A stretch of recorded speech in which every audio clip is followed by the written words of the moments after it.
We are live. Yeah, so some of you that might have been here already may have seen something you're not supposed to see. So if you did, haha, surprise. There's a surprise coming. I just forgot to hide it first. So yay, we made it to the end of SeasonAthon Academy. How did everybody do? Did you have fun? Drew is coming. He's just gonna be late again. We love him, but he's a late boy. So yeah, comment in the let me know how everybody did. Did you succeed? Did you pass all your classes? Did you get everything read that you need to get read? And hey all, I must say that was impeccable timing. I just finished making my beef and roasted pepper ragu for supper. Nice. I have a burger and Five Guys milkshake. T had fun and read 8 books. Excellent. And succeeded. Yay. So I wonder how many people actually saw what they weren't supposed to see. If you saw what you weren't supposed to see, comment this way. Comment and let me know if you saw something at the very beginning. I'm curious to know who all saw that before I make my big announcement. We love a little suspense. Kay said, I had fun. I read 8 books as well. Yay. As far as the prompts go, I completed the 5 prompts. I completed 1 in every category, and that was it. I did not. Nope, I don't think I got any bonus anything. I think I just got 1 in each. I didn't see nothing because I don't know what I should have seen. Okay, I missed it. There was an ad that I hadn't watched before you went live. Oh, that's good. Okay. I passed all my classes, and I'm so doing this again. Yay, I'm so glad. Our next round will actually be Merry Bookmas, and that will be the entire month of December. And so I don't think anybody saw what they weren't supposed to see, so that's cool.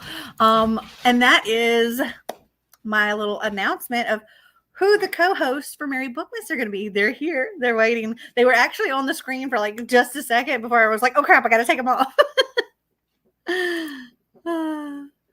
Hello, little Miss Way Too Stunning. Oh, I had an awful start to the reading month, but I'm pretty sure I've just managed to scrape by and finish all 5 prompts. Woo! Way to go.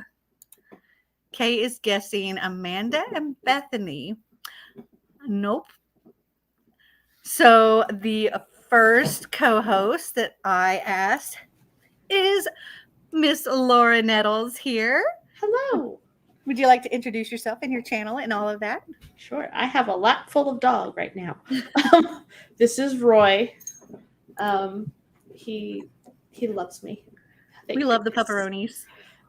Yeah. So I'm Laura Nettles. I actually am an author. I have a horror collection out called Tiny Shivers and some romances under a pen name.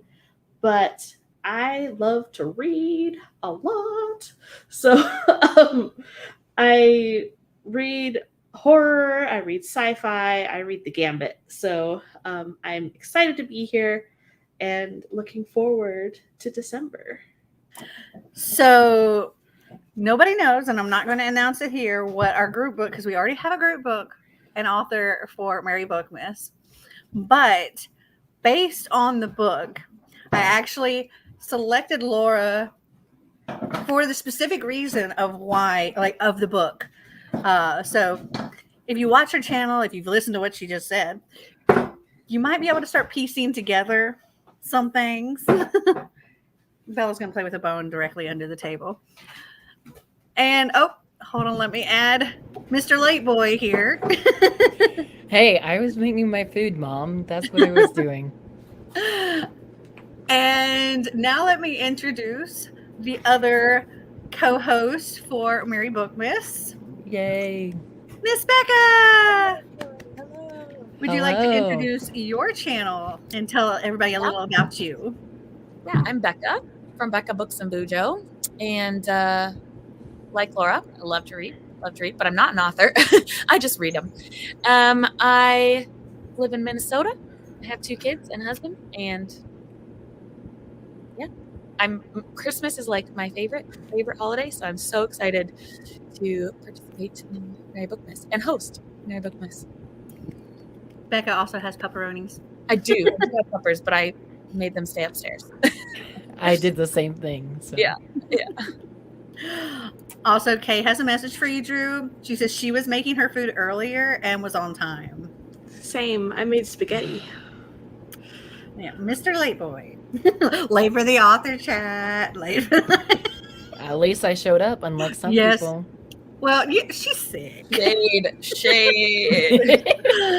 She's sick. She has an excuse. Oh no. She wanted to be here. I know she did. She's very bummed that she can't be here. So, do you have your food, Drew? I got mine, my burger. Very much. Bethany says, "Woo, 2 more beautiful ladies to bless my screen."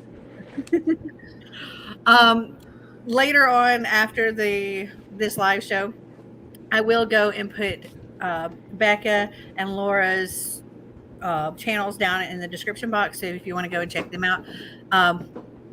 But yeah, or y'all can put it in if somebody can, they can link it in the chat here for people. But yeah, at the end I'll go through and like update that and put their description or their links in the description, so you can go and subscribe to them if you're not already subscribed. That is. I already subscribed to both, so that's pretty awesome. Oh, thanks, Drew. Actually, I think I found Becca's channel through SeasonAthon TBR that she made earlier in September. So I was like, oh, I got tagged. Let me see who tagged me. Yep, I tagged you. I think I discovered Becca through. How did you? I'm curious. I think it was through one of your games. Okay.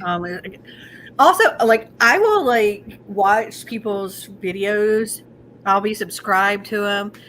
Won't say anything. I'm terrible at commenting on people's videos. Like, but I'll be like watching every single video and not comment. Ooh. And then all of a sudden I'll be like, "Hey." Yeah, you just slide into my DMs. Yeah, like, just be like, "Hey." So, blah, blah, blah, blah, want to blah. host a readathon? Okay.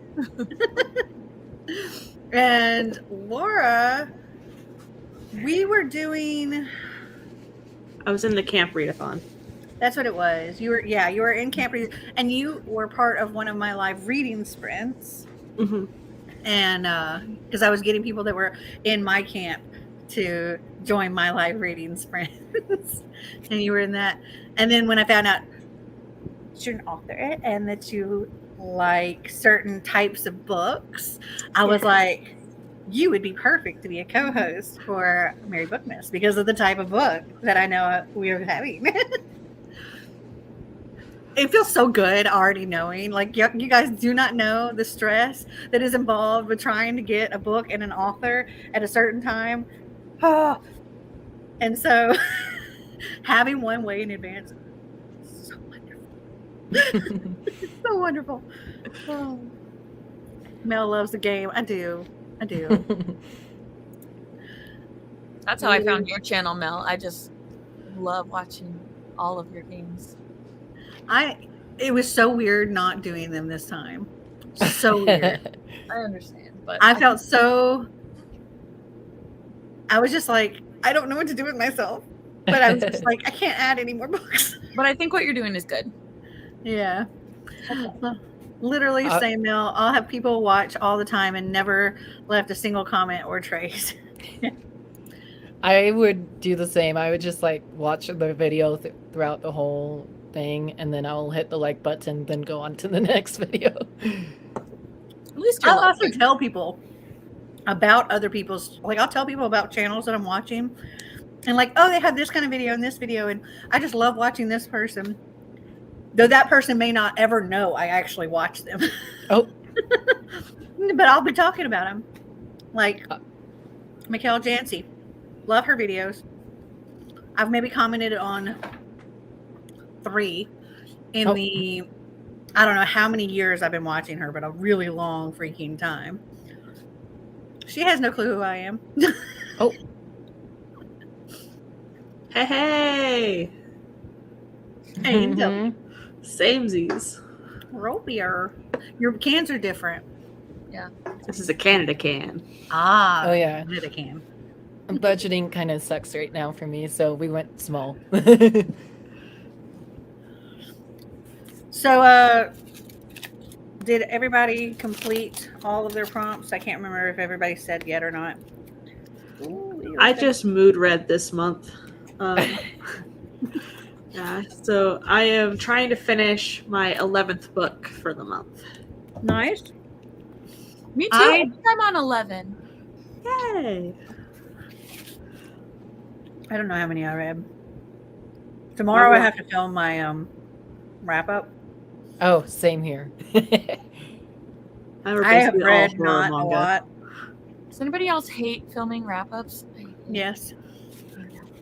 I feel like I want to do recent reads instead of wrap-ups because I know it's popular on Book Talk. Yeah. But I'm like too nervous because I don't want to be spoilery with my books because sometimes I've been, especially in the fall, I've been reading a lot of sequels.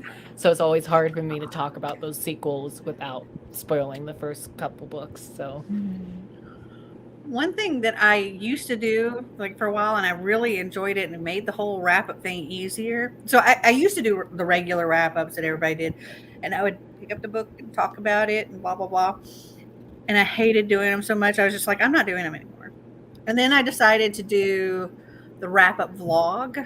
Yeah, I remember those. Where it was like every time I finished a book, then I would talk about it, and then I put that all together at the end of the month, and that was great. But then these past few months, I don't know how long, these past few months, there's been so much going on that I you just made a big old mess. I haven't been doing it, and so it's just been like, okay, I have to literally go back and watch my vlogs and go, what have I read? And I'm writing it down. Like, this is what I read. This is what I rated it. And then I just do my quick little wrap up going, hey, it's in this vlog. It's in this vlog. And just link into that. This time I did actually write this down the other day. I think when I was on the live with you and Amy, Becca. Oh, yeah. Trying to figure out like what prompts I could fill. Yeah, what fit in for what prompts. So 1, 2, 3, 4, 5, 6. I've only read 7, like completed 7, I think. Barely by the skin of my teeth did I complete all 5 prompts, and I had to rearrange how things were for it to actually count. let's see, 1. In the end, I had to make Emma count for my foreign language one. For SeasonAthon in general, I read 4 books. I mean, I'm almost finished with Thief of Sorrows. I got to chapter 25 before the live show started, and I was like, no, I'm so close. So. Becca, you looked confused. Foreign language, the prompt was to read an author from a country other than your own. Okay, thank you. And so she's from the UK, so that works. What's wrong with that? That was the only one I could possibly use because I was like, there's no way I'm not going to squeeze in another one. I'll admit I don't watch. Little bullet journal set up for all my classes. So I had multiple.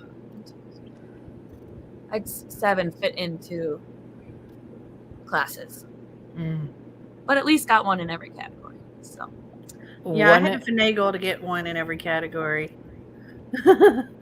I'm like, one of my books, I knew I wasn't going to read because it literally just came out this week. And I was like, oh, I'm not going to get to it. It's 500 and something pages. There's no way I'm going to get to it. And that was Foul Heart Huntsman by Chloe Gong. That one came out this past Tuesday. So I was like, oh, yeah, I'm not going to get to it. Bethany says, "I will admit I don't watch as much wrap-ups apart from Mel's. I always watch hers. Haha, they're so much fun." Hey. Hi, this is Vanderpuff. You had so much going on, and then you were on a cruise and managed to read 7, so it's not only 7. For me, it's only 7. And it was not easy to get through those 7. I Okay, can't count. Ah, The 13th. Oh, we're not the same. okay, so we didn't say. Hey, chill. Didn't say on the author live show what we rated Thieves of Sorrows. 3 stars. Oh, Did either of you read Thief of Sorrows? I didn't end up reading it. No. I'm feeling a 3.5 or 4-star, depending how like the overall ending is. So I'll read the next one, but I don't know. Yeah. Reading from another country than yours is so easy when you're in Canada. True. On that case, I think every book I've read is not from Canada. There you There you go. go. You fulfilled the prompts. I bet you took all of the classes technically, Laura. Yeah, if you go through and look at all the different, because there's so many different prompts, you only have to do 5 prompts, like 1 book for each class, and so each class has like a different thing. Do you have hey, chill out. Do you have one that's a new to you author? Yes. Okay, so that fulfills the first class. Yeah, I bet you have a hyped or Yes. yeah. okay, so you have a hyped book, so that works for the second one. Did you read one did you read a graphic novel or a Yes. manga? Both. You got that class. Okay, so that's your third one. Did you read a book that came out before you were born? Yes. I think Howl's Moving Castle was before 1990. Okay, so then you've got the 4th class. And And then then you already said all your books were from a Well, country other than your you own. So win. You passed. you got all your classes. Hey, chill out, guys. I read one nonfiction, which is How to Get Book Reviews and Endorsements. oh. We'll see if I actually utilize it. Then I read Hell's Moving Castle by Deanna Wynne Jones. So good. That was actually a group read. And then Oh, nice. 1, 2, 3, 4, 5, 6, 7, 8, 9. Like 9 manga, 1 graphic novel. So yeah, I have a reading problem sometimes. Nah. Reading isn't that's the best thing about one to have.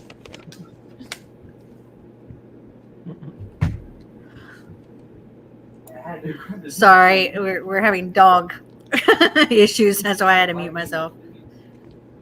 Xander's come to get his food. Dog. I did English 2530, which was a read a book with a battle or war. I did the I did graphic that. novel. Which graphic novel did you read? I read one of my Star Wars High Republic graphic novels because I'm behind on that universe right now. So I was like, let me just catch up on it while I need that prompt for the readathon. So I did that. And then I didn't do set in 1920s because, like I said, Foulheart Huntsman came out this week. So there was no way I was going to start it. And then I also completed Read a True Crime, and I did A Good Girl's Guide to Murder for that. I don't know if it was true crime, but it felt like it fit the prompt. So Nice. And then I'll be completing tonight, read a new to you author, because Kirsten is a new to me author. So Kristen, not Kirsten. oh, my bad. So the new to me author was Kristen, Thief of Sorrows. I did the English 2530 involves a battle or a war. I read Fourth Wing. I did the graphic novel or manga, and I read Jim and the Holograms Volume 2, Viral. Love it. Number 4, I did the one for female empowerment and read Sweet Black Waves. And then for number 5, foreign language, 2140, I read Emma by Jane Austen. I had a couple others that were like potentials, but then I was like, no. I read a French Canadian book. I ended up watching Howl's Moving Castle Wednesday for the first time. It's so good. I'd seen the movie many times. I read the book once as a kid, so it was a reread for the Nostalgia Train book club. So, well, they did it the month before. This month we did it for a different one. But yeah, like we were comparing the book and the movie this time. So I've never watched it or read it, but I do have the book. Christian Bale does the voice of the love interest. He's very good. Howl's Moving Castle was first published in 1986. Such a good book and the movie. So there you go. It was before you were born. Yes. So yeah, you could actually go and submit all those books, and you can look at the other prompts and see if you fit any of those and put those in. Yeah. So I read that writing craft book. I read Hell's Paradise Volume 5, Howl's Moving Castle, Total Eclipse of the Eternal Heart, Dracula Midnight's Children Volume 1, Bibliomania, Witches Volume 1, Hideout, Jimin Volume 1, 100 Ghost Stories That Led to My Death Volumes 1 through 3, and now I'm reading The Ballad of Black Tom. So, like, all but 2 are horror. I'm looking to see at least what's been submitted so far. What our page count is at. Was there a Google form to submit things? Yes. I'll do that. I'll do that. Are you in the Discord? Oh, probably not. Okay, there's a Season-a-thon Discord, and Am I not in this? you should definitely be in it. Both of y'all should be in it because I'm in it. Yeah. Yes, there's a Season-a-thon Discord, and Here I am. yeah, I was gonna say I think I sent like a little wave to you. Yeah. That's before I sent you a message through Instagram. Yeah. Because I was gonna write you on there, but you didn't respond. Oh dear. It's because I turned off my notifications for Discord. So yeah, if you go to the Discord in the chat, if you go all the way to the bottom, it's pretty close to the bottom. See it now, yeah. Okay, I'll put mine in. So let me add up these pages real quick. Don't be mad at me, Dean. 3, 8. I'm also including the people that submitted stuff for first semester as well. So there were what's been submitted so far. We had some people that went and did first semester, and they submitted 3,852 pages. Wow! And so far, the submissions for this semester, we had 79,341 pages for a total of 83,193. Though I think a lot of people have forgotten to submit. Mm-hmm. And don't feel bad, Becca. Literally, this is a reminder to you all. Amy has not submitted. While we were in the author chat, she was like, "Oh, I forgot to submit." Mm-hmm. And Drew and I only just submitted. So don't worry, I'm doing it. So she said, "I got it." I'll add a couple hundred more pages. I showed Damien Studio Ghibli movies for the first time a few days ago. He's loving them. Proud mama moment. He's been watching Kiki's Delivery Service nearly every day since. Oh. You submit it for each book? Okay. Yeah, you go and select what class. I got it. Yeah, chill. They're just hyper tonight. Gather my books again. So you can turn off notifications for servers or channel on servers or private message separately. I'm so sorry, Mel. I missed it. I'll add an 800-page book with a little life. Holy smokes. You were reading that when we did the sprints with Amy. Yep, and I finished it. Oh, nice. I just got that recommended to me by a friend of mine, and I was like, do I want to cry this coming year? It's so intense. It's so much. But it's a very good story. And I'm a very character-driven person when I read. Me too. So I really enjoyed the characters, for sure. So I have a question. I've just been thinking about, next year. And I have a lot of traveling that I'm going to be doing next year. Yeah, gone for more than half of the year, huh? Yeah. So like I'm going to be gone for like 3 weeks in January. And then I'll be coming back at the very beginning of February. Only going to be home for 2 weeks. And then I'm going to be gone. So that's middle of February, March, April. I'll be gone 3 months. So it'll be middle of May before I come home. And then I already know that I'm going to go somewhere else in August and in November. No, October into November. And so I'm like, should I try to like do my game before I go, like all my games, and like pre-film them so they post while I'm gone? Or should I just like skip all of my TBR stuff for those times? Or what would y'all think? I'd miss the games. I'd miss watching you play the games. And you like playing the games. Mm-hmm. I love playing my games. Want to just play them all up front? Or like, I don't know. A part of your game is kind of if you completed the month before, though. So there would definitely not be right. You wouldn't be any able of that because I wouldn't know or anything. And also, I mean, I could kind of plan ahead with like, okay, I can only pick books that I know I can get an audiobook or a Kindle book for. And I can make my books like that. So that while I'm gone all this time, I'm using those. Mm-hmm. But I'm not bringing a suitcase full of books with me.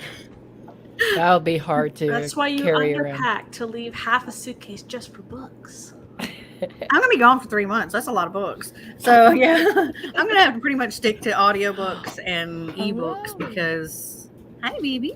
Theodore came to say goodnight. Hi. You look Hello and good night. And he brings Santa jammies. How fitting. Yeah. Let's see. I would say if you like your games, to keep doing them and maybe pre-film them, and then, like you said, when you're gone, you can upload them or have them like scheduled to get uploaded. Would it be better to do that and try to pre-plan my reading, or should I do the game videos but not actually plan on reading these books? Be like, spend the week, like do so many spins, and for each spin I pick a book and go like, here's this book for that spin, but it can be like a recommendation type thing. I would like, honestly, a recommendation sounds like better and more fun, because then you'll get people who either are the same taste as you for reading, or they can be like different tastes in reading. So It's so hard.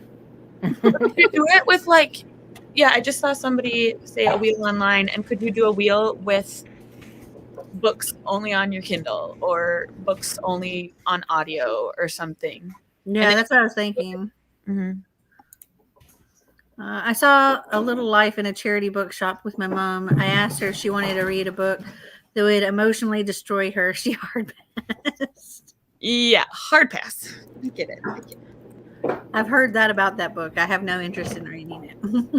I have a little interest, but I also don't want to cry while reading it. Hello, I CW. love books that make me cry. I don't know what's wrong with me. Me too. I don't know. I don't even know anything at all about this book. I just have heard it just wrecks everybody, and I'm like, you know what? I'm good right now. It's about if you 4 friends. It's great. It's great stuff. if you film the game before, you will need to find a way to have access to all of the books while on vacations. Yeah. I do like You the could have idea Sam- of doing the prompts, but like only fulfilled by Kindle and ebook. Mhm. You could have Xander or someone do the spins for you, and then you react to what he spun in your TBR video. Except Xander's going to be with me. Marty will be home, but Marty will be working. I would miss your games. I look forward to them. I would miss my games too. Are you going to read when you travel? I wouldn't bother. You need to focus on where you are. I mean, I do. I like to read, and like listen to audiobooks when we're just walking around, or we're going to have a lot of plane, trains, and automobiles because we're literally traveling all over Europe. Like, the plan is to go from Rome to Florence to Milan to Como to St. Moritz, Switzerland, to Zurich, Switzerland, to where's next?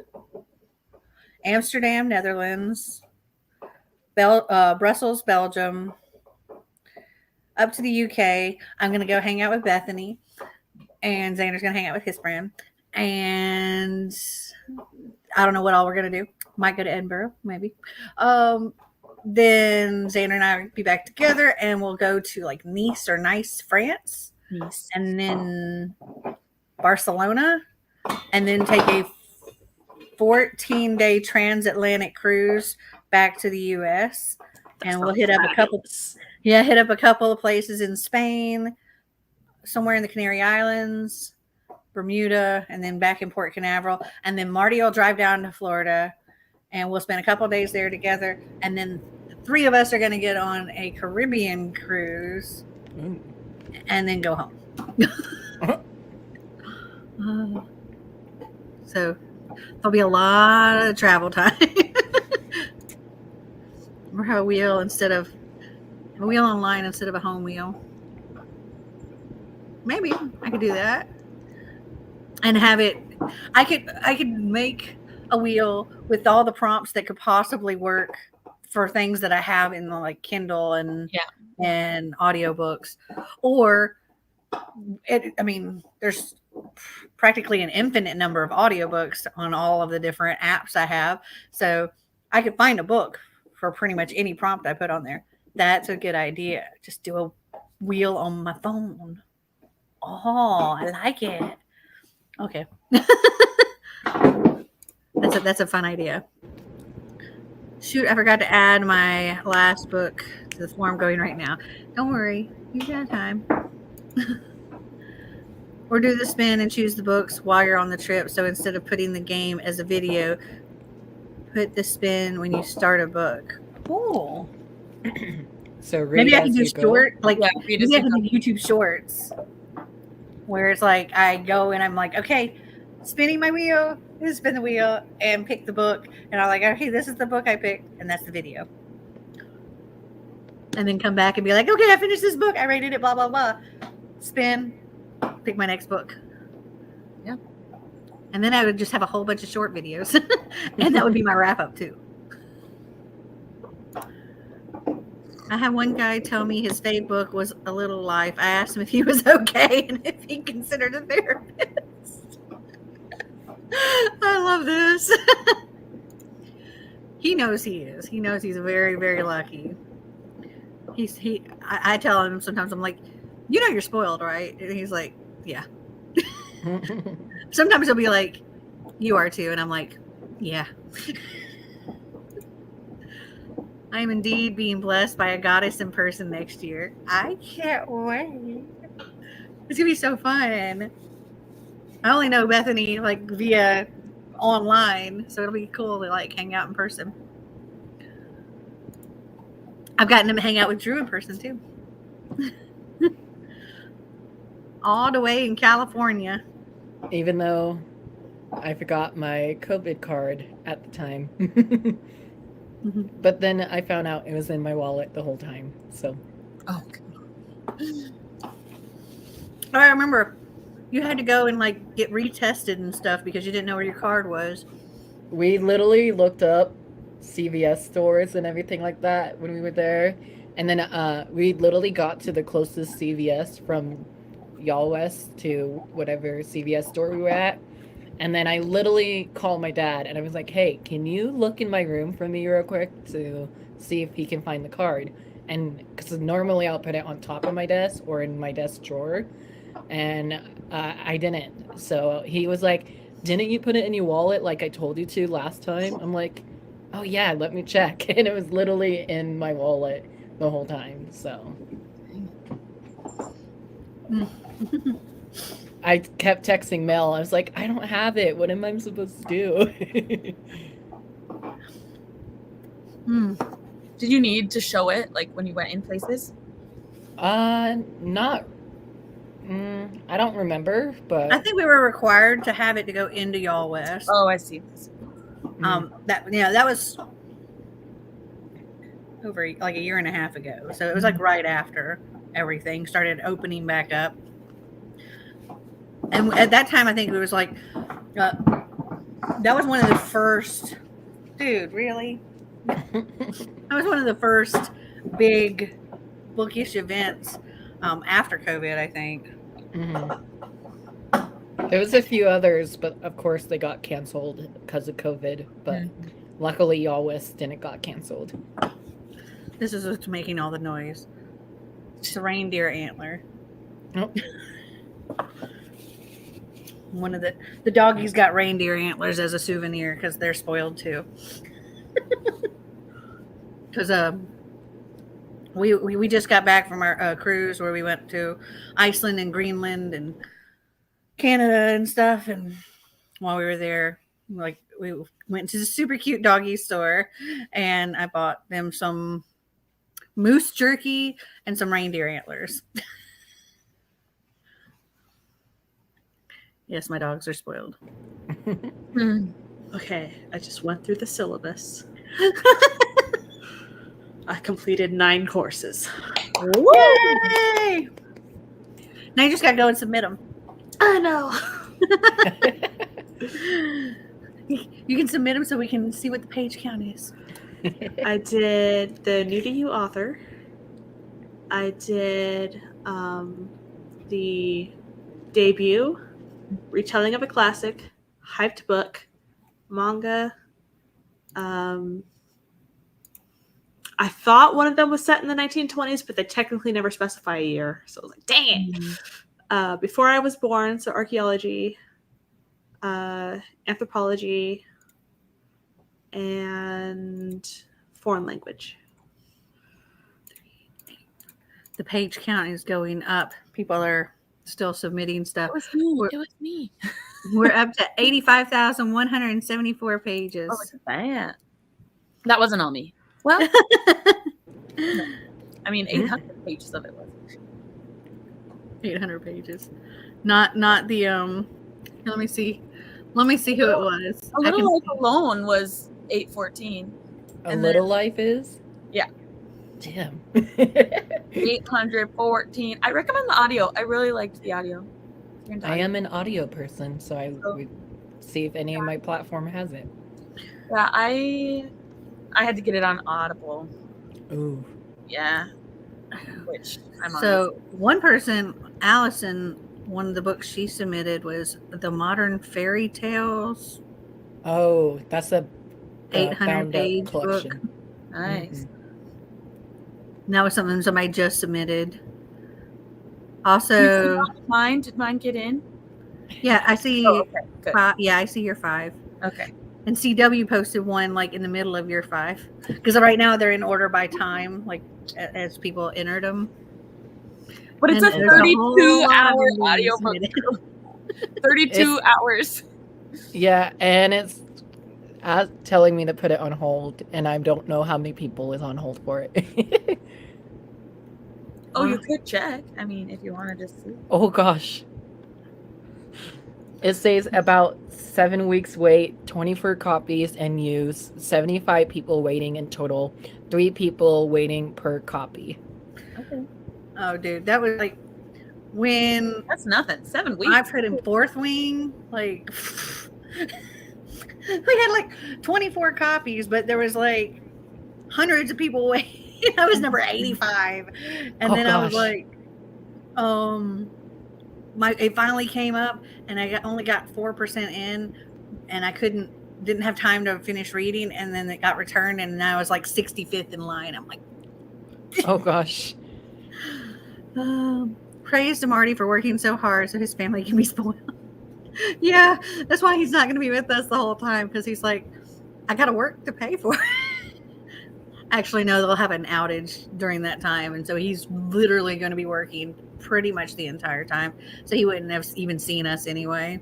Oh. Because he'll be, when they're on the outage schedule, he works 4 nights, and then he has 1 night off, and then he works 4 nights, has 1 night off, and like has that schedule. And every night he works is a 12-hour shift. So Ooh. he gets up at 4:30 in the afternoon and leaves around 5:45 in the evening, gets home around 6:45 in the morning, watches a little bit of YouTube, and then goes to bed around 8 or 9 o'clock in the morning and repeats. And then on his 1 day off, he pretty much just sleeps, wakes up and eats and sleeps some more. He tries to like catch up on a little bit of sleep during those days and then is right back. And that goes on for like 2 months. What does straight. he do? Huh? What does he do? He's a nuclear reactor operator. Oh. He's a smart guy. He's Homer Simpson. Wow. But his job is a lot of mostly just sitting and watching all of like the plethora of alarms and gauges and all of this stuff. And when something isn't right, he tells so-and-so to go fix this and do that, and a lot of computer stuff. And yeah. Wow. He used to be the guy that had to go and fix all the things, and now he's the guy that tells people to go fix the things. Okay. But yeah, when they're on this outage, it's like 2 months straight of 4 1s, and the pay is phenomenal during that time. But time with family is not phenomenal. So that's why it's a good time for us to go and bounce around Europe. He'll miss us, but he's gonna miss us anyway, even if we're here. So but when they're on that schedule, he works like an average of like, he's like 60 to 72 hours a week and gets paid like time and a half and double time and all that stuff on several days that he works. And when he's working double time, he's making like, I want to say over $100 an hour kind of thing. So I think it's like $120 an hour. And so, yeah. Oh, wow. Yeah, it's phenomenal when he's on that. It just kind of sucks for him physically. But we catch up and get ahead on all our bills so that the time that he doesn't have that schedule. Bella and Einstein are running off right now. They're doing fine. My little one-eyed bandit. Come here, Bella. You want to say hi with your little one eye? Oh yeah, I forgot. Bella. You're okay. You're okay. Oh dear. Oh goodness, she is not trying to get me.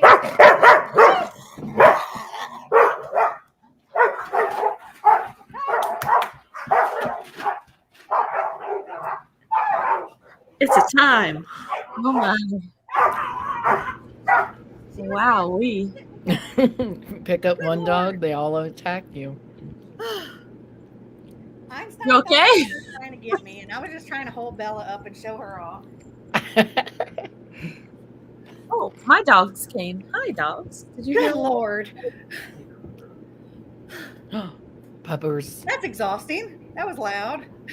Hi. I was trying to pick Bella up and say, like, get her to say hi, but I couldn't get her to me. I could only hold her right here because they were both like trying to get her legs. And she was, of course, not happy with that. Yeah, my dogs were coming to check to make sure things are okay. I'm shaking after that. But see, all it is they're just loud. They're not actually doing anything. Yeah. They're just loud and sounding vicious. Scare the crap out of me, though. And all I can do is just like, okay, I'm just going to keep holding her up here out of your way. So that's how they're doing. The bane of my existence is when an audiobook isn't on anything and I have to relinquish a precious Audible credit. Yes, very much. I store those suckers up until I have to use them. I have a 64-hour audiobook in my TBR called Fae and Fair, Book 2 in the Wandering Inn series. Good Lord. Good luck. My brain is just fried after that whole dog thing. How's Bella? Is she okay? She's wet. She's wet? Yeah, they put her. Oh, I think he slobbered all over her. I don't think they bit her. She looks fine. Like her whole sides are wet. Yeah, I think Einstein just slobbered her. Oh, jeez. The life of a Siblings. nuclear operator. Yeah. My dog barked. I'm surprised that everybody's dog didn't just start barking. It's okay. I'm sorry that chaos erupted, and that was loud. I would have muted it if I could have, but my hands were full. You're fine. Don't get them riled up. They're quiet right now. Xander comes and he's like, he's got Snickers' head and he's just like doing this on his face, trying to get him to play. I'm like, don't I do that too to my dogs, so they probably don't like it, but I still don't do think it. he minds. He's not doing it like hard or anything. I think I'm about ready for that alcohol now. Oh, I think I'm gonna head out. Thanks for having me, though. And I look Thanks for forward to this joining. Thanks for adventure. joining. Nice to meet you. Thanks for hanging out, Yeah, and I look forward to planning all of the Mary Bookmas stuff with you and Miss Laura, and it's gonna be a lot of fun. Yes. I can't wait. Yes. Have a good night, everyone. Good night. have a great night. I'm still coming down from that. That was a lot. That was intense. Are you okay, Bella? Are you? She's like hiding out on the couch. Oh no. Hold on. I'm gonna try to go get her and love her. Good luck. I'll bring her over all snuggled to me, and maybe they'll. I think what happened was that when I went to pick her up, she made her sound, and so he thought she was trying to attack me, but she just makes that sound. Einstein is very protective.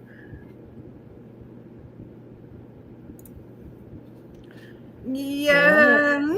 Yes, but not really. Like, it wasn't even that to that extent. It was, and I think it was his claw, like his paw got her, and because they were both after a mouse.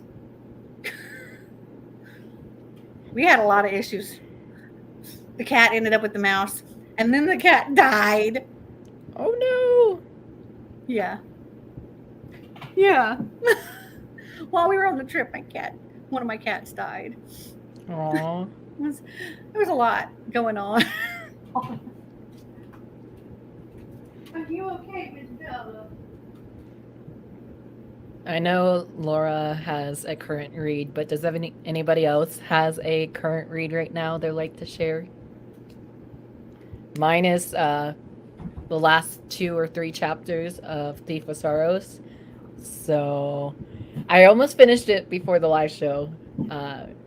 Because at first I thought the live show was at 4 p.m. my time, but it was 5 p.m. I did not do the math correctly. So I was like, oh, I got another hour of listening to my audiobook. And then No, you can't I have my was- burger, Snicker. And I was listening to it while cooking my food. So Here's my little bell. Mel, T says she's reading Fourth Ring. Ooh. How far are you into it without spoilers, of course? Get down. Bethany said Mel has been in a spiral of bad luck lately. I know, after what she said in her Discord about her house and all that, it's been. I'm surprised they didn't steal my burger. Me too. It looked like they were about to. Yeah, he was trying while I was holding Bella. That would have been a whole nother issue because there's onions on that. Oh, Yes, poor Katniss. It was sad. I have had a spiral of bad luck. It did not. There was so much that was going on before we left for our trip. And then while we left for our trip, there was so much.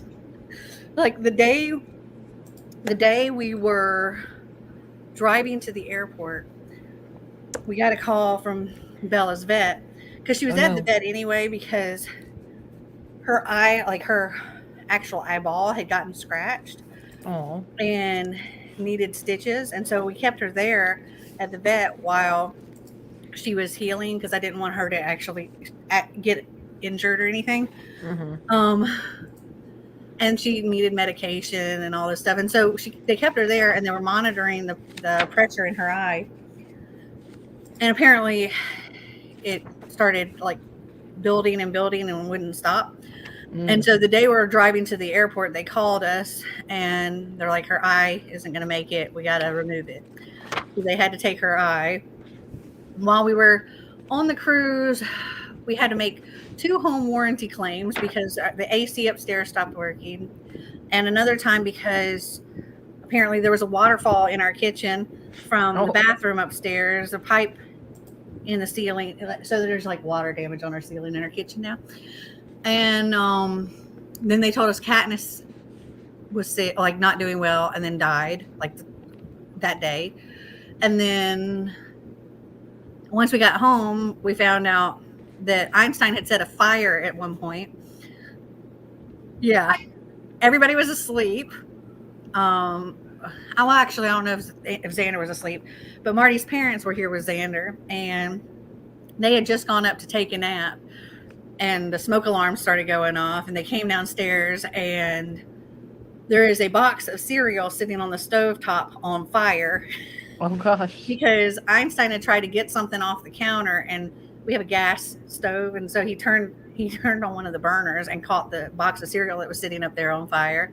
And so there was a fire and smoke alarms going off. Oh no. I'm like, that would have been just the cherry on top that came back and our house was burned. Yeah, it was just a lot. And I was just like, I can't get a break. Not even on vacation. I wish I didn't have internet. Oh. I was wishing for I told Marty while we were on vacation, I was like, I kind of wish we didn't have this internet package so we wouldn't have to know about any of this while we were on vacation. We could just be on vacation. But and also they locked themselves out of their room upstairs, so they had to break the door down to the guest room. Oh gosh. Yeah. I'm in the middle of Safe Haven by Nicholas Sparks and In the Woods by Tana French. Nice. Classics. I'm working on finishing up tomorrow and tomorrow and tomorrow. I have that book. It has disappeared. Oh no. Maybe it went to tomorrow. It was like I literally got it from Book of the Month. Mhm. I opened it up in a video, and then it was gone. I have no idea That happened with where me. either of those books that were in that box went. They just gone. That happened with me the first time I did my bookshelves this summer when I was trying to make them rainbow for the summertime. I had 3 books and they're still missing to this day. I had 3 books that I'm missing. And I was like, I know I have them. One of them was a Book of the Month book that is still missing to this day. Another one is an Owl Crate edition. And I'm so mad because like those are always, well, not always. They sometimes are like sprayed edges and all that. And I was so mad because I think the one that I'm missing had sprayed edges on it. and I can't find it anywhere. Not even in my closet, not under my desk, not under my bed. I'm like, where could it be? Little Ghost by Greg Dennett. So I didn't hear what question you asked because of. I don't know. No, you're good. I was asking when the chaos happened. I was asking everyone what their current read was, if they had one. My Dark Vanessa is still haunting me, and I finished it a few weeks ago, I think. I have that. I haven't read it. But I haven't also, read that one yet either. Fourth Wing is haunting me. I can't let it. It lives in my head now. Mm. It's so good. It's like I immediately understood the hype, and I've never wanted to immediately pick a book back up and start reading it all over from the beginning. Same. But that book has been the only book I've ever wanted to just immediately start over and read again. Mm. I kept myself from doing it for two reasons. One, I'd have to get back on the waiting list. Oh gosh. And two, I had so many other books that I had to read during September. So I was just like, I'm going to wait. And then I'm going to play it for Marty and make Marty listen to it via audiobook when the second book comes out so we can listen to both. Mm. I'm a third into it. No joking. Every day Mel was updating the Discord with a new disaster. And I don't mean of the small kind. No, nothing was small. Oh no. They were all big disasters. I kept seeing them and I was like, oh no, I'm praying for Mel now. Katniss, she was old, and she was like 18. She was an old. Oh gosh. Girl. And it was just we thought she was gonna go like a long time ago. And so it's like literally every day I would look at her and I'm like, are you still breathing? Okay, you're still alive. Yeah. And I was just waiting to one day look at her and she'd just not be breathing. And that was essentially what kind of happened. Mm. Every day she would get up, she'd eat, she'd go outside and go to the bathroom or whatever. She'd come back in and she's pretty much spent her day just finding a cozy spot and laying there. And then that day they're like, yeah, they wrote and they're like, yeah, Katniss doesn't seem to be doing well. She's like just laying around a whole lot. And we're like, she always is just laying around all that. That's what she does. And they're like, yeah, but she doesn't seem to be able to like hold her head up. Aww. And we're like, oh. And then they said that Xander had a friend over, and so they took Xander's friend home because he had spent the night, and Xander stayed here with Katniss, and by the time they got back, she had passed away, and Xander was holding her. And so, yeah, it was kind of like she just fell asleep, and that was it. So it wasn't anything like traumatic or anything. It was just, I think she just died of old age. Very peaceful. And then they went and bought a shovel and they buried her in the backyard, and then in this one area where I told them it was safe because field lines and stuff, and then they put a wheelbarrow upside down on top of it so the dogs wouldn't like try to dig her up. And they have a picture of Einstein. He was just kind of sitting guard next to the wheelbarrow. Aww. He was just like he knew. He was just kind of sitting guard next to her and just kind of hung out there. And they showed me a picture of that. I was just like, that's your dad. Manacle, my first fanfic, and it's so good. Okay. For someone who doesn't like high fantasy, I like realistic fiction with a sprinkle of magic. Would you still recommend Fourth Wing?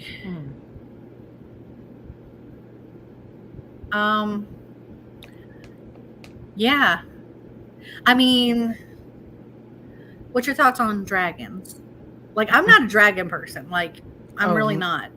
But there are dragons. Also, what's your thoughts on like being able to communicate, like with a dragon, for example, the dragons having personalities and being able to communicate like with you telepathically, like you can hear them speaking to you. That's probably the most fantasy part of it. The rest is literally like preparing for like wars and It's a little political, but not like too much. yeah, there's some So- political. There's definitely a little bit of spice. So that's kind of it's interesting because of a power that happens and the spice. They don't necessarily mix, and it's kind of funny there. Yeah, like bring down buildings kind of thing. But there's politics, there's issues with family. There's definitely family drama there. Enemies to lovers trope. So I mean, it is definitely fantastic, and I understand the hype. Like I wasn't completely convinced until I read it, and I was laughing throughout. Like there's so much humor throughout the whole thing. No, it is not. It's not slow paced. Like the whole book. It was sorry. high stakes. A lot of high stakes. Yeah, it was the only book I read this year that I didn't think it was slow paced. I was like, wow, that was action right from the start almost. So yeah, and it was kind of like,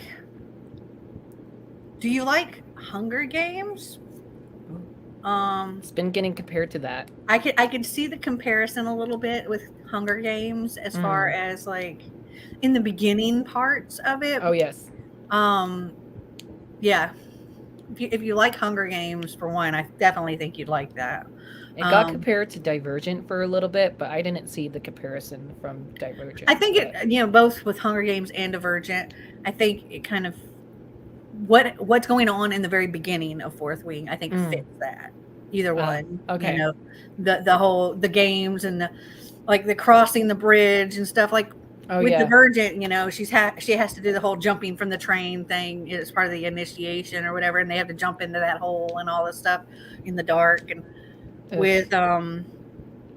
with Fourth Wing, they all the initiates have to cross this beam, this bridge thing in the very beginning, with wind blowing, and if they fall, like they're dead. Like if they fall to their death. There is no net. So that I could see that with like the Divergent type thing in comparison. The last thing I read that was compared to the Hunger Games was Red Wing. I haven't read that. Or not Red Wing. Oh my gosh. Red Rising. I actually knew what you were talking about. There's a red wing on the cover. I knew exactly what you were talking Pierce about. Brown. Yeah. It was very good. I still the series. I read the first 2 books. I read the first one, loved it. It felt like a YA book to me, so I think that's why I loved it. Then I read book 2, and it felt adult, if that makes sense. And so now I'm like nervous to go on to the other series or other books in the series, because I'm like, I love book 1 for what it was, but now we have like more scientific stuff and also like more adult stuff in it, and I was like, I don't know if I should continue with it, because every single month of this year, Morning Star has been on my TBR every single month, and I just never get to it because of that reason. Right. Yeah. My Sweet Vanessa is a modern day Lolita retelling that will just gut you. I enjoyed the Wings of Fire series growing up. I need to look that up because I don't know that series to see how that compares. I have not read it myself, but I had a few friends growing up who was reading it, and it kind of is similar. I don't remember if the dragon talks in the Wings of Fire series, but I would say it's definitely similar, but obviously a lot older than what the Wings of Fire series is. The Dragonette Prophecy. Supposedly, it's middle grade fantasy fiction. Yeah, I think there's like 9 books out, maybe 10 for the Wings of Fire series. I never read Hunger Games, but I didn't really like the movies. I like Divergent. I think if you like Divergent and just a little bit that I see of Wings of Fire, I could see you liking Fourth Wing. Yeah, there's different there's all these different kinds of dragons and the dragon picks the dragon rider. And the dragons can choose whether they will accept anybody or not. And once they choose, they have to see if that rider will actually what's the word I'm looking for? Compatible. If they'll be good enough to ride, if they'll be good enough to be with them, because they essentially they bond and they need each other. Red Rising is so good. I'm gonna have to read that. Everybody says really good things about that. I think I need to reread it because just the way I described it earlier, I just felt like the change kind of threw me off with the writing style. So, yeah. So even though the first book is technically YA, I thought it leaned more adult because like he's married. oh yeah, definitely. That part I got, but it was just like felt YA to me, and also I picked it up because I thought it was YA, and it was also one of my book club picks. So we were like, let's just read the first book and see how it is, and then nobody else in my book club has continued with the series, and I was like, oh, glad I'm not the only one then. I have to look up Red Rising. I've heard a lot of people talk about it, but I actually don't really know anything about it. I know what the book cover looks like because I've seen a million people hold it up. Let's see. Well, actually, it does classify it here as both. It says YA and it says adult. It has Ooh. cross appeal. Yes. He's 16, but he's married. So it's like I think the first 3, they're in a box set from the same publisher. I think they were marketed as YA, but then the rest of the series I think is marketed as adult. I can see that though, without even reading the books. Yeah, it just as far as genres go on Goodreads, it's under the genres of science fiction, fantasy, fiction, dystopia, young adult, audiobook, adult, science fiction, fantasy together, adventure, and space. I don't know. I've heard really good things about it, but it's not one that's ever really drawn me in. But I think I probably should give it a try because it's weird because I'm like, okay, well, I'm not a dragon person. And then I read Fourth Wing and I'm like, I freaking love these dragons. They're so awesome. I want a dragon. And then I'm like, I'm not really into space kind of books. But then I read Illuminae and what was the Brandon Sanderson one? Skyward. And I'm yes. freaking love these things. And I'm like, but then I say I don't like space books. That was me with sci-fi as well. I was like, oh, I don't know if I'll love this. And then my dad was listening to one of the Star Wars audiobooks. I don't remember which one. Their audiobooks are usually so good with music and sound effects. Yes. I think it was the Force Awakens audiobook because we were about to see the movie. So we just wanted to see the comparison. And I was listening to it on our trip one time with him, and I was like, "What is this, Dad?" He's like, "It's Star Wars." I was like, "I get that for what audiobook format?" I didn't know what an audiobook was, so. And he was like, "Yeah, it's audiobooks," and so we just put it on and listen to it while we drive. I was like, "Oh, okay." So I love the Star Wars book Thrawn. I want to read that, but I haven't owned it yet. But it's on my wish list. I have the hardcover. It's so good. But yeah, he's my favorite Star Wars character though. So. Oh yes, mine too. He's one of my favorite villains. But yeah, I want to get them, but I'm too nervous to dive into it. I don't know why. It's just a thing I have. I think it's interesting, like how audiobooks have gone, even just in my lifetime, like how they've changed throughout the years. Because I was talking about it the other day, and I realized that I've literally been listening to audiobooks my entire life. Oh wow. Literally my entire life. When I was a little Melanie, little person before elementary school. Oh wow. Yeah.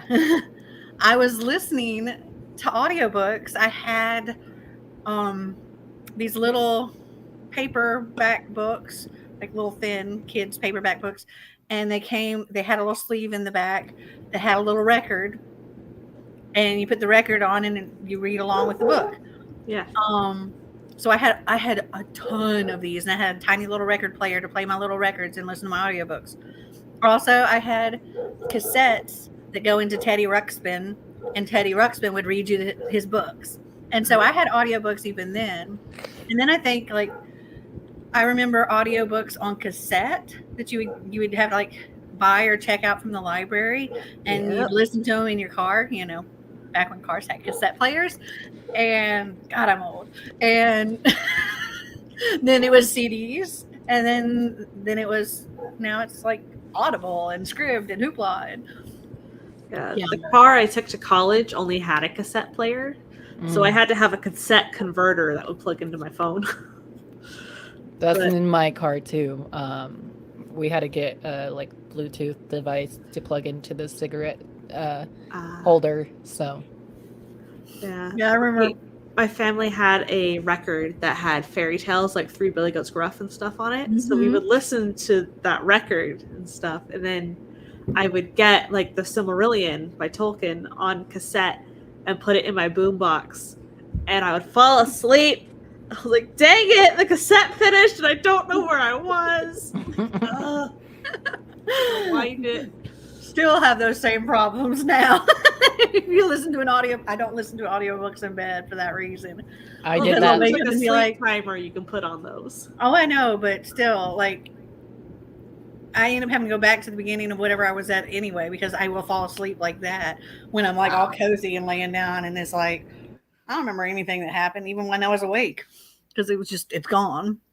And so I did that with the Thief of Sorrows last night, which was probably a bad idea, but I was listening to it because I got home from work at like 11 p.m. last night, and I was like, well, I'm not going to bed anytime soon, and my dogs took my beanbag and my bed, so might as well stay up and listen to it until I fall asleep. So I literally fell asleep while listening to the audiobook because I had my phone connected to my speaker, and then I woke up this morning and nothing was playing. I was like, oh, must have finished. I've done that a few times. I'm like, no, I can't do this when I'm sleeping or laying down. Well, Red Rising is pretty open to all ages. The characters are young, but the content is pretty brutal. Yeah. Mm-hmm. Well, by all ages, I mean YA and adult. Younger readers should not be reading. With the way that they go through the hanging sequence, I was like, oh my gosh. Yeah, there was some brutal themes from the first two books, and I was like, yeah, we're definitely going into the adult side now. Christy, where can you read Manacled? I have heard people talk about it a lot on Book Talk. Teddy Ruxpin audiobook. Did you have that, Mel? I did. I did. I'm that old. We were almost the same age, so we had the same toys, I guess. Okay, we're old. I personally don't really like audiobooks. I prefer to read physically. I start zoning out during audiobooks. I have a friend who's like this as well. I think for me it depends. Like if I'm a passenger in a car, I and we're listening to an audiobook, like this is how Marty and I do it. I really need to have the book in front of me and read along with it, because otherwise I will start messing with my phone and looking out the window and possibly dozing off, whatever. My brain is just everywhere. and I'm missing everything going on in the audiobook. But if I've got the book and I'm reading along, I'm fine. If I'm listening to the audiobook and I'm driving, it's completely different because my mind is just like, I got to drive. And so I'm focusing only on that. And so I'm able to fully get the audiobook without my brain going to all these different places. But yeah, or if I'm cleaning, I can do audiobooks. But yeah, if I'm like, if I'm scrolling through Instagram when I'm listening to an audiobook, I'm missing everything because I'm like reading captions and I'm looking at pictures and my brain is not on what I'm hearing at that point. Yeah, I'll do audiobooks sometimes. My favorite format are like manga and stuff like that because I've got aphantasia, so I don't see anything when I'm reading. I just hear the words in my own voice in my head as I read. So it's nice to have a visual to go with it. I can get that. That makes a lot of sense. Actually, I've had. It's funny you were saying that because Marty was actually, we were talking about aphantasia just the other day, and I didn't really know anything about it, and he only recently learned about it, and he was like, he asked me, he's like, can you picture? I don't remember what he said. He's like, can you picture a table in your head or something like that? And I was like, yeah. I was like, I can picture a picture, like a piece of paper with a picture of a table drawn on it in a picture frame sitting on the table. And he was like, I was like, can you picture that? And he's like, yeah. And he said, did you know some people can't? And I was like, no. And he's like, yeah. And then when he's like, yeah, it's called aphantasia. And like, they can't. And he knows somebody that he works with that has that same thing, and they can't picture the stuff in their head. They have the creativity and all that stuff, and like, you know, like you can write and all of that and come up with these stories, but the actual picture, you can't see it in your mind. And I was like, it's hard to imagine, and so I can see how graphic novels would be really beneficial for that because there's the picture. Yay! Yeah. But it's funny that like this is twice in just like a 1 week period and I never even heard of that. When somebody said Fantasia before, I think of, you know, Disney's Fantasia. Yeah. Drew, what do you do? I don't know what that means, but like work maybe? What job do you have? If that's the question, sure. I work for my local city doing their rec center summer camp program that we have, and I also help out occasionally with the special events. So like any events going on, like next weekend, I'm helping them with their car show. So we're setting up all the trash cans, chairs and tables if needed, and tents if needed. And then I know for sure next Friday, which is the first day of the car show, I'll be working like the information booth, which I love and don't love. But I know I'll be at the info booth for my shift on Friday. So I need a grown-up job. Marty and I were just talking about that too. We're like, I was like, you know, I'm planning on getting this grown-up job when I get back from our trip because Xander will be done with school. Because yeah, I've been homeschooling him for like ever.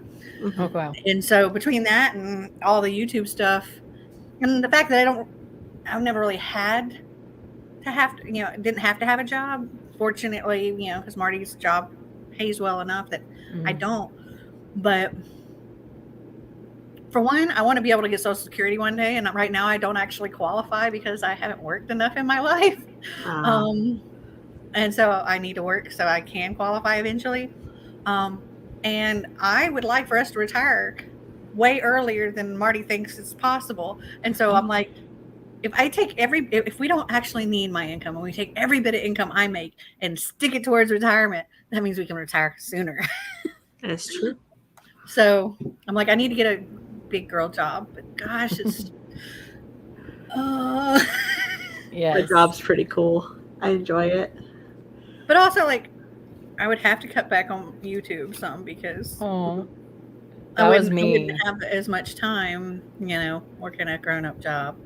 That was me 2 years ago when I had my 3 jobs in karate and college and YouTube. I was like, okay, which one of these need to get pushed back?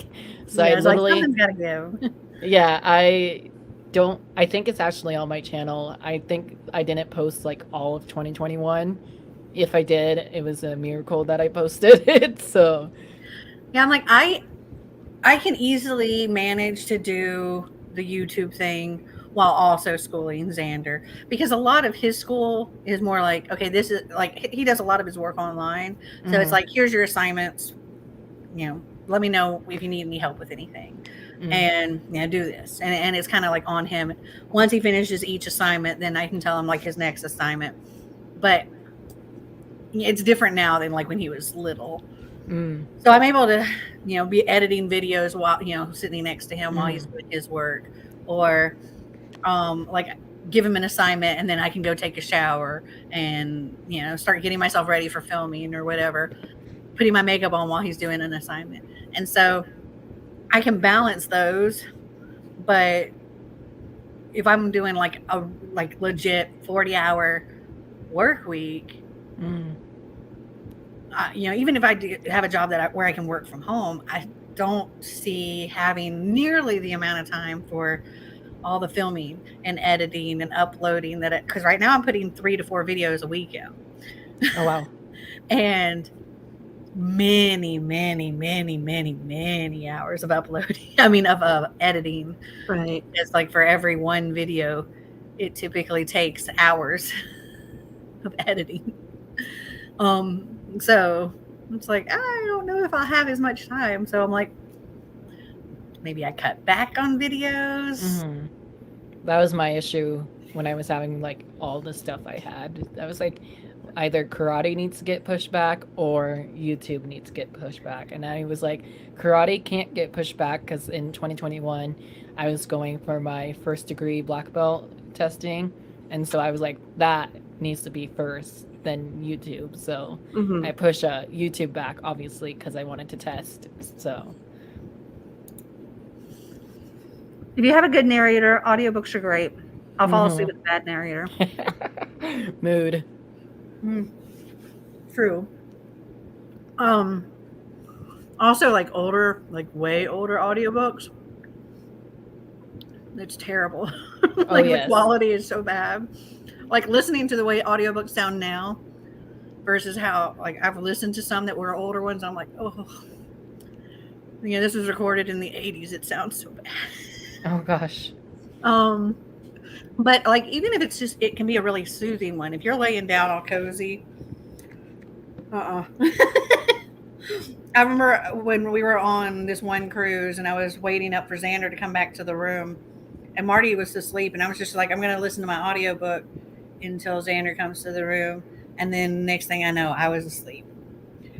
I was asleep with an audiobook playing in my ears. Marty had earplugs in his ears and Xander had lost his key to the room. Oh no. Which just happened to lead him to have to spend the night in some girl's room. Oh. Because he couldn't get into ours. Which led to us waking up in the morning and him not being there and having to have security hunt him down. That was a fun day. I'm the opposite. I start to zone out with my own thoughts if I read physically. But listening to audiobooks keeps me out of my own head. I get that too. Like when I'm physically reading, especially when I find like I'm physically reading on my phone, I get so easily distracted.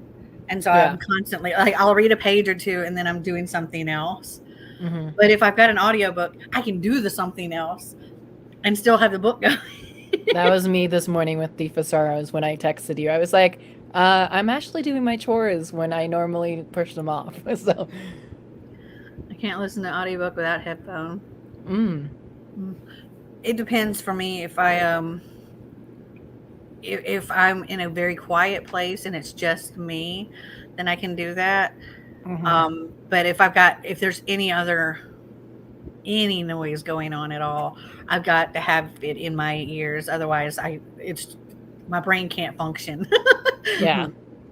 It's like I could have one earbud in and one out, and if there's still noise, I'm just like, all my head's going is nothing, no actual words, nothing's making any sense. It's just like Yep. I actually just Googled it after I heard another booktuber talk about it. It's a Harry Potter retelling, and it's Draco and Hermione's love story with a handmaiden twist to it. What? What book? Oh, Manacled? I was so confused. I won't read it because I got away from the Harry Potter fandom. So Same. I like to do stuff when I listen to audiobooks too because I'm fidgety. Yes, girl. A lot of diamond painting or Switch gaming going on at the same time. I need to get into diamond painting. I know a lot of my friends do it, so it's so relaxing. My dumb self brought my gigantic diamond painting that I'm working on this cruise. And one day I was like, okay, I'm going to go and sit down and do my diamond painting and listen to my audiobook, because we had a lot of days that were just days at sea. And I was like, I don't need to go to the casino today. And then I went and I set up at this place. And I pulled all my stuff out, only to realize that the little case that I carry all the diamond stuff in,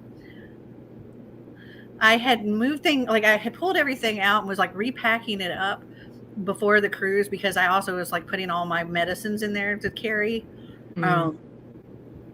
And I put the wrong tray in. So the tray that was in there were like all the spare diamonds from all my past diamond paintings and not the diamonds for the one I'm actually doing. And so I was like, well, I've got a whole bunch of diamonds I can't use.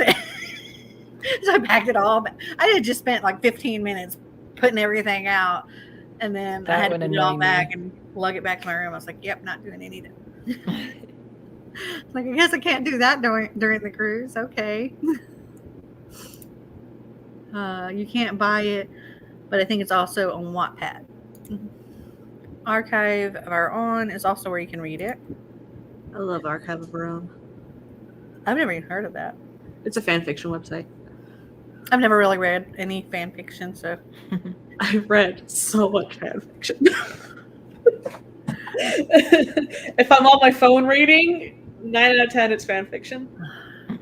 Unless it's like something that's actually, become something published that started out as a fan fiction type thing.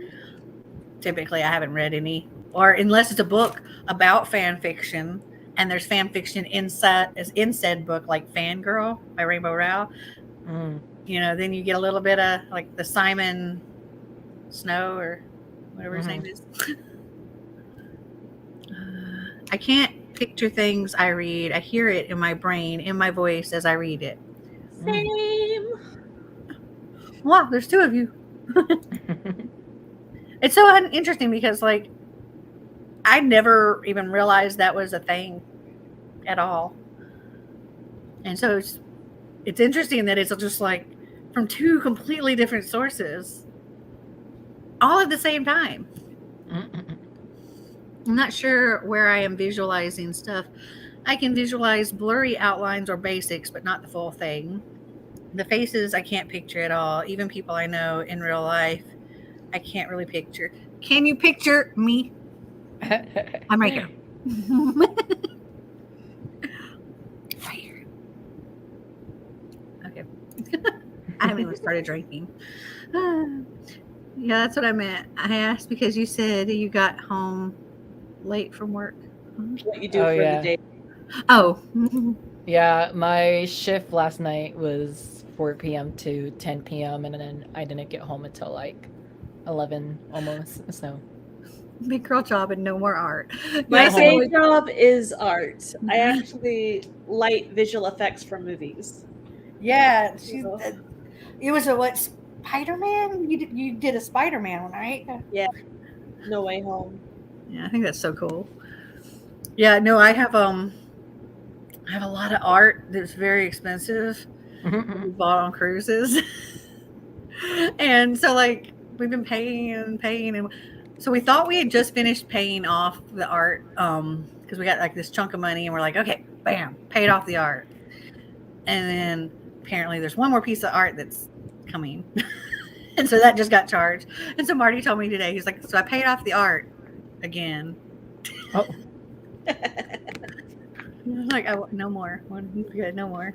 It's some Alice in Wonderland art that's coming. Oh, fun. Mel Xander's right. You've been spoiled too. Yes, I know. I'm very spoiled. Mel, that would also mean no more pets. What? Yeah, I mean, he's told me that many times, but I keep getting more pets. Less time for traveling too.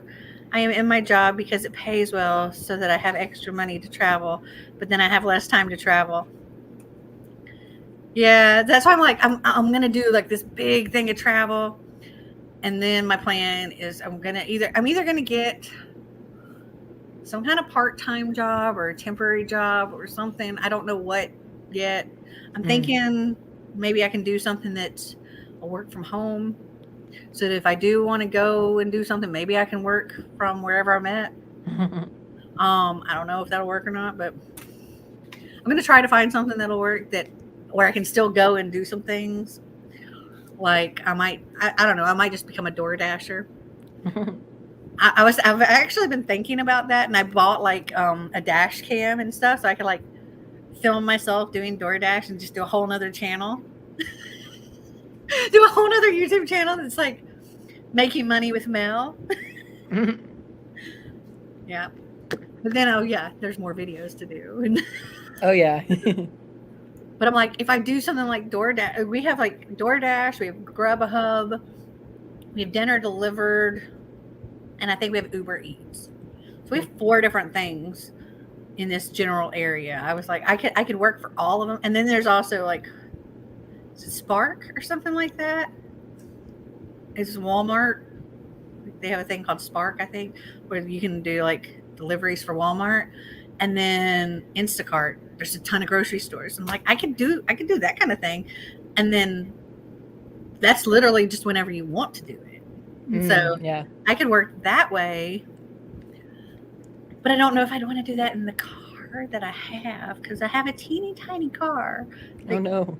You know, people order a case of water. It's not going to fit in my freaking car. Because I literally can't even get a travel on suitcase in my trunk because it's really no. big.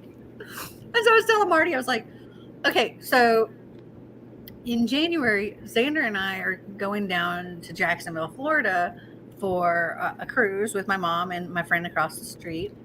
And then after that, have another cruise that in a different location in Florida. And so we were trying to figure out like the best way for Xander and I to get there. And I was like, honestly, I don't think I could take my car because it's a 2-seater. And then you can't fit a suitcase in the trunk. Like you could fit it in there if you could get it past the hole, but the hole's like this big, so you can't fit a suitcase through there. And he's like, well, maybe you could fly. And I was like, well, we have another thing to go to after, and then another thing after that. And so I have to be able to drive from one location to the other. And renting a car would be expensive. And I was like, well, I do keep telling you I need a car that's a bigger car. I need a second car. And so we're like looking at getting me a used not cheap, but like a used 7 or 8 year old SUV or something like that, because I want to like be able to take the dogs to the dog park and stuff. And Marty doesn't like to have the dogs in his car, but his car is the only one big enough to carry all the dogs and the humans in, and even then it's crowded. My car, I can have me and one animal and that's it, or me and one person. And so I'm probably going to have another car soon so that I can drive that to Florida. Speaking of dogs, I'm going to go feed mine dogs right now because it's their dinner time, so I'll be right back. Oh, yeah, my dogs haven't been fed. Maybe that's why they were trying to steal my burger. Oh. They'll be fine. They'll be fine. Marty will come down eventually, and I'll tell him to feed them. There are only 2 audiobooks that I've loved so far, the Hunger Games series and Beyond the Wand by Tom Felton, which is narrated by him. I Mel, have you- have the audio book for The Sandman, where it's like full production with a full cast that I'm super excited to get into. That's Neil Gaiman, right? Yeah. I didn't like it. Oh no. I loved the show. So I'm hopeful. I've tried a couple of different Neil Gaiman books, Uh-huh. and I haven't like loved any of them. And The Sandman, I DNF'd. Like I was reading the graphic novel and I DNF'd it. Mhm. And I was just like, the house. The Cerulean no, Sea? no, not the house of the Cerulean. That's TJ Klum. The ocean at the end of the lane. Right. That was, I think, the second. Like, so Sandman was the third. The first one was the Graveyard Book. Yeah. Great. Yeah. So that one was okay. It was fine. I didn't love it. I didn't hate it. It was just fine. My second one was the ocean at the end of the lane, and I DNF'd that. There was a part I hate to even think of right now because I'm eating, and I was just like I couldn't get past that. And then the Sandman was the third, and I was like, okay, 3 strikes. I don't like any of it, so I'm just like, he's just not for me. I grew up on Coraline. I like Coraline. Coraline's fine. Well, I mean, I don't know that I've ever read the book, but I like the movie. I like the movie Coraline. I thought it was like twisted. Yes. It was like, it was cute, but it was dark and twisted, and I kind of like that. But my style in movie is very different from my style in books. I also enjoyed his Doctor Who episode that he wrote. I don't know that I've ever watched an entire Doctor Who episode. Ah! I've heard, I can tell you, I have heard many a Doctor Who episodes because we used to have a minivan that had like a DVD player for the kids. Yeah. And we would get the Doctor Who series on DVD from the library before we go on a trip, or other movies too. But we put the Doctor Who in, so I'd hear Doctor Who going on, but never like actually watched it. Every once in a while I'd see just a little bit, and I'm like, and it was especially the older things, and I'm like, this looks really dumb. And I'm like, those are like really bad graphics and really bad, like the monsters, they look like trash cans or something. I was like, that it reminded me of the terrible like effects from way back, Danger Will Robinson. Yeah. What's it, that show forever and ever ago, and it reminded me of those kind of, and I'm just like, this just is so cheesy. But I have seen little bits and pieces that I'm like, okay, this does look interesting, and that's probably like the newer kind of stuff. Uh-huh. But yeah, I'd hear they watched like several seasons in the car, and so just when I would happen to look, it would be something ridiculously stupid. What, the Exterminate guys, the ones that I think look like trash cans, the Daleks. Exterminate. I was the vice president of the Doctor Who club at the college I went to. Cute. My kids loved it though, and Marty likes it. Yeah, it's fun. Sorry, I'm trying not to like open my mouth and chew. It's all good. Oh, let's see. Oh, have you tried Diamond Art Club? They have really pretty ones. No, I have not, but I have a lot that I've gotten from other places. Like I've gotten a lot from Temu and some from Amazon. And I think I've had some companies send me some, and I have more companies trying to send me some, and I'm like, I'm just hold on, y'all. I'm okay right now. I'm good for a minute. I love listening to Will Wheaton narrate books. I know that name. Why do I know that name? Is Who that is Will related to Josh Wheaton? Who is Will Wheaton? That name is very familiar. Okay, I knew it. He's Wesley Crusher. I knew that name. I like Wesley Crusher. He's all grown up. Oh my gosh. He's like a man. Wesley Crusher now. Oh, wow. I just remember him as a, teenage boy on the Star Trek The Next Generation. Yeah. The only fan fiction I read was one with Daryl Dixon from The Walking Dead with a new character that looked like Daenerys.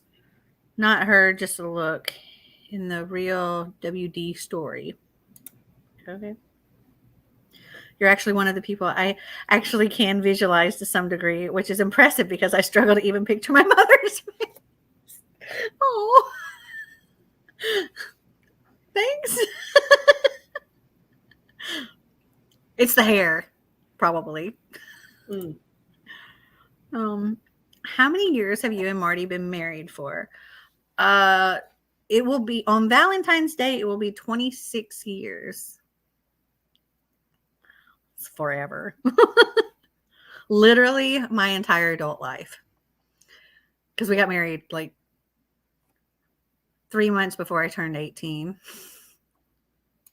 My entire adult life. Did you enjoy the movie Stardust that was based off a book by Neil Gaiman? You might like that one of his. I have not. I've never watched it, I don't think. Like the bad effects from the first Dune movie? Different. So they had like no budget. So some of the sets in the old school Doctor Who, like the ones from the 60s and stuff, like cardboard, you could see it was bad. Like cardboard that had been spray painted? Yeah. And like the one set of aliens was literally people wrapped in bubble wrap. Like, yeah. Yeah, and I think they watched like the old stuff all the way. They were like watching from the beginning or something like that. Or they watched several seasons. I don't know if they started with the very first season or not, but they definitely started with some of the earlier seasons that did have the terrible, terrible, terrible graphic. The arms just. That's one of the clear visions that I have was like one of these terrible robot-y things, and it is like exterminate. And I was like, what is that? So That's supposed to be the bad guy? They were originally going to go the Dalek like claws, like metal claws, but they ran out of budget, so they gave them a wire whisk and a toilet plunger. So those are the appendages, and it stuck and it works. I was just like, I mean, that's supposed to be the bad guy, and they're not scary. It'd be like, just knock him over. Well, the Daleks used to not be able to go upstairs. Oh. So if you ran up a couple of steps, you were fine. But now they have fixed that problem with a newer generation of Daleks, where they can like levitate over stick. That's hilarious. Stardust is such a good movie.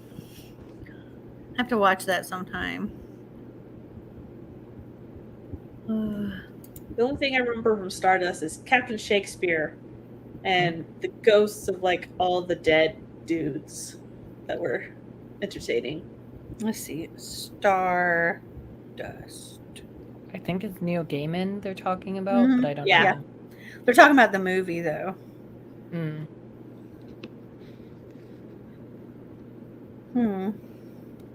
Yeah, I've definitely never seen this. But, now see, it seems like a movie I would be interested in watching. a lot of his books sound like something I would be interested in, but then I read them and I'm not. Mm-hmm. But I did like Coraline, so maybe he's more the movie person for me and not like I don't know that I would want to read anything that was like Nightmare on Elm Street, but I love those movies. But I don't know if that would like translate to me loving something in a book form. Right. Mm. The only slasher I've read that I can think of is Clown in a Cornfield. That was pretty fun. I've heard good things about that. I have it. Hashtag haven't read it. I can't read that type of stuff, which is weird of me saying this. I cannot read stuff about clowns, but haunted house, ghosts, and murderers I can read about. So why not clowns? It's a murder clown, so maybe. I don't know. I mean, maybe it's because like they seem all fun and innocent and nice, but really you're expecting them to be bad. But if you know going in that it's going to be a bad one, it might be different. I don't know. It's could have been what happened Halloween many years ago, but yeah. Tell the story now. Oh gosh, I recently read a middle grade horror called The Grin in the Dark. The cover is a terrifying clown face, and the whole premise is when a stranger calls, but it's a clown in the house. That's terrible. It was an amazing premise, but the prose left much to be desired. I was like, dang it, this could have been great. So I have a middle grade book recommendation for you. If you haven't read it, it's called Whispering Pines. I started it. It's in my room. I might have even told you about it in the past. Yeah. You started reading it? Yeah, I read the prologue. I'm on chapter 1 now. It's really good. Like most middle grades are not ones that would kind of creep me out or anything because they're middle grade. They're not meant to be like super creepy. Because you're not want to scare kids too much. But that one creeped me out. I was like, I don't know how I'm supposed to go to sleep after I read that. I was like, that's pretty creepy. I think there's a sequel. I need to look and see if the sequel's already come out or not. A good spooky middle grade, since we're on the topic. Mel's not going to be shocked that I'm recommending this author because I met her at Y'all West and she's like one of the top authors I'll always recommend. The City of Ghosts trilogy by Victoria Schwab. So I don't know if everybody have read these yet, but it's really good. I wouldn't say it's. I mean, it's not Whispering Pines kind of creepy. It's really good middle grade, but it's not that kind of creepy. Yeah, it wasn't very creepy like probably other books, but I read these the month/days they came out in their original years. So yeah, I just thought for those who are looking for spooky reads. Oh my goodness. The scariest one I read. Book 2, 3, and maybe even 4 looks like has book 4 already come out too? I need all of these. Okay, so book 4 actually just came out this month, and it's the finale. What's the book? Whispering Pines. So it came out in 2020, and apparently book 2, which is called Infestation, came out in 2021. Reckoning came out in 2022, and Extinction came out this month. I need to order all of these because Whispering Pines was fantastic. And looking at this thing has like so few ratings, like nobody's reading these, but the ones that are reading it have rated it really high. So like Whispering Pines only has 1,008 ratings, but it's got a 4.14. And Infestation only has 225 ratings, but it has a 4.22. Reckoning only has 73 ratings, but it has a 4.38. And Extinction, I mean, it just came out 18 days ago. It's only got 11 ratings, but it has a 4.36. I need all of them because I definitely want to read them. So the scariest middle grade I've ever read is Hide and Seeker. Hide Oh. and Seeker. Yeah. So this is by Taka Herman. And this is more upper middle grade. But oh my gosh, there's like a whole nightmare realm and a cursed game of hide and seek. And it definitely deals with grief. And I was surprised it went as dark as it did. I think I remember you telling me about this book when I was telling you about Whispering Pines, because I think you brought that one up then too. The one I just read this year that I love is The Glass Witch, which is a more spooky, not scary middle grade. But it's so good. I love this author. Her second book, The Odds, just came out like a week ago or two. Yeah, like I don't get as much middle grades as I used to. I used to get a lot more, mostly because Xander. But and I was getting like Al Crate Jr. and stuff, and I haven't gotten that in a while. But there's not a lot of them that just like stick in your brain that you're like, this is really good. City of Ghosts, that's one that I would definitely, anything Victoria Schwab, I'd recommend. All of her age groups. She's fantastic. But yeah, Whispering Pines is one of those. It's like I read it years ago and I can still remember how creeped out that book got me. And so you I'm think like, it's something I would love?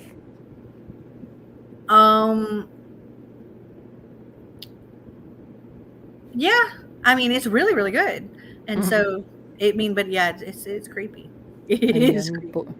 Young boy and a girl must protect their Even small... the cover, I think, is creepy. Ooh, it's set in a small town. Let's see. 2020 it came out. Yeah. I'm shocked I haven't heard it.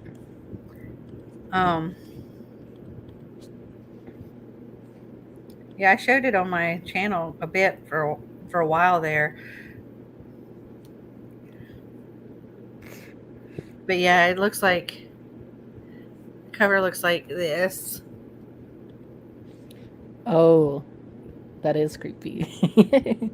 Like the smoke stuff coming out of his eye. In the prequel, it talks about children losing their eyeballs. Mm-hmm. Did it say prequel or prologue? I meant prologue. Prologue, yeah. Yeah.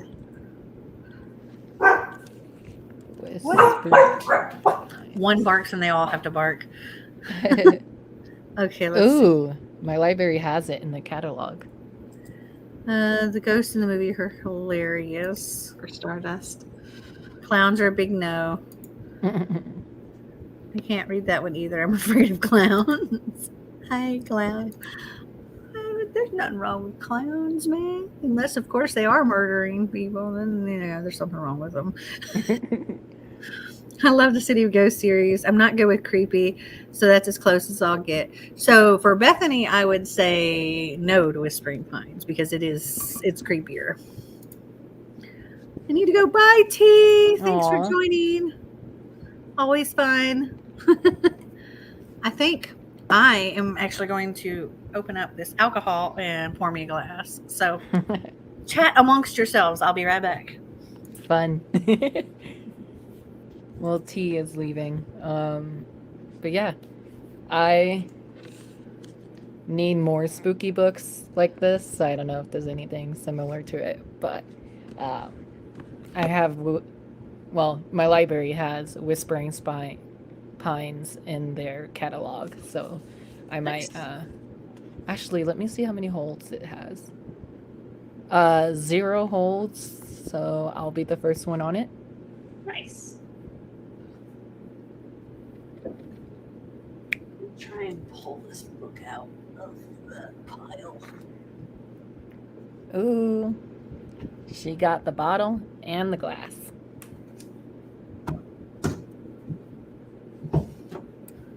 I got the whole bottle, baby. Ugh. So this We're one is having Lindsay's new Caribbean one. Ooh. It's called The Odds. The odds. That's It's cute. this girl who, it's a young girl. I think she's 12. I'm not sure. But she lives in an old folks' home because she has some health conditions. And so she just lives with all of these grandmas and grandpas, and everybody has an odd ability, and she's waiting for her oddity to develop. Oh, that's So, cute. yeah. Who's the author of? It's not showing up on Goodreads. Lindsay Lindsay Puckett. Puckett. It just came out. Ah, there we go. Oh, it's the same author as the other book Glass you Witch. showed. Yeah, this is her second book. Oh, nice. I hope it is. I'm going to It's read made it with real fruit juice, in a couple days. and it's 13.9% alcohol. Oh,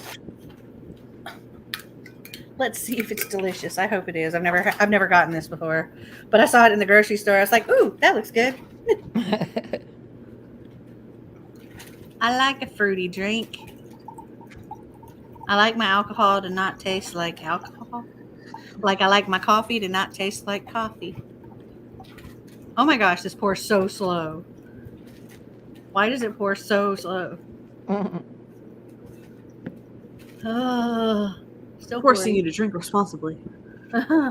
Forget being responsible. I'm at home. Has this little thing, this little pour spout thing on it. I'm gonna have to take that off. I'm at home. I don't need to be responsible. Stop eating the paper. That's something my dogs would do is eat the papers. That first hit in the back of the throat is a little.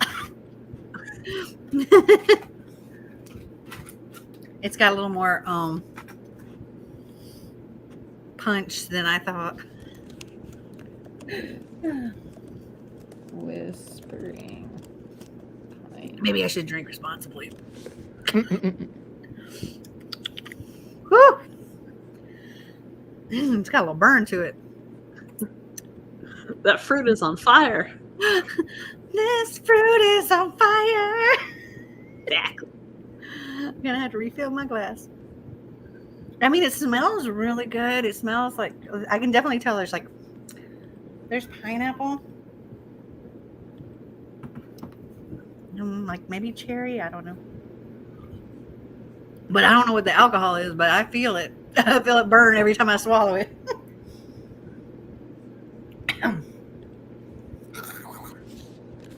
Not me just finding out one of my favorite middle grade series had a new book out. Ooh. Apparently women owned. What series? The Michael Vey series by Richard Paul Evans. I can't share my screen, but I'll pull it up on my phone. We read the first book. I don't know why we read it in high school. Maybe it's YA now that I'm thinking of it. But I think I've seen that cover before. is it YA? Prisoner of Cell 25. Yeah, that's the first one. I was trying to see what the genres are, but You know, the more I drink it, the more I feel like I'm drinking cough syrup. Oh no! Like yeah, it's young that adult. cherry taste. Yeah. You know how like the more between the alcohol and the cherry taste, the more I'm drinking it, the more it tastes like I'm drinking cough syrup. Cough syrup with some pineapple juice thrown. yeah, we read the first book in my sophomore year of high school, and I binge read the rest of the series because we were only supposed to read book one. But like the way it ended book one, I was like, I gotta read more, obviously. So I read it all the way up to the 7th book, and I thought the 7th book was the final book. Well, there's a box set of 1 through 7. Oh yeah, it literally, the title of book 7 is The Final Spark. So I was like, okay, it's the final book. We're done. We're completed. Now there's the Parasite. Yeah, now there's like 2 more that I didn't even know about. So Oh man. So I don't know if I. strike. Oh, The 7-Up is empty. I mean, the Sprite is empty. yes. I gotta find something else to dilute it. What do I feel like somebody's knocking, but they're not answering? It's because somebody's knocking. Sounds like it, but Knock, knock, knock. I'm knocking. It's a ghost. most likely. Okay, we're gonna try some peach nectarine sparkling ice. That might be good. Pour some of that in there.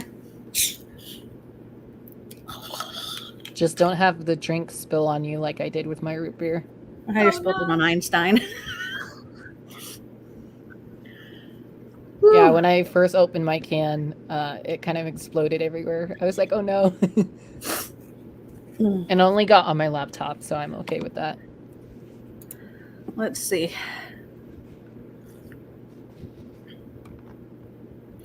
A little better. You're enjoying it so immensely. Yeah, I might not buy this again. But I have wine upstairs if I need to. So what I drank something last time that was not great. I don't remember what it was. I'll try something new, and sometimes it's great. Most times it's not. Most times I have regrets. This is one of those times.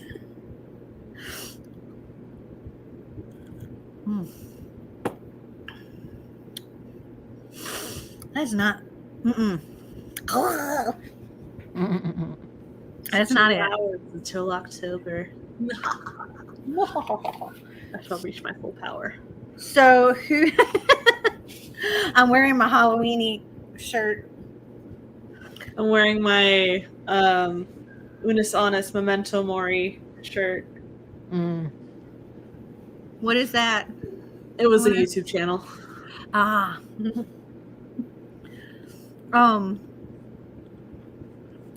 Are in either of you doing, or any of you in the audience, participating in Becca's Spookopalathon? I'm participating in 2 readathons next month. Ooh. What are you participating in? So Spookopalathon, and then I am a co-host for one that we're calling Steinoween. So we're reading Goosebumps and Fear Street throughout October. Oh, fun! I got to meet him at it was BEA or BookCon, and his wife, and he signed. I got him to sign a book for Xander. Aw. Very That was exciting. pretty cool.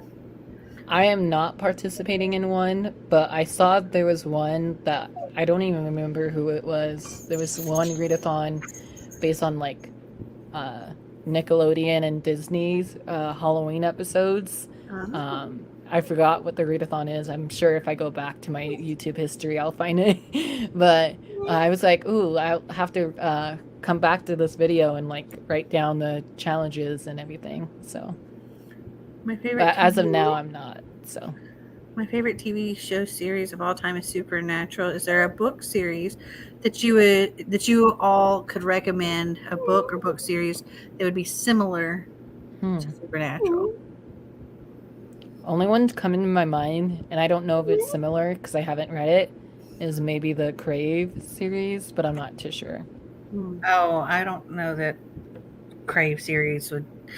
I mean, Crave is supernatural, but it's not like the show Supernatural.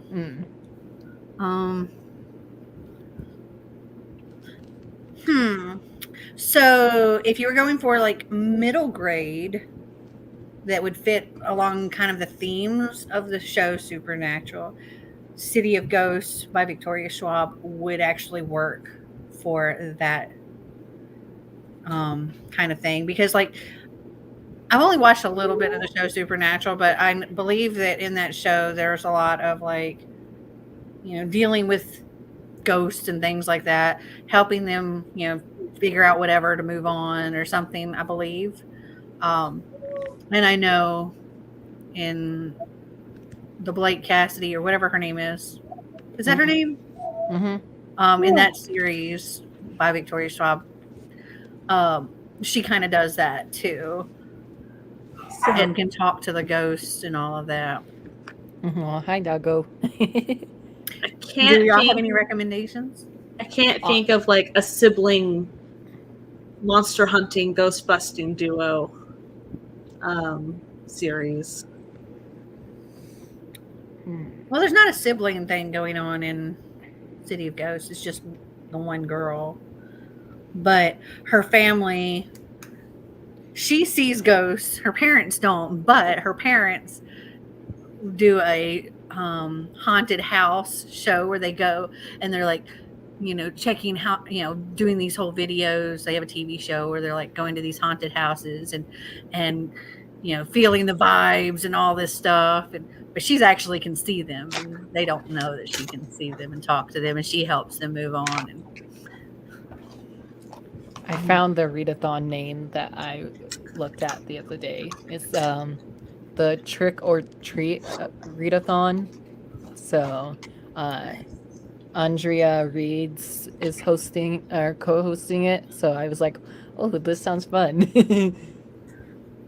Bethany's participating. Yeah, I still need to do my first roll. I was waiting until tomorrow to do my first roll. I'm still trying to decide how I want to, like, if I want to vlog it, if I want to just do shorts. I wasn't planning on participating in any when I filmed my whole TBR thing. And so I'm like, well, I didn't learn about that until after. And so I'm like, okay, well, I'm definitely going to do that. But I have 30 freaking books, I can figure it out with what I have to, need to read, I'm sure. And so my plan is to just pick from those, hopefully. But yeah, I'm planning on starting that tomorrow. That's why when I finished Thief of Sorrows, I didn't start another one because I'm like, I don't want to be carrying anything over. Oh, yeah. I am, although I'm sad she didn't do the 24-hour version this year. Last year I had COVID when it was being held. No. Hopefully she does one next year. Supernatural is one of the best TV shows of all time, in my opinion. I only got through the first 5 seasons, but I don't know that I ever watched an episode. I've watched pieces. There is one book that I read that the only episode that I ever watched a good chunk of was the very first episode. And then there was a book that I read that was like, I swear, scene for scene from the first Supernatural show. And so I was like, as I was reading it, I was going, this book very much is for those that like Supernatural. And I think I said that in whatever blog when I was reading it, but I don't remember what book that was. But I remember there was like the ghost lady that was like luring people back to this house, and like luring guys back to this house, and then she was like killing them and stuff. And I think that's what happens with the first Supernatural, but then he realizes what's going on and he tries to help her. Poor dog, he always wants attention. The Thrills and Chills Book Club are hosting a readathon too. Their group book is Clown in a Cornfield. Are any of you participating in that? No. I might. I have to look back at the challenges again because I don't know. I might. I enjoyed Clown in a Cornfield enough to start the second one, but like there's a twist in it that I didn't think was earned, but whatever. I'm enjoying it. Mel's just going to be praying each prompt fits a book she needs to read. God forbid having to add any more books to that stack. Right? It's absurd. I don't think. I think I maybe have gotten 3 of those 30 done, and so that means I have 27 for October. I don't see completing all 27, but hopefully I'll make a good dent in it. I had a lot on my September TBR that I didn't get to at all, especially my series September TBR. If you saw that video, I had like a stack this big of books. 2 giant Billy the bookshelves with the extender, so they go all the way to the ceiling. 2 of them packed full, and then a giant stack next to one of the series that I have started in my bedroom are these books, and that's where I keep all the series that I'm currently reading. And it takes 2 floor-to-ceiling bookshelves, and that's still not enough room. Oh no. So I need to complete some series. But I have to get through these books first. The Mortal Instruments by Cassandra Clare. They deal with supernatural beings. I mean, if you're looking for books that deal with supernatural beings, yes. But if you're looking for things that have that same kind of theme, I think, of like solving these mysteries and helping these things move on and stuff like that, then I don't know that the Mortal Instruments fit that. Yeah. But if you're looking for something with supernatural, then absolutely. Because supernatural also eventually got angels and demons in the whole lexicon of, like, there's an angel character in there, and Yeah, another really good one that comes to mind is Storm and Fury by Jennifer L. Armentrout. That series. There's angels and demons, Nephilim. There's I forget what they're called, but essentially they're gargoyles that, like, they're in their gargoyle form or their human form. There's also one character that can see the ghosts and things like that, and they can help, you know, these beings move on. That's the main character. She can see the ghosts, and she helps people, like, figure out what happened to them or whatever. So that series might be another good one to recommend. It called, Storm and Fury. It's the first book in let's see, what is it? Storm and the Harbinger series. That's what the gargoyles are called. They're called Harbingers. Wardens. No, they're called Wardens. And Trinity is the main character. She's the one that can, like, see the ghosts and spirits. And yeah, there's gargoyle shapeshifters called Wardens who protect humankind from demons. It's an excellent, excellent book. And the main character, Trinity, she also has this rare eye disorder, which is causing her to go blind. And it's the same eye disorder that Jennifer L. Armentrout has, that she's dealing with. And she's going blind. The author is going blind. And so she actually put this in her character. And I remember when I read that, and I read the author's note at the end. I cried from the author's note because it was just so, like, moving on how like I just felt so much for her, for the author. And then I highly recommend that. It's really good. Will anyone have any carryovers from September into October by chance? Yes. Let's see. They have a supernatural episode where they're literally in Scooby-Doo, and another where they're transported to here, and their characters being in the place of the actors. Yeah. So there's an episode of Supernatural where the main characters of Supernatural are now, like, on the set watching actors play them, acting out the show, like, type of thing. I love the weird episodes. Like, my Glee. all-time favorite show ever, most people know, is Buffy. Like, I'm obsessed. I just love it. And probably one of my favorite episodes, I can't say, like, my favorite, but one of my top episodes was the musical episode where the whole thing, like, they were singing everything. And they were like, why are we singing? And Star Trek It's Strange New fantastic. Worlds did a musical episode. Do it. Star Trek Strange New Worlds did a musical episode too. Yes, and I just watched that with Marty the other day, and whoever did that episode was 100% a Buffy fan, because not only did they do the musical episode, have you watched the musical episode of Buffy? No. Okay, if you'd watched the musical episode of Buffy, you knew it, you would know, like, when you watched that it was inspired by Buffy, because there's this whole bunnies thing. Like, there's this mention of bunnies, and that's a big thing in the Buffy, like in this one particular song in the Buffy musical. Anyanka, she's a demon. She thinks it's bunnies that's causing. Yeah, it's funny. It's great. Bunnies are trolls.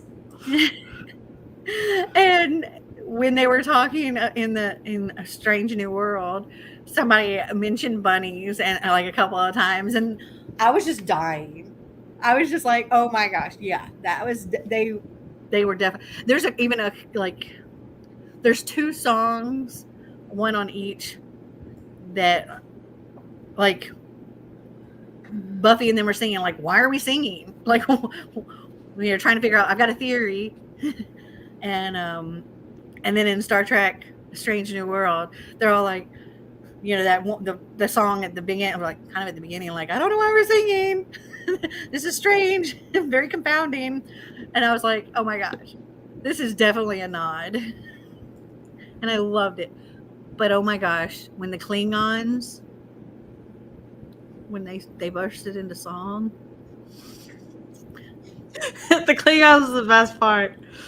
I was crying, literally crying. I about fell over in my seat. I had tears just streaming. I didn't even hear what they sung. It was just, as soon as they broke out into boy band, I was done. I just lost it. And I had to have Marty go back and replay it so I could actually hear it. Because that was beyond hilarious. Like, I was expecting something like, you know, some hard hitting kind of, like they were gonna rap or something, and then they break out in boy band with the dancing and everything, and I'm just like dead. Okay, I'll definitely check that one. I was just about to say that the musical episode is my favorite episode of Buffy. It's and it was funny because Marty was like, hey, come here. Because he watched it before I watched it. And he's like, you got to listen to this part. When they started talking about bunnies, I was like, the bunnies. Because, I mean, they're in space. They're not going to be talking about bunnies. Right.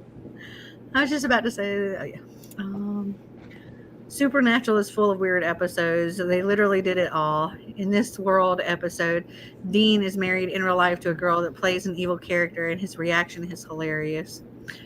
Yeah, they did that a lot with Buffy. It was I think it was like once a season they had a weird episode. I remember this one episode where it was like silent. The entire episode completely silent until the very, very end. Like, no, like you just had to watch. You couldn't look away because you couldn't just listen to it because there was no sound. It was just silence. I heard about that episode.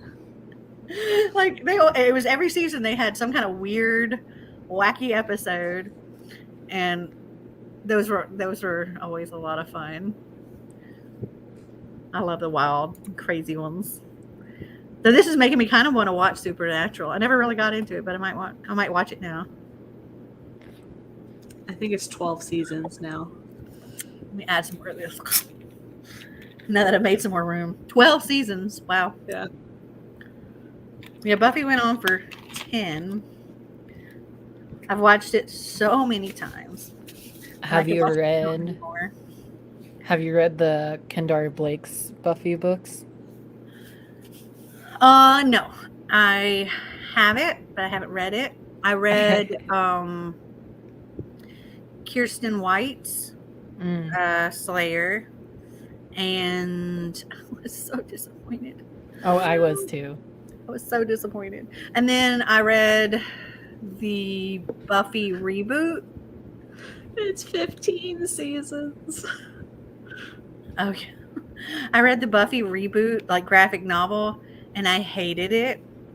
It's actually in my little free library at the moment. It's 15 seasons, but it's complete. It's 15. It's a lot of seasons. Yeah, Buffy only did 10. And I was just reminded the other day that it's been 25 years since it ended. Oh gosh. Or something like that. I'm like, really? That long? Or it's about to be 25 years or something like that. That was me with one of my book series I saw on Instagram. The Dorothy Must Die series by Daniel Page is turning 10 next year. And I was like, wait, 10? I love that series. I've read it multiple times too.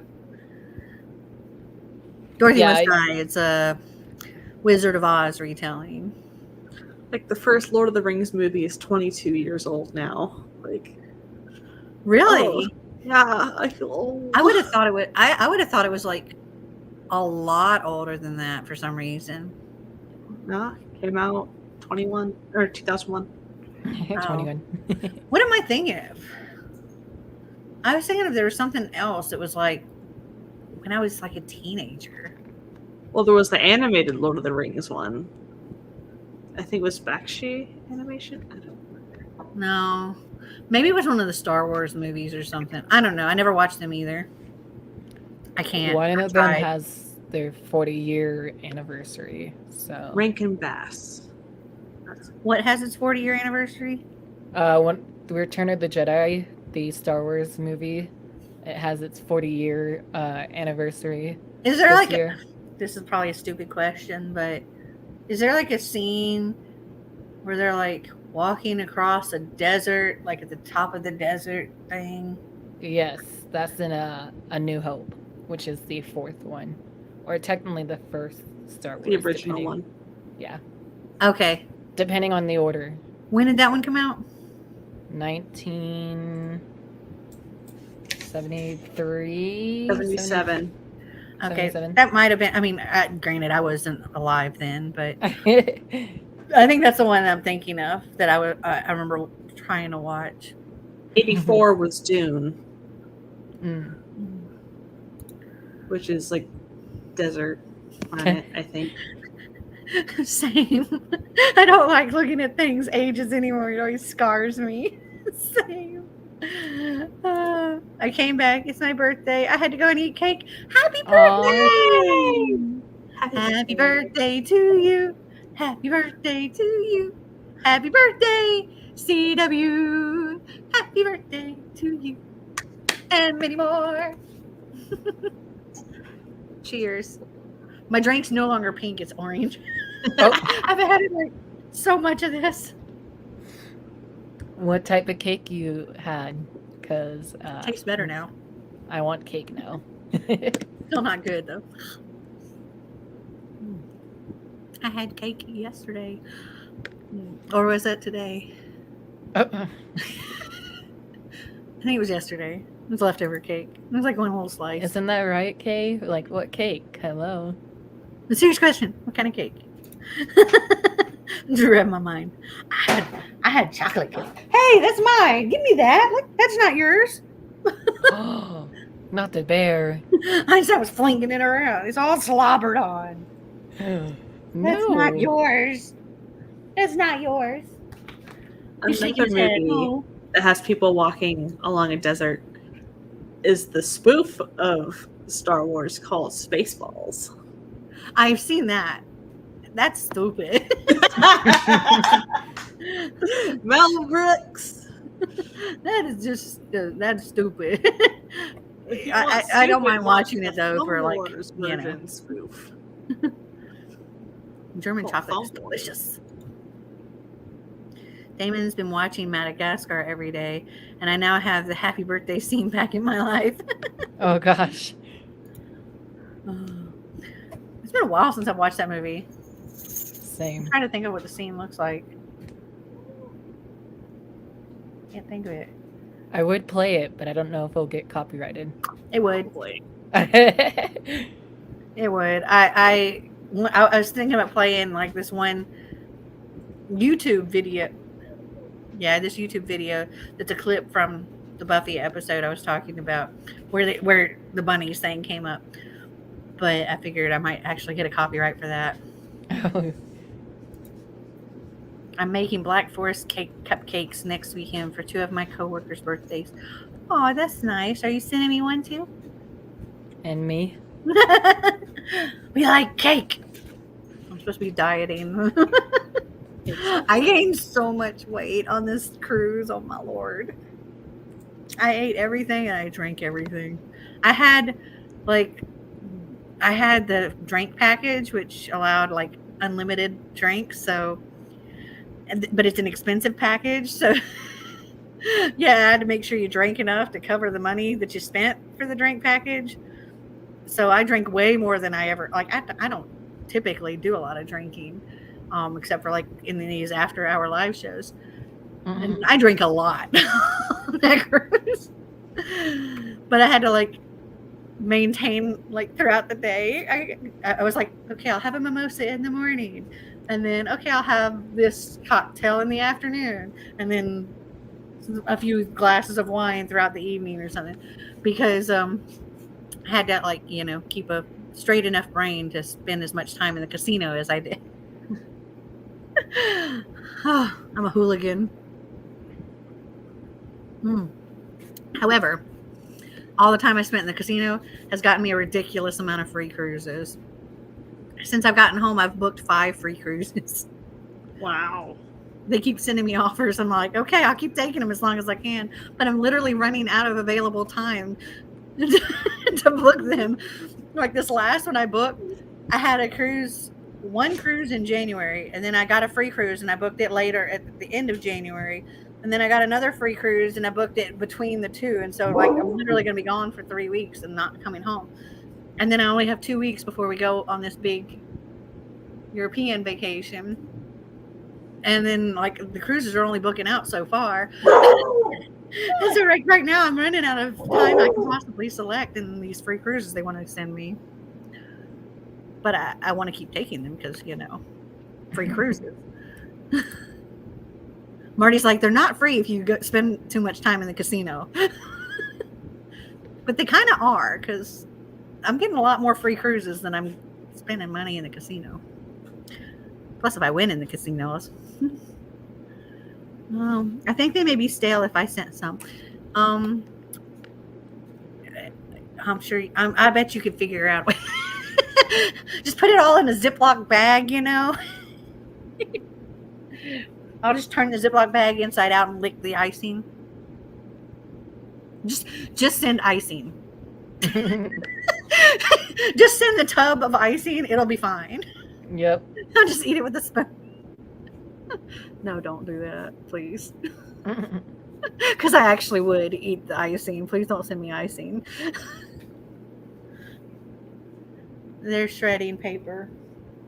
Oh, Where no. did you put that? Snickers shredding paper, and Einstein's currently shredding a sock. They're bored. Oh, they still haven't eaten. Hey, Marty. Is that Xander? Hey, you want to try feeding the dogs? Because they're eating paper and socks. Oh my goodness. Hi, what up? I, There's shredded I don't debris all over the floor right now. So you get Einstein's in the cup. Yeah, in that cup. And Snickers in that. And you fill both of them up. You give Bella a little pour. Wait, yeah. Give Bella a little pour onto her place.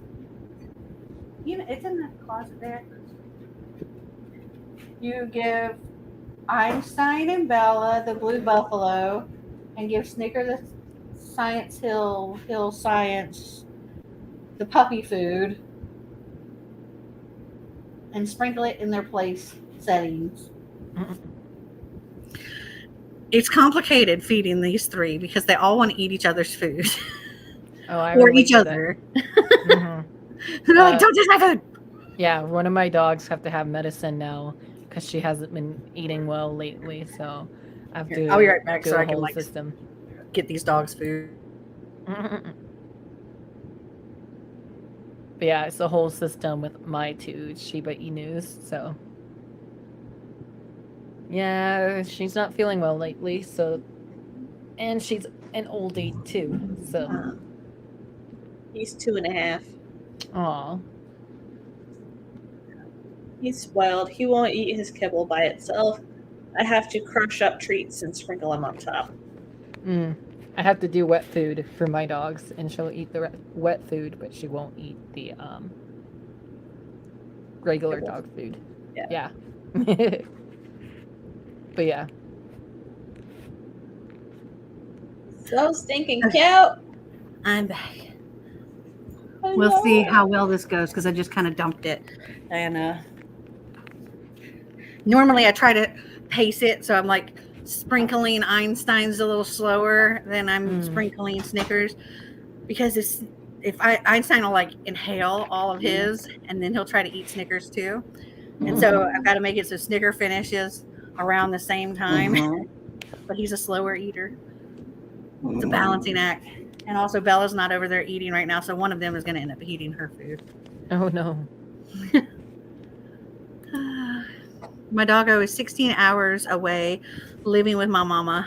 I'm gone 50% of the time.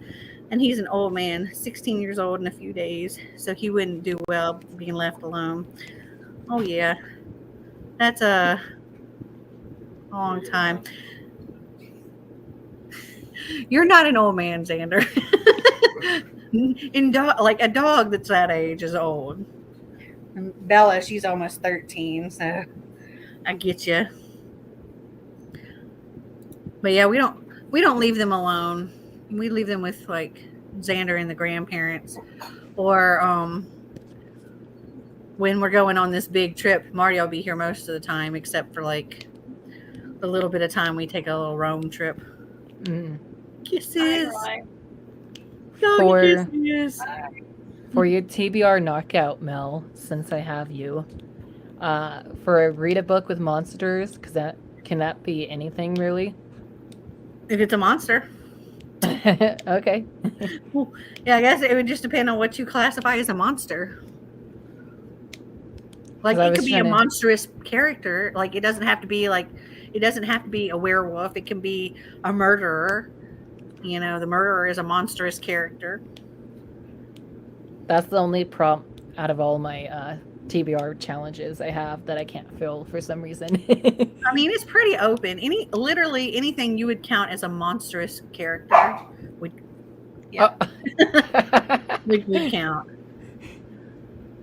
Because I have a read a Xander's thriller. old, you're ancient.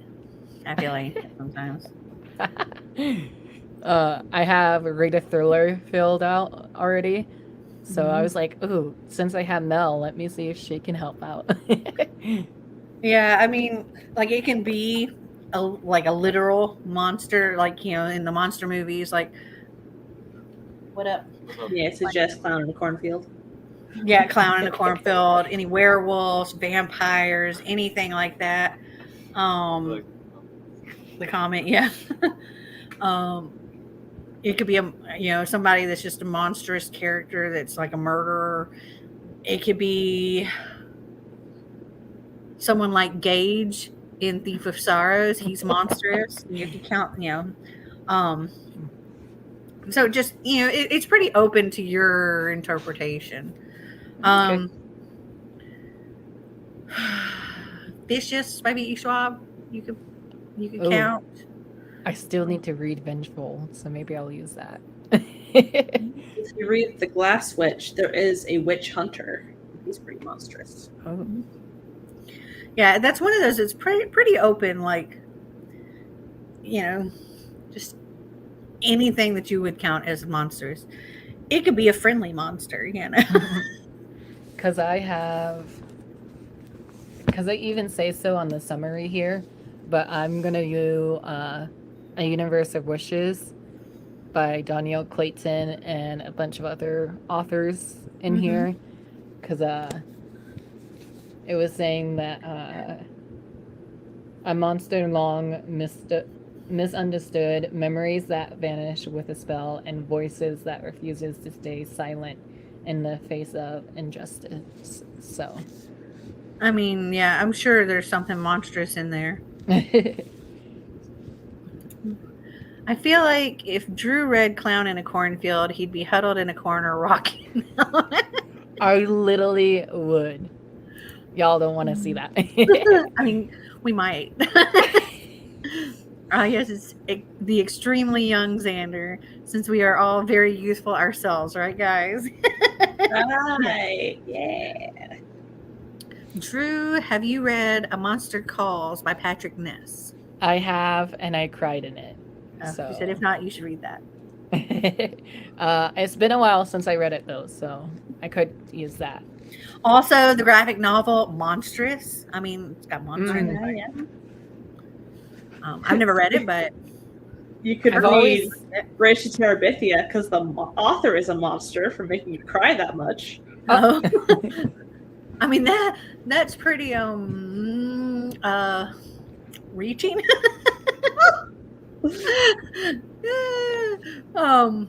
But you could also do like Where the Wild Things Grow, because they're kind of like, I mean, they're friendly monsters, but they're like monsters, make believe type monsters or whatever. Lala's buzzword for October is magic and other words. So I was like, ooh, I might just use the word magic and find books with a magic in the title. So I'm There is doing- a book called Magic with a Y. Magyk. I can't remember how it's spelled. It's a YA. I'm reading Wild is the Witch ooh, by Rachel Griffin. I have that one, but haven't read it. Damn. So, Yeah, I mean, I have it. All her books are on my SeasonAthon author shelf, so they're the ones that I typically will check first to see if they'll fit anything. I'll check that, and then I'll check these books will self-destruct shelf, oh, nice. and see if any of those before I go and check out the other 15 shelves in my house. That's a lot. Yeah, I don't know if there's actually 15 more, but I feel like there is. Considering we turned the entire guest room closet, this walk-in closet, into a bookshelf. Whole bookshelves. You want down now, dude? Let's see, there's 2 in my living room. I have 2 in there. I have 4 in there, so that's 6 downstairs. Junji Ito, yes. I only own like 17 volumes of his work. Do it. Oh. So, Rules for me. My new scary author is Junji Ito. I own Tomie, Uzumaki, Gyo, Soichi, Shiver, Tombs, Smash, Love Sickness, Deserter, Fragments of Horror, Ramina, Venus in the Blind Spot, Liminal Zone, Black Paradox, Dissolving Classroom, and No Longer Human. And Mimi's Tales of Terror comes out like in 2 months. I'm so excited. No, next month. I think it's October 20th, 24th. Hello, Melanie and Drew. Just joined this season. Already over. Where's Amy? Who are the next hosts? Okay, so yes, today is the final day. You still have until your midnight or whatever to keep reading. Amy could not attend the live show. She was in the chat for the author live show, but she couldn't attend, like actually be in the live, because she came down with the flu yesterday and feels terrible and can't talk or anything. And the next host, we have Laura here. This way. Laura over here is one of the next co-hosts for Mary Bookmas. And also Becca from Becca Books and Bujo. She was here earlier, but she had to go because she's got some little ones. And they are our 2 new co-hosts for the next round of SeasonAthon. My guess for that was totally wrong.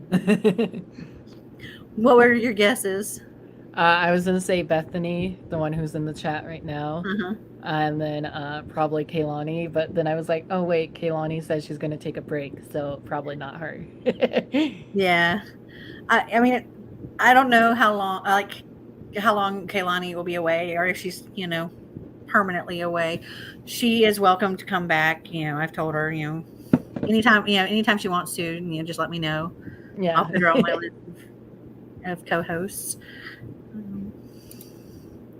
My oldest got me into him, just started Tommy. Or Tommy. Tomie. It's because she's a teacher and got all the germs from the crotch goblins in her class. Yeah. That's probably what happened. I was like, we're very fortunate that, Xander's homeschooled, and so we're not exposed to all of that. The only time I ever get sick nowadays is when I freaking go on cruises. Because then I'm exposed to people. The rest of the time I'm at home all the time. So it's pretty germ-free almost here, surprisingly. I got my first Junji Ito in a charity shop recently. I had to explain to the old ladies working there what manga was after they said, "Oh, look, it's the weird backwards book." Yeah. I'm not a manga person. I have tried like a couple, and like this, I don't mind the stories necessarily. Like one I didn't like, one I did like, but I end up reading it wrong. So I'll start out reading it the right way, and then next thing I know, I've reread something because I'm flipping the pages and rereading what I've just read because I'm going back and forth because my brain wants to turn it this way. Yeah, I tried that. Yeah. Tried to read the manga Orange a few years ago, and I didn't like the way it was like backwards. So I was like, wait, what am I reading? So I had to return my library book to the library once I DNF'd it. But I did just recently purchase this manga. I haven't done the haul video yet or anything, but I purchased this manga, and I'm really hoping that I love it. The first manga I ever got was a very weird, twisted. It was twisted. Alice in Wonderland kind of retelling. Was it Bibliomania? Huh? Was it Bibliomania? No. Oh.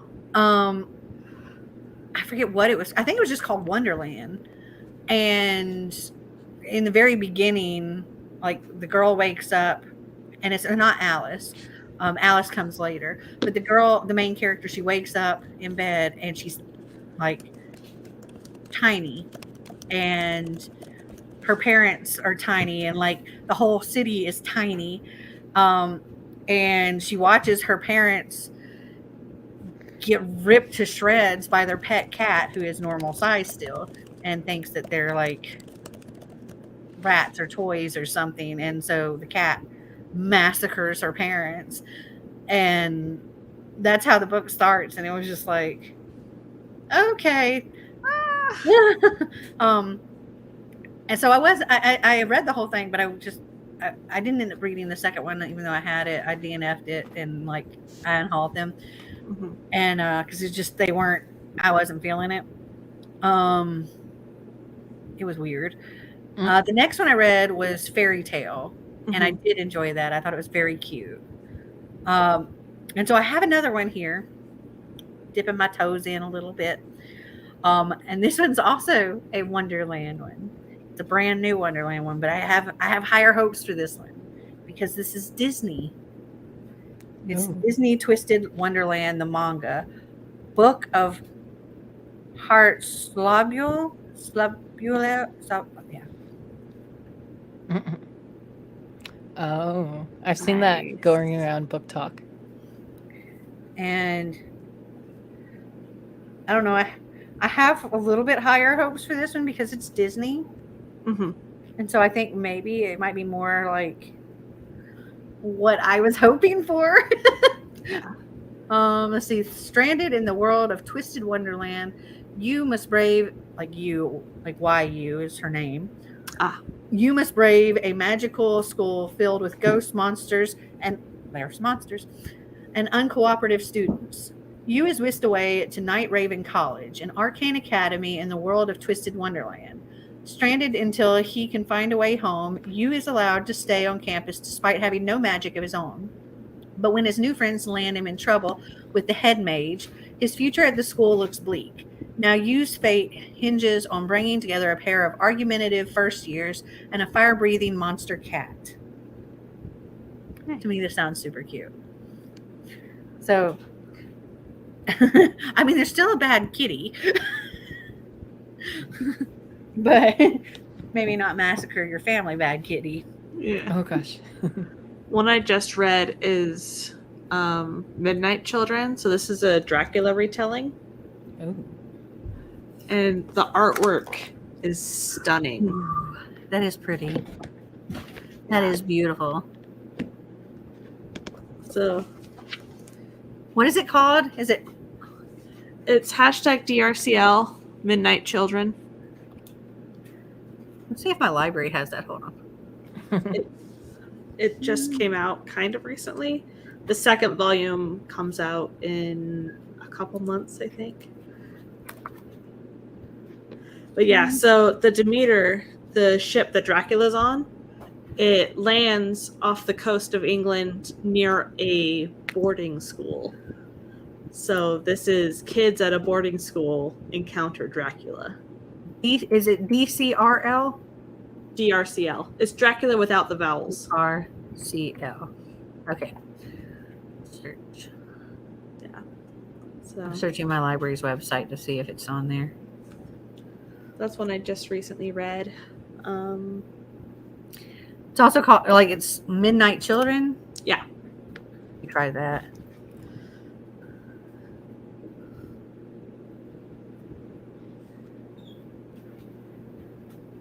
There's Midnight's Children. I don't think that's it. The Midnight Children. Children of the Midnight Sun. No, I don't think they have it. Yeah. Bummer. Because that looks like something I would want to try, but also not one I'd want to invest in. Yeah. Came out 2021. Also, those hardcover mangas or graphic novels are expensive typically. Yeah. And so I'm like, if I'm going to try one, because I'm just not like 100% on them, I want a cheap one. Like this one, I got for, it's $12.99, but then I bought it during the 25% off sale, so I got it for whatever 25% off is. Actually, I think I might have gotten 50% off because of the not having the right price. Then one day when I went in, they gave me 50% off of everything I wanted to keep. Oh wow. Because of all the issues I've been having with Books A Million and them mispricing my stuff. Oh gosh. Oh no, poor Amy. I enjoyed the season book. Good pick. I'm glad you enjoyed it. We had the author chat earlier. If you haven't watched it, you should definitely go and check that out. I'm glad to hear I'm such a regular on the channel. People think it's me. Well, we're also good buddies. And you are a regular, like with all of the live shows you've been on and stuff. Oh yes. I've never read a manga, although I do have the Orange series, and I've heard good things about Spy X Family. Mm-hmm. I did see in the people submitting that there were some submissions. A few people read different Spy X books. Mm-hmm. Actually, I'm going to refresh the page and see how the page count's looking. Let's see, 8. So we got 8, 2, 7, 5, 1 plus. What's it look like on this one? We Got to check both semesters. Okay, that's the same. 3852. So we're at 86,603 pages. Wow. That's pretty awesome. That's amazing. Though, at least for as far as submissions go, last Season-a-thon Academy, there was definitely a higher page count. Hold on, I can tell you because I have it here. We had very high page count, 181,888 pages. That was a lot of pages, like more than double what's been submitted this time. Didn't actually, never mind. Oh no, that was Camp Season-a-thon. Yeah, never mind. I answered my own question. So I was gonna ask if we had teams last Season-a-thon Academy, and I was like, no, wait, it was the same formatting. So yeah. When people start competing, people get. We'll just stop there. Oh, I thought you were going to be a co-host too, Bethany. Manga tends to be either really weird or really cute or just a mixture of the two. Honestly, I feel like that with all my mangas that I try to read but can't get into. Thank you. This is my favorite horror. Well, tied, I guess, with my favorite horror manga. So this is a Junji Ito. It's a chunker. It's so good. It's all about spirals Ooh, that's invading a pretty town. artwork. Like, it's so good. It's so good. If you have Mel, Kindle are you Unlimited, there's causing quite a trouble? few manga on there. You could try to see what you like. They have some Junji Ito on Libby here as well. Ooh. What? I suggested Mob Psycho for manga. Xander suggests Mob Psycho 100. Mob Psycho 100. Yeah. For manga. He likes manga. We are indeed very good buddies. I'm very lucky to have you as a friend. Oh, very lucky to have you too, Bethany. And I can't wait to see y'all. It's gonna be I so was awesome. just talking about this with my friend Taylor. We realized yesterday actually we've been friends for 9 years as of today from the first time we met. So we met First on time you met in September. first grade. Yeah, we met September 30th back in 2014. So, or actually 13. Yes, 2014. Y'all were in diapers together.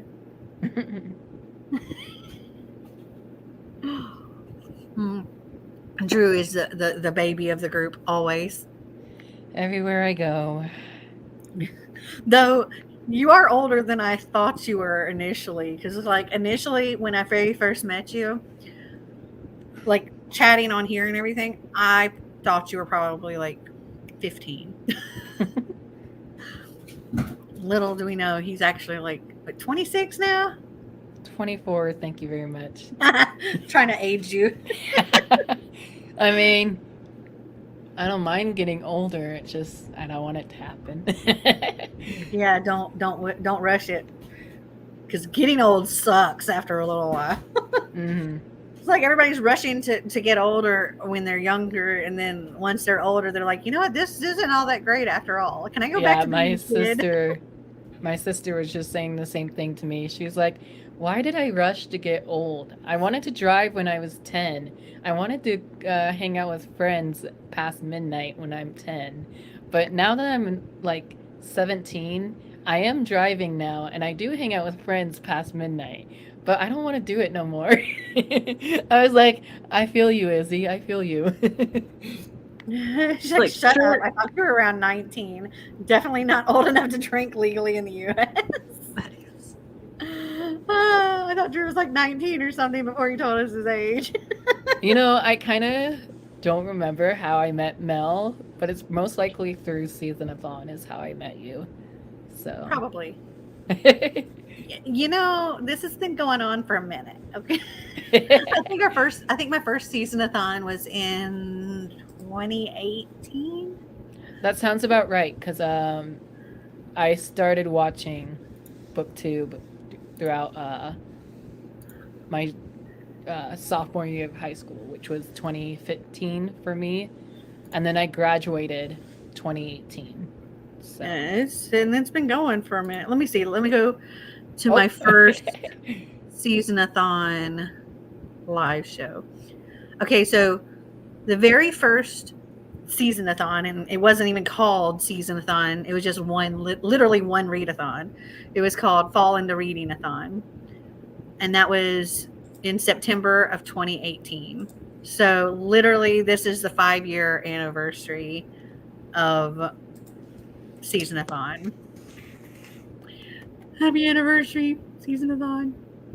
And then 5. yeah, and then we did, and that was only like 2 weeks or 10 days or something like that.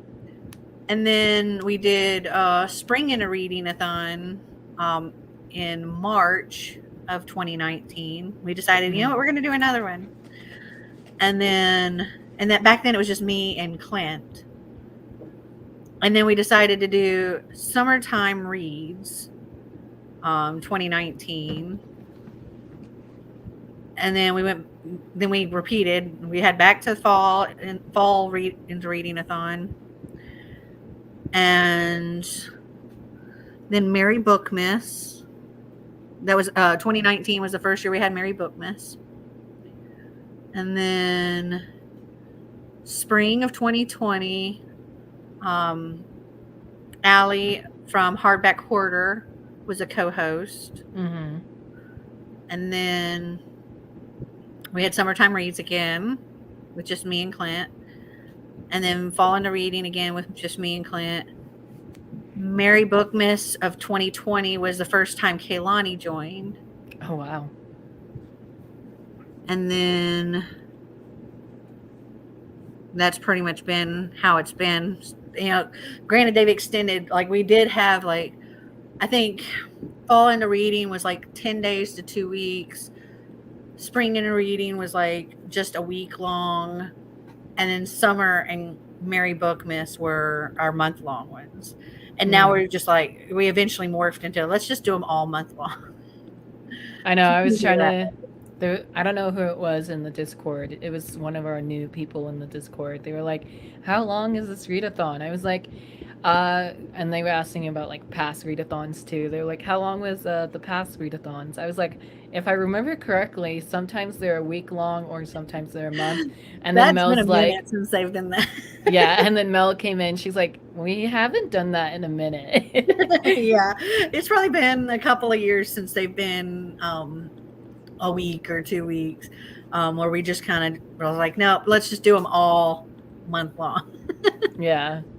I feel like month-longs are easier, in my opinion, but because you have all that time to do your books.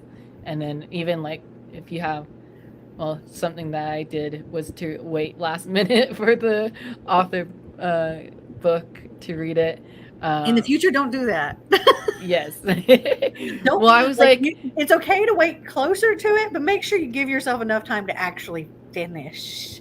Because I started Thief of Sorrows. I started it Thursday night, and then I read a lot of it at work last night, and then I only got to chapter 6 at work last night, and then this morning I woke up at 10:30 in the morning, and I was like, oh crap, my live show's in 2 hours. How can I do this in 2 hours?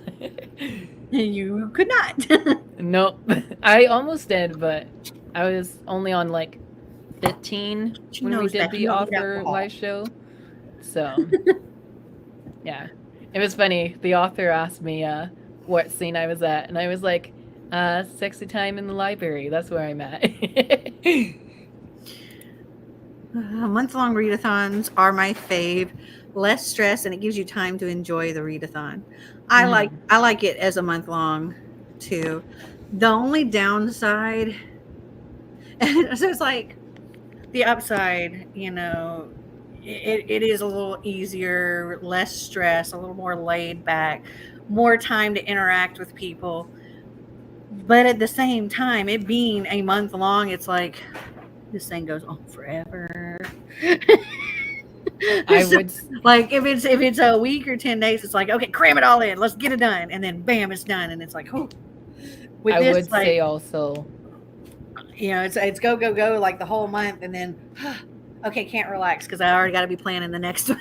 Yeah, I would say also. I feel like the last day of September got to me because I was like, wait, it is the 30th. I need my author interview and live show tonight. So I was like, oh no. So. Yeah, Corey in the Discord was like, wait, it's the 30th? Crap.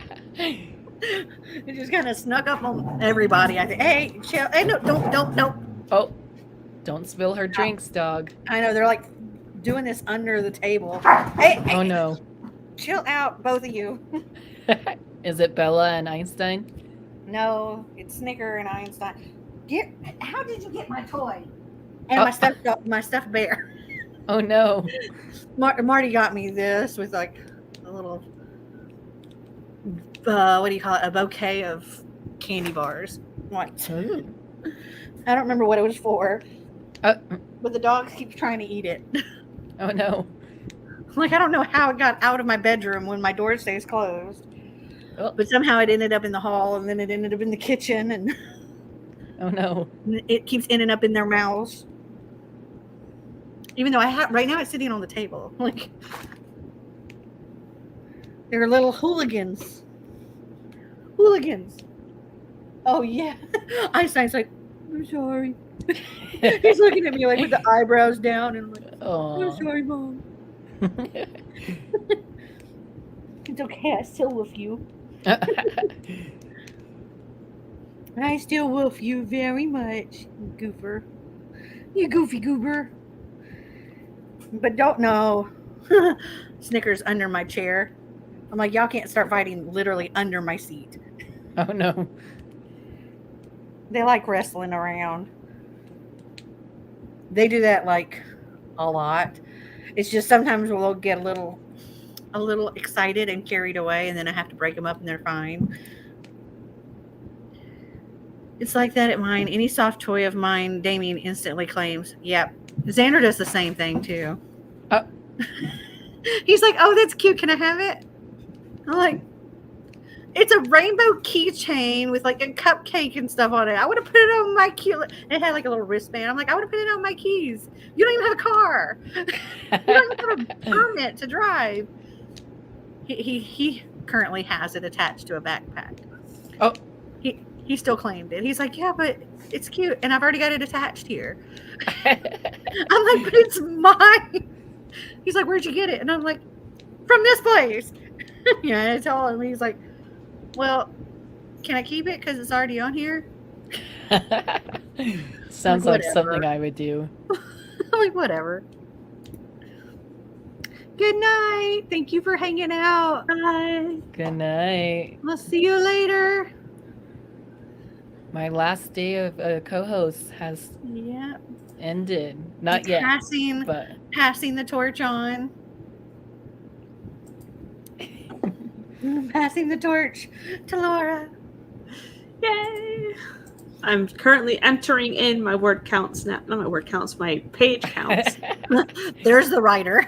I know. It's like, dang it, wait. Hold on, reader mode. Page count. yeah.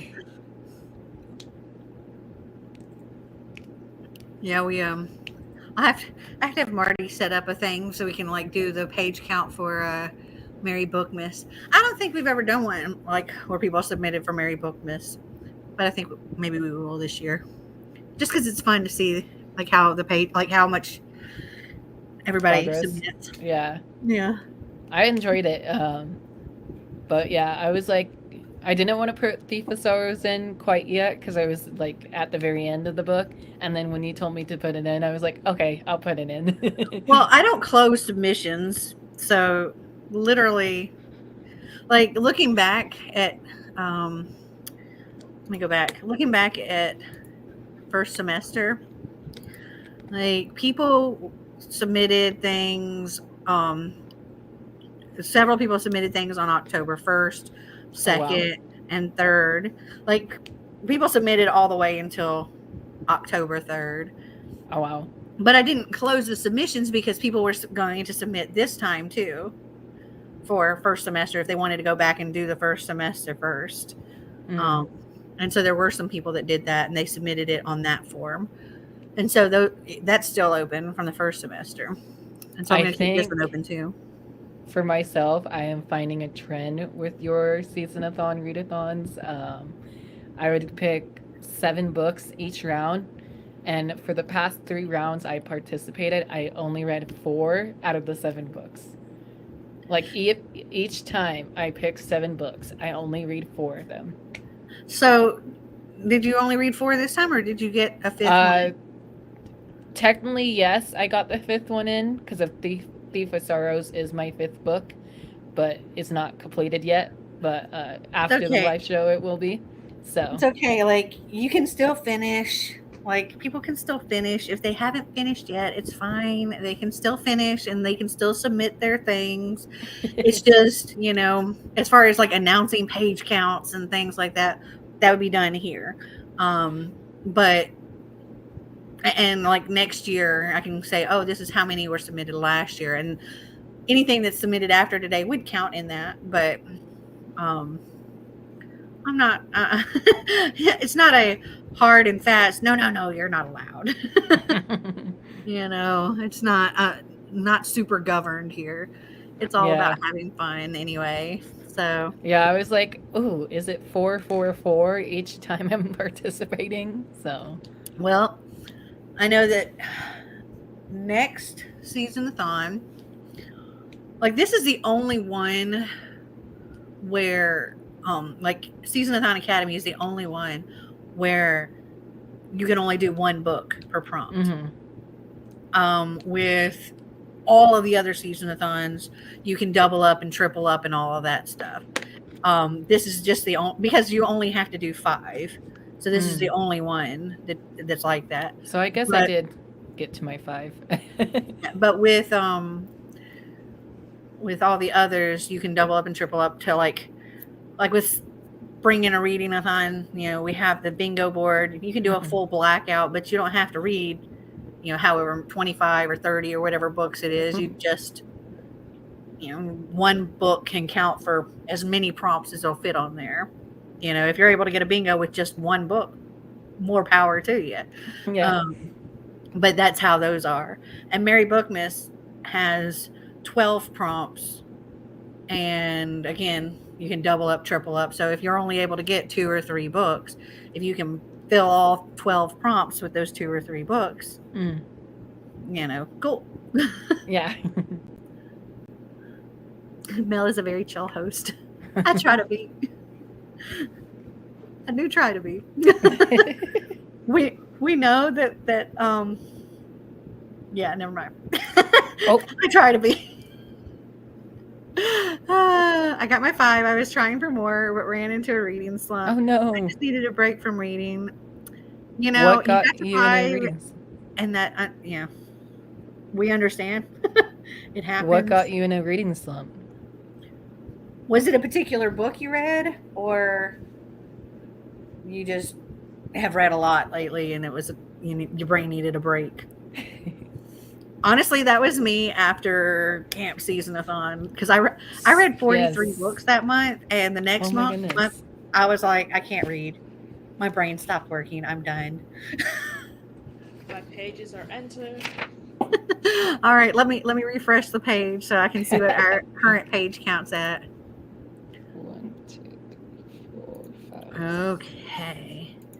We got, as far as this semester's coursework, 84,910 pages, plus the little bit that people entered for first semester, 8,352. So 88,762 this semester. That's still a lot of pages. I feel like there were still a lot of people that just forgot to enter. I looked at my wrap-up page, which y'all will see it later this week, but I read 10 books, well, 10 things this month because a lot of them was graphic novels and novellas. But I read 10 books, and Thief of Sorrow would be my 11th book. So Nice. I'm so annoyed I was slumping this month. I feel like I'm finally coming out of it, though. I'm so Aw. glad. it Are you still sucks that you were reading? in it. Are you still reading Sweet Black Waves, Bethany? And are you enjoying it? Because, like, oh, the drama. There's some drama. Like, I noticed you haven't, like, said anything else in the chats about it. So I'm like, wondering if have you gotten to the melted part? Oh. Have you announced your October book, by the way? For the coffee patrons, Yeah. we're reading The Naturals by Jennifer Lynn Barnes. Ooh. The one with the puzzle pieces in the cover. Right? Mhm. Yeah. The last I- one destroyed all our brains. Yes, I think the last one did. Yeah. It was a book I read that wasn't part of the Academy. I tried reading Stalking Jack the Ripper and just couldn't do it, so I started listening to podcasts. Oh, I actually love enjoyed that Stalking Jack the series. Ripper. Same. I'm sorry it like put you in a slump though. The author for Mary Bookmas, are they a new author or returning? Ooh. Trying to get us to spill.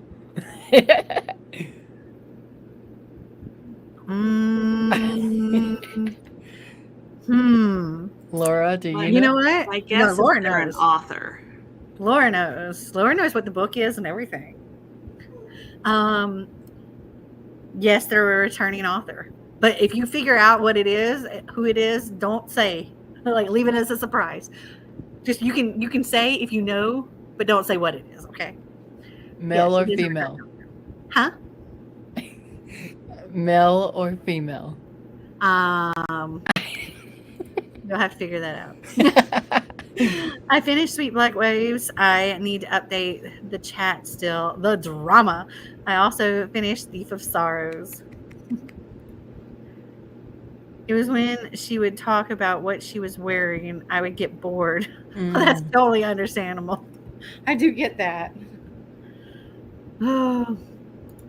Yeah, no, I can't say, like, I can say that, yes, they're a returning author. But we've had so few. I mean, we've had a lot of authors over the years now, but still so few of them that I can't narrow it down even more. What? Did you just figure something out? Mm-hmm. Yeah? You think so? If you think you did, message me, not on here, and I'll look and I'll look. I don't know if I'll tell you if you're right or not, but I'll look.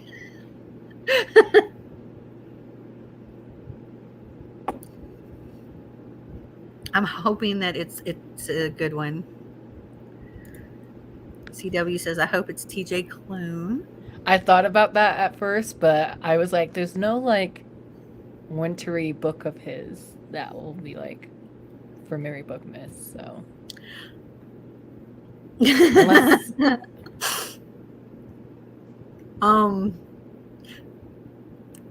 no comment. did you look at your phone?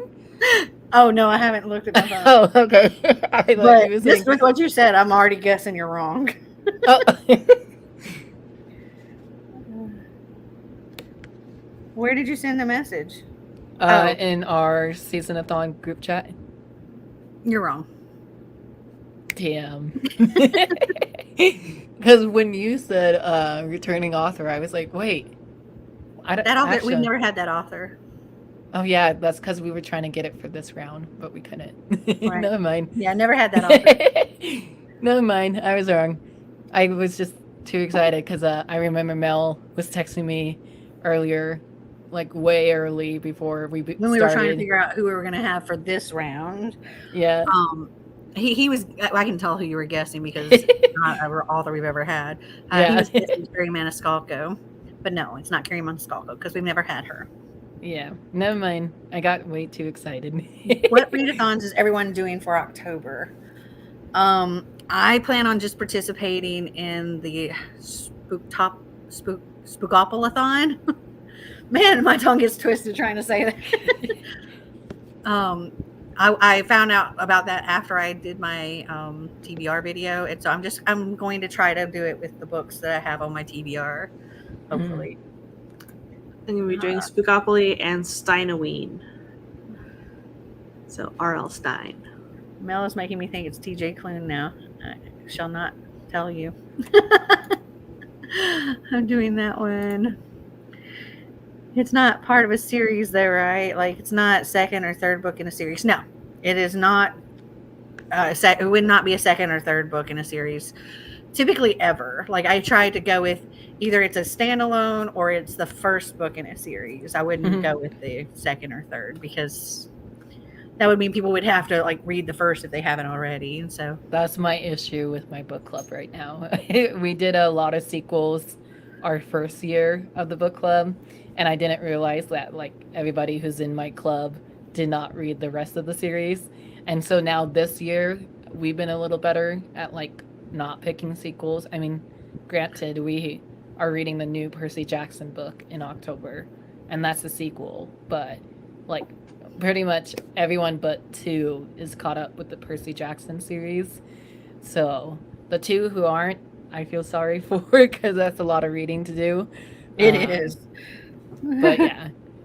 I've read them. So I'm like all caught up except for the newest. And yeah, that's quite an undertaking. I did that in a very long period of time. Oh yeah, I read them as they were coming out. So I was like, I'm like caught up, but I also want to reread them, but I know that would be like a lot of work.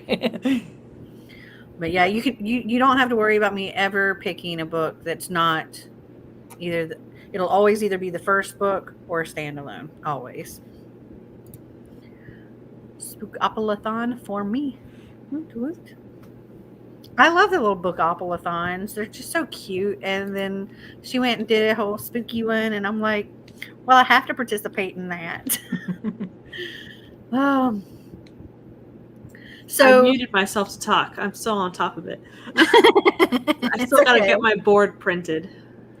Oh yeah, I haven't done anything. I only just found the video. Like somebody just told me about it, and I went and looked at the video because I didn't even know about it. And I'm like, oh well, now I've got to do this. I saw the video and I got a little confused with the directions, so I'm gonna have to like go back and watch it again. You can print out her little guide. Yeah, I saw that. I was like, ooh, let me just print it out then, because I like her guides are great at explaining it. Like I always have to look back, like have to look to see what certain things are because I won't remember. So her little guides are always great. Yeah, I'm gonna have to again go back to the video and print everything out. So I like getting to roll for every book. Gives me incentive to read quickly so I can find out what my next roll is. Yeah. Typically, I would try to do like it all at once, and you'd be like here's my 5 rolls or whatever. But I did that last time. Since I'm not doing that, like since I didn't know ahead of time of filming my video, I'm just like, you know what, I'll just do it as I go. But then I'm like, well, crap, I wasn't planning on vlogging at all in October. I was gonna be like, I have vlogged for I don't know 2-3 months straight. I was like, I'm not gonna vlog, but if I'm doing this, I've got to freaking vlog or something, either vlog or do shorts or something. So I don't know what I'm gonna do. I'm probably gonna vlog for another month. And then I'll take November off from vlogging. Are there any big readathons that stand out for November? Crap, I gotta do the magical one. Like geez, year-long thing. I gotta see what October's prompting. For November, I don't know. Oh, actually, well, I don't know if I'm participating in this because I had a fallout with one of the hosts. So, but readathon, they always do February, May, August, and November rounds for readathon. And it's just reading either short books from your TBR or just focusing the books you already own on your shelf unread and trying to that's my TBR every month. Yeah, and trying to pick the books out for the prompts they have. I might partake in it, but like I said, I had a fallout with one of the hosts. So Yeah, that's kind it's of the one that I texted you about, Mel. yeah. That's kind of same with the Thrills and Chills Book Club. Yep. Well, I know which author it's not. Neil Gaiman, LOL. True, definitely not Neil Gaiman. But I mean, it's very narrowed down by the fact that it is a return author. So like you can look back and be like, okay, there's only so many authors we've had. If you figure the first year we only did Fall into Reading. And then so that was in 2018. In 2019 we did all 4 seasons. So 2020 and then 2021, 2022, 2023, like so it'll be the 21st author. So we've had 20 authors already. Oh wow. Take that back. We've had 21 authors because we've had 2 authors for one readathon before. Because we had Emily Webberly, Jeff Sentner. No. Okay. Jeff Sentner, and we also had Janella Angelis, and we did their live shows a week apart. Because we were waiting on one author to answer, and then another reached out and answered, and then the other was like, okay, well, we're having 2. Yay. Better to have too many than not enough. Yeah. So yeah. Book drama. Yeah. Anthony knows all the book drama. I'm not going to go into it because it's live, and I don't know if... We're not going there again, okay? Yeah. But I'm not going to go there for my fallout I had. It was over a dumb reason as well. But... Oh, yeah. I know your book drama. Yeah. Because I didn't know your book drama. Bethany knows my book drama.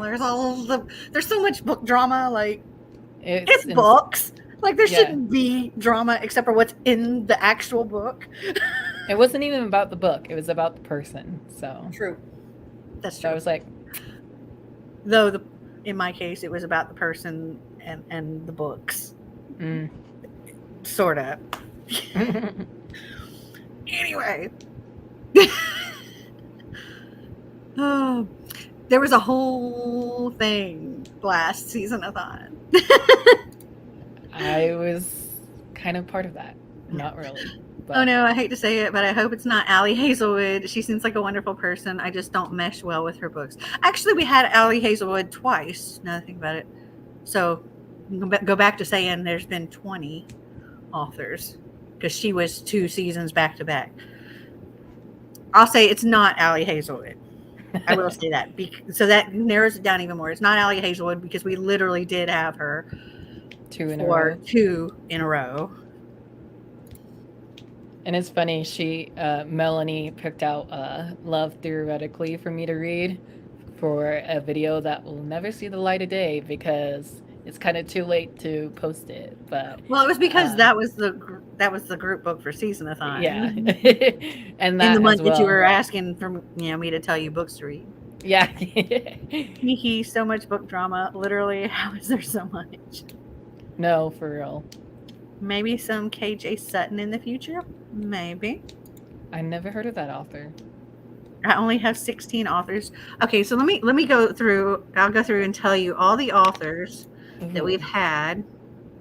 Though I'm not telling you what's what or who's, or I'm not going to tell you like TJ. So the very first one, let me see.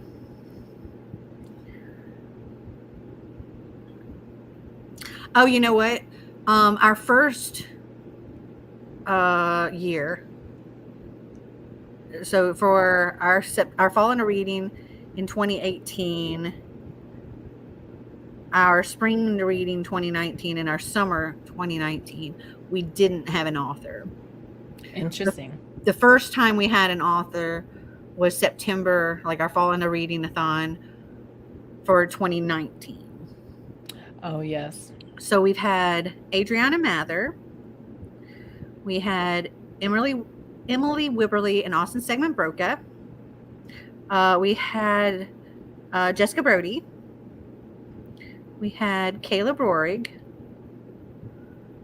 We had Christina Lauren. We had Kristen Simmons. We had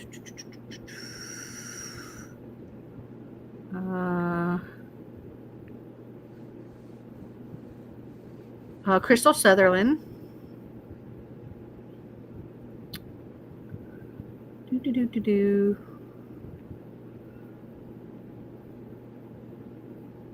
Those are live readings, friends. Let's see. We had Janella Angelis, Jeff Sentner, Sophie Gonzalez,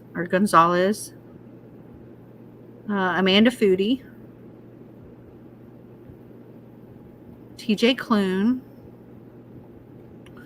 Rachel Griffin, Aiden Thomas,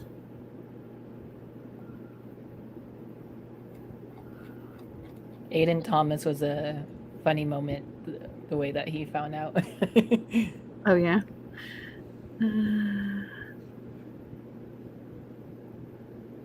Emily McIntyre. Oh, there's so many things that I'm seeing that's reminding me of drama. Oh. Allie Hazelwood. And then Allie Hazelwood again. And then Kristen Long. So yeah, those are all of them. I don't know if y'all were counting. It probably was 3, 4, 5, 6, 7, 8. I want to know what happened. My curiosity is piqued. 13. If you go back to the Camp Season-a-thon live show, I can't remember Last if it year? was supposed to be the original author live show when she didn't show up and we just chatted, or what, or if it was. It definitely wasn't the after hours. But yeah, you got a little bit of the drama from that. A little bit. Yes, we had Aiden Thomas. I missed Aiden Thomas and Emily McIntyre. Aiden Thomas was shocked of participating in Season-a-thon because I remember we saw him at Mel and I saw him at Yawis the first year I went there, and Mel walked up to him being like, "Hey, you're gonna be on our live show at the end of the month," and he was like, "That sounds fun, but what?" I guess his publicist or something like that never told him what was happening. Like, I just follow whatever schedule they tell me to follow. Yeah. He was kind of shocked about it, but he was great. He was great. That was a really fun live show. I'm still waiting for that sequel though, Aiden, if you're gonna be watching this. And then let's see, what did we read with him? The Sunbearer Trials. Oh, yeah, the Sunbearer Trials. Oh, that was so good. Yeah, I'm waiting for that sequel too. And then Emily McIntyre, we read Hooked, which is like a smutty, twisted Peter Pan retelling. I didn't read that one just because I don't read a lot of that genre, but I read it, and then I very much enjoyed it. And then I started to read Scarred, which is the second book, and they don't like follow the same characters or anything. And like this one was more of a, what was it, like? I think Hamlet meets The Lion King and Regency romance. And I don't do Regency romance. And I started reading it. I was like, I don't like this. oh no, this is not me. And so I DNF'd it. Oh no. Aiden Thomas is a good author. I need both sequels from him. Yes. Yeah, I didn't read that one. That's why she didn't exist in my brain. Oh, I gosh. really liked Hooked. I did enjoy it, but I didn't like Scarred, and I haven't picked up any of the others because I'm like, it was a hit and a big miss. So I'm like, I don't know if I would want to read anymore. Do you count Emily and Austin as one author Yeah. or two? As one, because they're like they wrote the book together, just like Christina Lauren. I would count as They're one. just one. Okay. Yeah, because 1, 2, they're not both writing. Like I didn't have them separate. I had them together. Meow. 14, 15. Allie Hazelwood is 16, 17. We had 18 authors so far. So Yeah. I listed the authors out while you were reading them. Cool. So yeah, the Mary Bookmas authors on your list. And there have been a few hints other than that. She's leaving. Throughout. I'm not repeating those hints, but there have been little Easter eggs. Like I've actually literally said, "Hey, this is a hint." So if people were paying attention, they could probably figure it out. Like if they did a little research and they take in all the little hints, they could figure it out. Well, do you think you figured it out again? I don't want to say it, but yes. You can message me, and I'll tell you if you're right or wrong. Or I can tell you if you're wrong. I don't know if well, I don't know. You just write me and let me know, and I'll decide if I tell you if you're right or wrong. I just might be like, maybe you're right, maybe you're wrong. I can't be like, no, I'm going to tell you if you're wrong, but then not say anything if you're right, because that would obviously tell you that you're right. So I would either tell you if you're right or wrong, or just not tell you. That's me.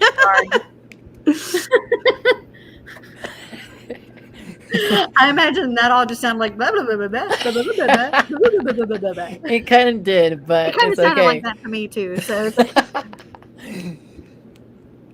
okay, not telling you one way or the other. You know I hate secrets. Now you just have to wait. You only have to wait like a month. I'm just gonna hit exit. Yeah, you only have to wait like a month to find out who the author is. You should write me and tell me why you think that's the author. Write a thesis. What do you want to do, your Dean? research. Give me cite your references. Give me your research. When's my due date for this? About 30 seconds. Go. No thanks. Just give me my F. Fail. I guess I'm not returning as a co-host. Did you have fun being a co-host? Yes, despite me not being on time for the group book. Or the after hours. Hey, I was making my food, okay? She's desperate to say, but also enjoying having us all clueless, desperate to know. Yes. Bethany, I'm pretty sure you're in the Discord, right? She is, yes. Incoming message from me. Oh, all the theory is going to be going on. They're going to try to team up and research it together. It's funny because all right, if I were on the other end of this, I would be digging so much. I would be figuring it out. I would know. Does that mean I have to go back and watch all the live shows we had? No. How far back have you been dropping clues? Literally, this one. Okay.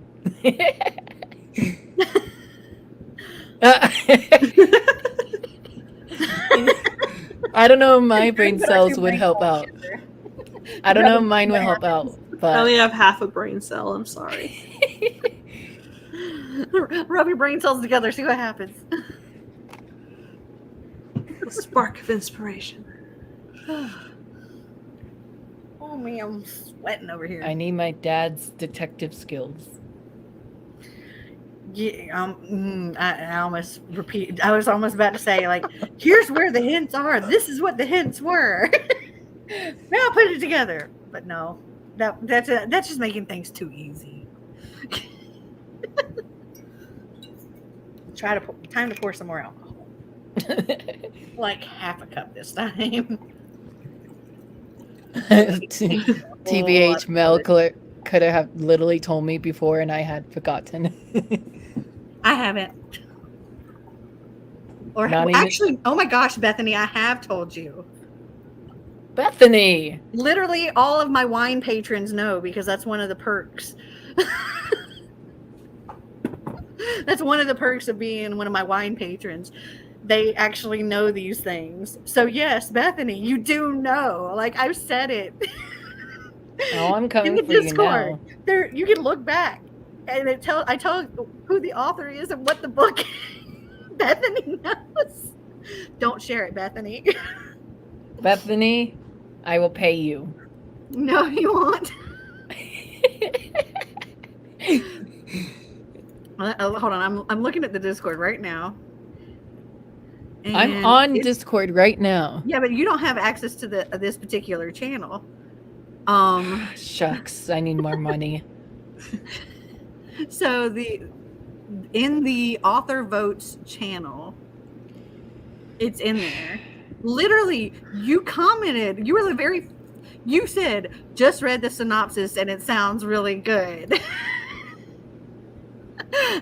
in the Discord, in the author votes channel, you commented that immediately after I said what the book is and who the author is. Special channel powers. Yeah, see, like you Bethany's dying.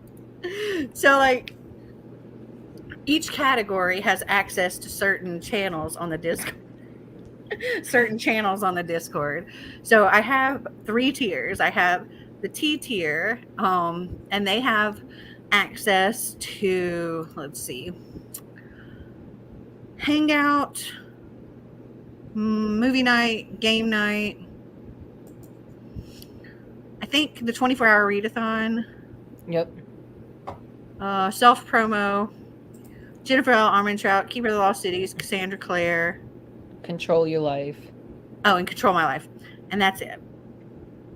And books we want you to read. Okay.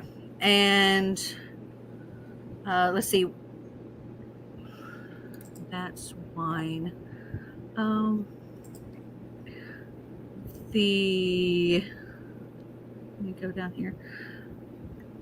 So I have one that's called Video Suggestion. That's just for my wine tier. I have where like the breakdown of whatever the buddy read book is broken down into sections. That's like 8 different sections. There's a channel to discuss each part of the book. And that's for my coffee and wine tier. I have a channel called SeasonAthon Updates where they get a lot of updates, but not like all of the details. And that's for my coffee and wine. Then I have author votes where it's just my wine and they get to know a lot about SeasonAthon, like everything pretty much. And have some say in some things. And then there's one that's just wine, for just talking about whatever they want to. Powerful enough for a virtual flight simulation. And then there's one that's just whatever they want to. I am finding this out. How old is this book? New. How new? I'm not saying. 2021? I'm not saying. 2022? I'm not saying. 2023? It came out after we were born. It came out after we were born, yes. That does not help. Well, Bethany. Go and look at the Discord. I am messaging you, girl. Don't tell him. Betray her.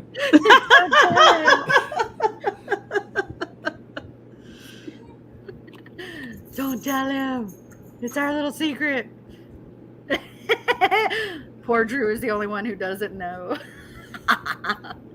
And I don't want to be left out. Hello. Actually, you know what? There's even a possibility that I might have said in the SeasonAthon chat with you and Amy, there I might have actually said at some point in time, but I'm not sure. I recall this chat now. It did sound good. Kay says she Not doesn't her know either. recalling. Not Bethany saying she recalls the chat.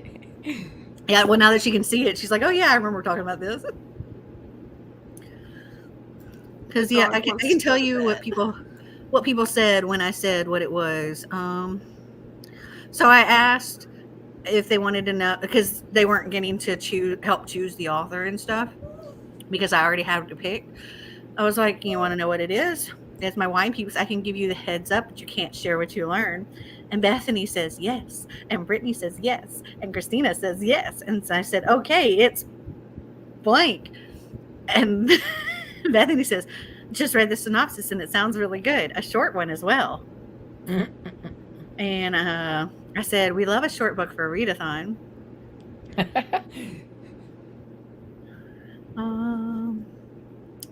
And that was the extent of that conversation.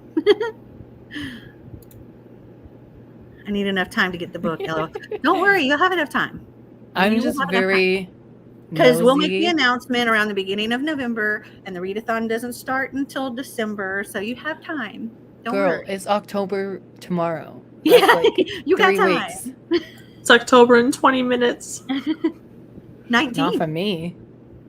Yeah, he's in Nevada. He's still got a little bit. My memory is very poor. Okay. Well, mine is too, because I totally forgot that I had told you. And then I was like, "Oh yeah, I did." What are you doing? Going back to the chat. Looking back to see if maybe I said it in the season of the. You'd have to look back a bit. Honestly, I can't It's remember. fine if I by did say it me. in there or I'll not. figure it out before we end. Well, I mean, you already know it's a past author. That doesn't help. There's a new 18 book. of them. It's a short book. It sounds interesting, and there were other hints earlier on. It still doesn't work. Christina did not say yes. JK, I know it's the other Christina. Oh. I'm already in October. Yeah, she's in the UK. You said Nevada wrong. It doesn't bother me. I'm used to it. What? I said Nevada wrong? I don't think so. How am I supposed to say it? Nevada? Nevada? I say Nevada, but Nevada. wait, Drew, Tomato, where tomato. are you? Ooh, are we in the same? Wait, Drew, where are you? I'm in Southern Nevada. Am I in Southern? Drew is going through it right now. Yes. I know I'm not North. It's not Neil Gaiman's picture book, right? No, though. You have to DM me, CW, and I'll let you know. You know what's funny? Actually, now that I think about it, so Neil Gaiman was sort of a SeasonAthon author, but it was before we had authors on the channel. The Graveyard book was the very first group book for the very first Fall into Reading-a-thon. I gave it 3 stars. But no, it would not be a Neil Gaiman book because I only gave it 3 stars. CW says yes. I was born and lived most of my life in LV. Me Nevada. too. Nevada. Oh, I don't mind how you say it. It doesn't bother me. Nevada. Now, Nevada is wrong.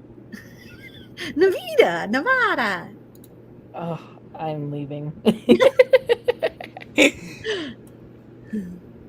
That's True. right. Right, that's why I counted him, but I said it wasn't him based on your talk about liking his books. Yeah, I totally forgot. I just wiped that from my brain. Actually, that book wasn't bad. It was okay. It was a 3-star. It was his other books that. Okay, now that I'm not eating, okay. Oh. I couldn't talk about this earlier because I was literally eating my burger and I couldn't have finished. So Ocean at the End of the Lane. There's this part. Have you read it?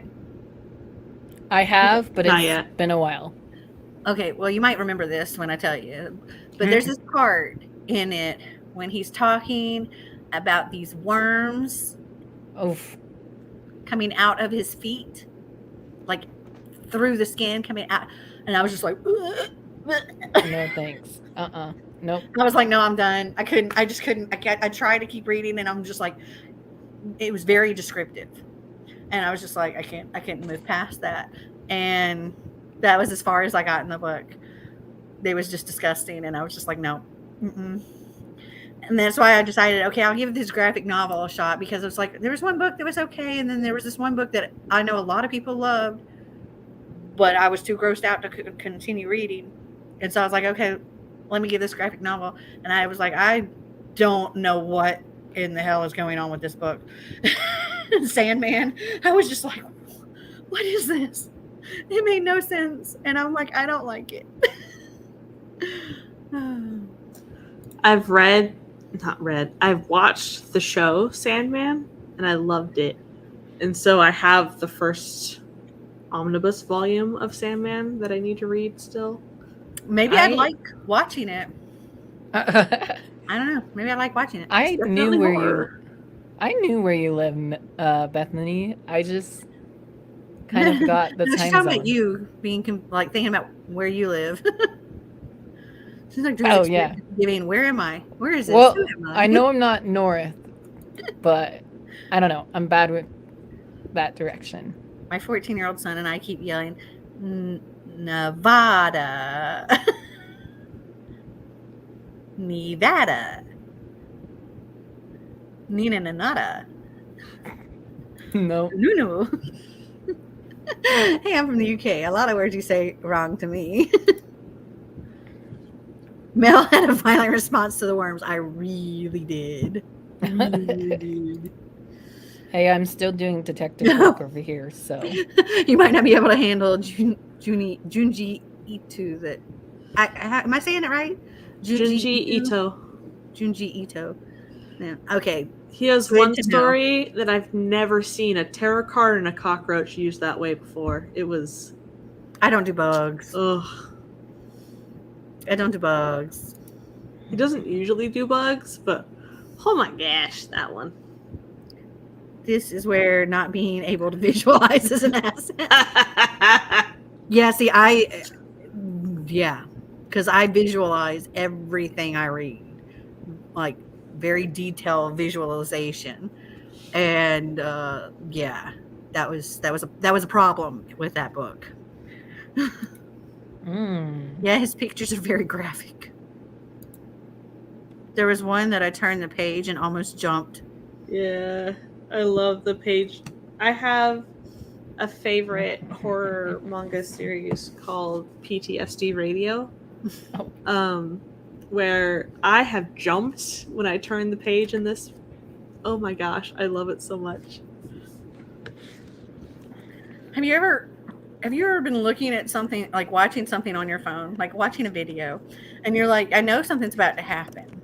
Like I know there's gonna be this thing that happens. It's gonna be like a jump thing, you know.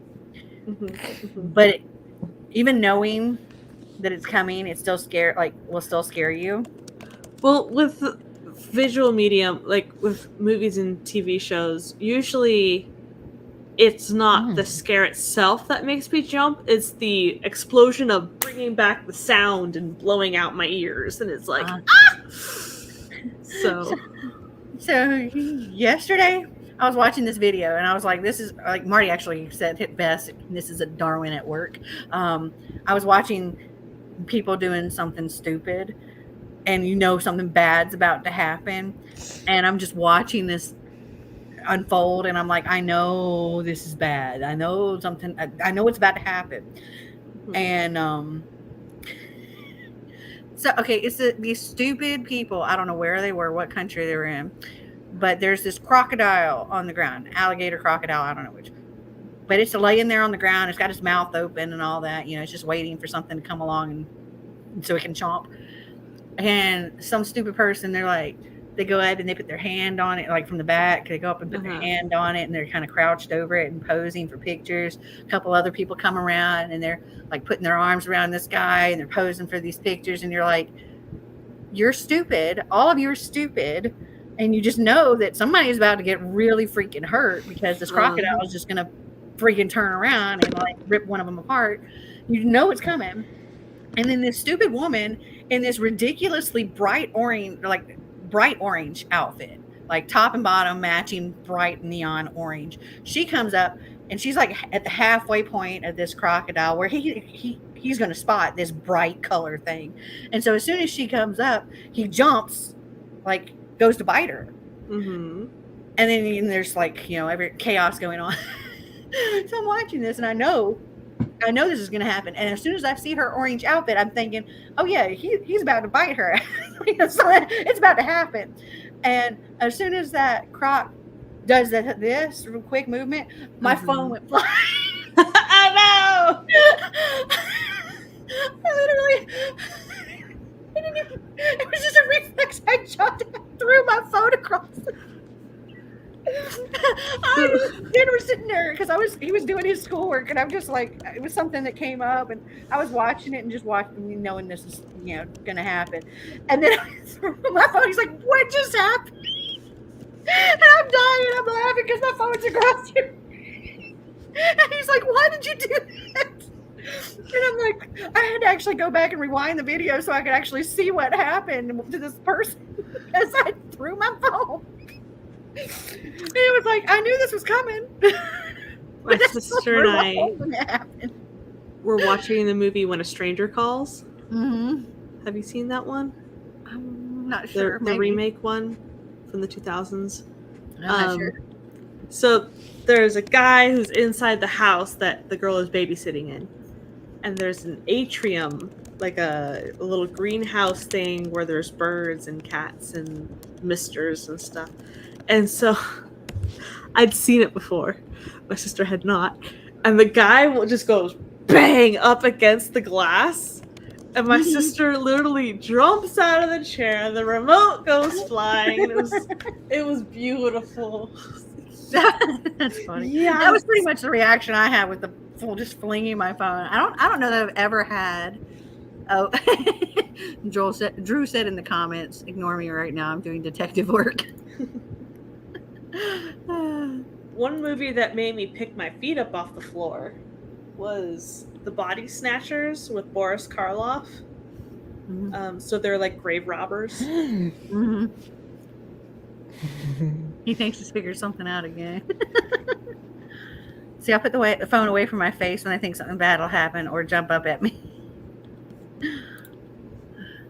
I do not do any scary or dangerous animal. It's like when people do those alligator boat ride things, just like, why? Just like, I'm okay with, knowing that there's I mean, I'll do things that, yeah, like I go scuba diving in the ocean.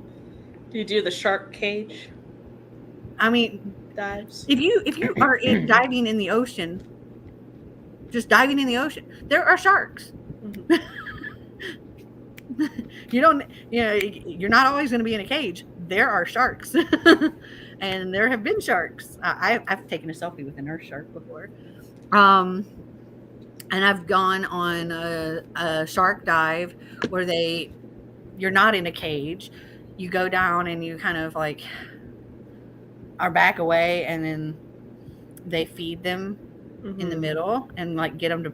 But I had a problem and my tank was leaking, so I ended up having to go back up to the boat.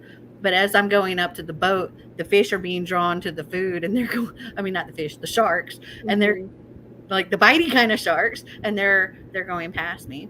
I've also been in an aquarium, like in Epcot, and they have like bitey sharks, and I went scuba diving in that aquarium, and I was a very new scuba diver at the time and still trying to figure out my buoyancy. And buoyancy is like keeping yourself like at a certain level and not like sinking down to the bottom or floating up to the top. It's just kind of staying right here.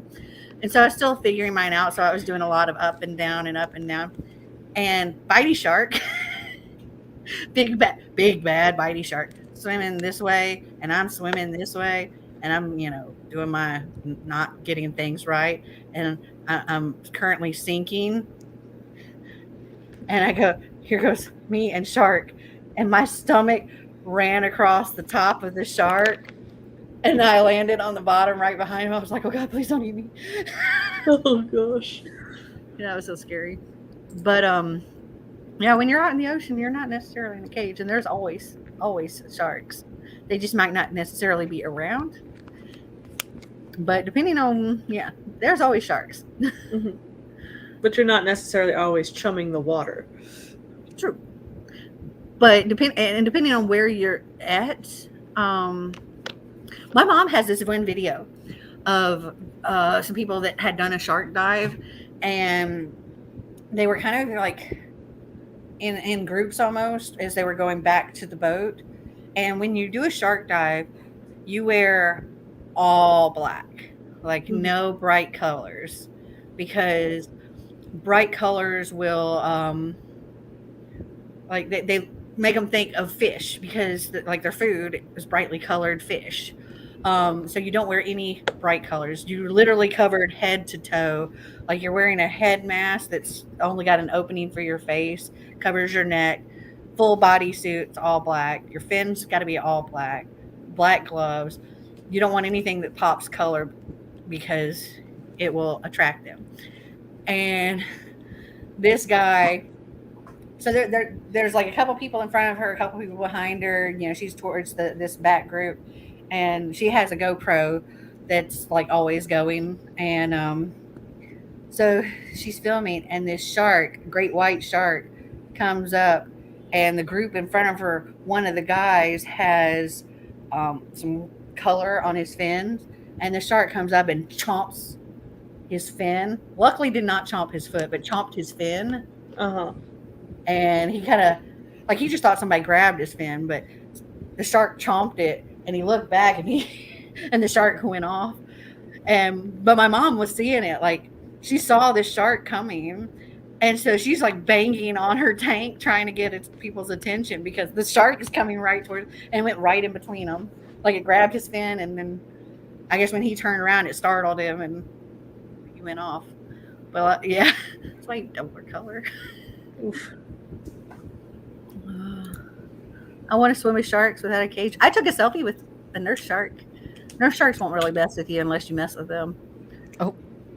They're just chilling. They're just there. And so I could go like, yeah, selfie. They'll swim along around you. My mom likes to chase them. I'm like, that's stupid. But I'm not going to chase one. What's she doing, Drew? He's still Detective researching. work? That's what I'm doing. I can't do any horror movies. People literally threaten me with putting them on. And I'm like, okay, yes, I'll do whatever you want. Just don't do that. Sharks terrify me. I don't even go in the ocean. I mean, they are pretty scary, but they're also not typically going to mess with you, because you're not their food. You don't taste good to them. When a shark bites a human, it doesn't eat what it bites. It'll bite and like let whatever go, because you don't taste good. We're not their food. You don't taste fishy enough. Yeah, we don't taste right. They'll bite if they think it's a threat, or if they think it's food. And if they think it's food and they taste you, and you'll be hurt and you might bleed to death, but they're not going to eat you, because they're not what you want, or you're not what they want. Right. Pretty much the key, if you see a shark, like a bitey shark, is don't do anything. Don't panic. Don't flail. Just be very still and very calm. And they'll probably just go away. Does this author have a pen name? I don't know. Maybe She not. says it's the path past Season-a-thon author. Yeah, I so. mean, it's like I don't know if any of those have pen name. Well, I guess Christina Lauren kind of has a pen name because it's Christina and Lauren, but I don't know. I don't know. You just have to. Don't do some worry, Kay. research, do some detective work. I'm doing detective work for like the last 3 conversations, so it's okay. Poor Drew. He's like racking his brain trying to figure this out. This is the most work I've done since college. Maybe what you can do if you don't figure it out tonight is you can just go back like later tomorrow or something and watch this live show and find the hints. Oh, I've already watched back. You've already been rewatching the live show? Oh yeah. Mm-hmm. Yeah? Have you figured out any hints? I had one that I texted you, but Miss did you? Bethany told me no. Bethany. I found her Instagram through my detective work, so. Alice Oseman has never been a SeasonAthon author. I know, that's why I am determined. I will figure this out. Okay, then I'm on the wrong track. I was thinking about a Wendy Heist. I don't even know who that is. Neither So do I. definitely But not. Again, it's a past SeasonAthon author. Like that does I- narrow it down to only 18 possible people. Out of all Exactly, the we had authors, there's literally only 18. 18 possible people.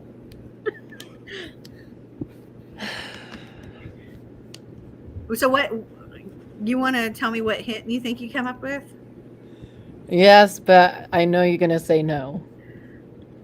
What's the hint that you think you figured out? Christina Lauren. That's not a hint. It's my hint. No. I'm saying, like when rewatching, you said you went back and rewatched. Oh, Did you I figure didn't out any of the listen. hints that I I gave? just. Oh, I didn't even listen to the hints. I just went back and rewind it. Oh, no, I actually gave hints Oh, Melanie. and actually said that this is a hint when I gave. Poor Drew. Commenting on people's videos, like, but I don't think like. I did not say no. I say I cannot confirm nor. Also, Kay has a message for you. He's sick. She has an excuse. Yeah, here. Later on, after We're gonna mute you, Drew. I think I. You can keep listening if you. You can keep listening if you want, or you can just wait till tomorrow and try to figure it out then. I'm gonna only- go to bed. Only because you said. I have to be up. Okay. Well, thank you for hanging out. And I'm excited to have you as a co-host for our next round. It was lovely to meet you. You too. Poor Drew's going to be digging into things if he catches those hints that I gave. Which is funny that he hasn't. I'm loving this. It's funny. I'm gonna have all these messages tomorrow from people going, okay, I figured out the hint. Okay, you need to, if you haven't found me on Instagram yet, or CW, if you haven't found me on Instagram yet, let's get a group chat going and blow up Mel. All right. Have a good night, Laura. Thanks again for hanging out. Have a good night, Laura. Only 17 because you said Allie isn't it. Oh, true. I did narrow it down by saying that Allie isn't it. So you could take Allie off the list. Oh, I've already had her off the list. She has a wintry book that's popular on Book Talk, and I was thinking she may be using a different name. Who? Allie? Who? No, Wendy Hess. Oh, Wendy Heister. Yeah. Hess.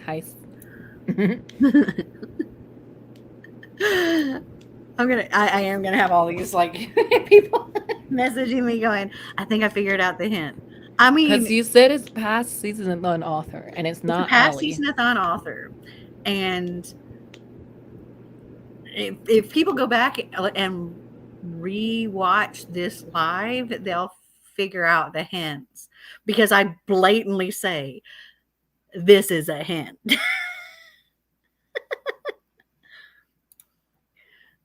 Drew, hints so far. It's not Allie or Neil. It's a wintry fantasy book that's popular on Book Talk. It's a short book. No. I'm not sure where that came in. It is not a wintry fantasy book that's popular on Book Talk. I don't know where that hint came from. You're gonna have to text me your thoughts, Kay, because I am not looking at TikTok right now, just because I'm part of this show. But This part where it says it's a wintry fantasy book that's popular on Book Talk, I did not give that hint. So that is not a hint. and that is not correct. So do not use that piece of information. I have our live right here. But it's not Allie or Neil, and it is a short book, but there were other That's hints. because you have access to that Discord, Megan. I don't. Megan does have access. And I know that because I see your name in my Discord. Yeah, if her name's Like in Red, my that means part. she's wine tier, which means she has access and knows. Bethany, I feel so powerful to know what everyone else is desperate to know. Is this what it's always like for you, Mel? Yes. It literally is. She even told me, she's like, so we have our author for this round, but we can't share it till our announcement videos or after our announcement videos. So Mm-hmm. Yeah, poor Drew was just like, I can't wait to tell everybody. literally the only person I told was my mom. I was like, Mom, you have to know this. Oh my gosh. Clint was terrible about keeping the secret. Like he would have like as soon as I would tell him, he'd tell like 8 to 10 other people. And I'm like, stop it. I know who it is too. I went back into the Discord and looked. You guys are confusing yourselves now. That's true. I'm like, I don't even know where that one hint came from, but that was not me. I just said I don't look on TikTok. I thought you said it was a wintry fantasy book on Book Talk on a previous live show. I swear. No. Not at all. No. And I don't even really watch Book Talk, so it wasn't me. Me and Megan, no. No freaking wonder I couldn't find it. Yeah. That's a bad hint. That would definitely throw people for a loop because that's not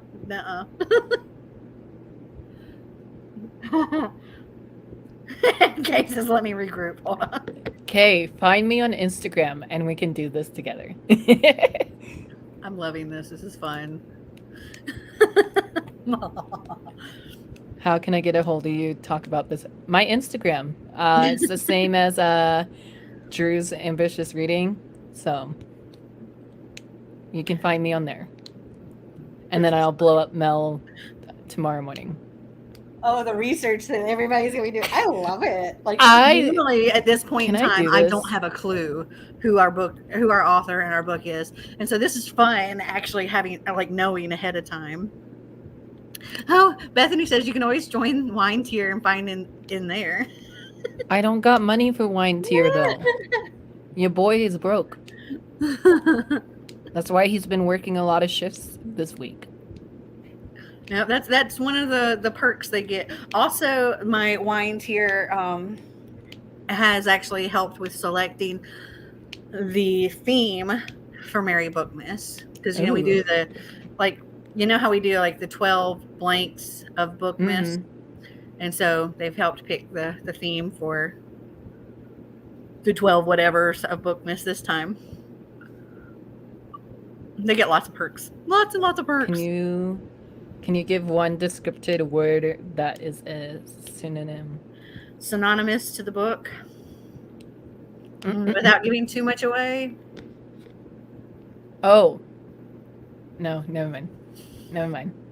Okay, you have to find me on Instagram and I'll text you my guess. One descriptive word. Is it dealing with winter? Okay, do you want one descriptive word or do you want to know who's dealing with winter? Yes. Which one? Both. We have a lot of fun in the Discord. Yeah, we do. For those that are not any of my coffee patrons, you should join. It's a lot of fun. And they get lots of perks.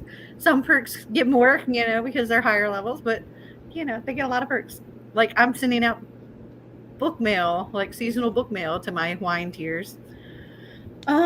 Kay said descriptive word. So just one descriptive word. Okay.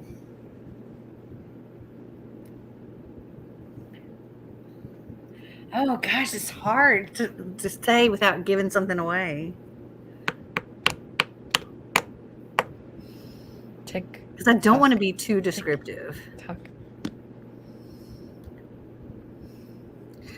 Could I give a descriptive word of what it's not?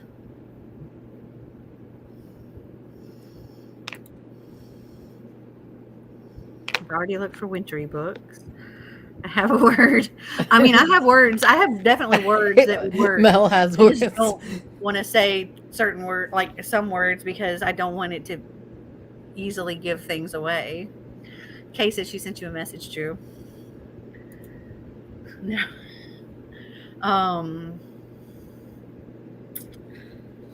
Hold on. I'm going Not her looking at her own list. I'm going to look up the book. And you're gonna show us, right? No. I'm looking up the book so I can find a good descriptive word that isn't going to give too much away. Because I was gonna guess Amanda Foodie. Here's my word. Uh-oh. This is descriptive, but not very descriptive. And it's hard because it's just one word. Folklore. Who is... My brain went to Taylor Swift for that. I don't know why. Oh, because she has an album called Folklore. Yeah. Share screen. It's on my phone. Wait. What would it be? Would that be like fairies? Folklore? Because let me look up the definition. Hold on. Because, like, I know the word. Yes, like Taylor Swift. Y'all, I'm... Yes, I got your message, Kay. Definition of...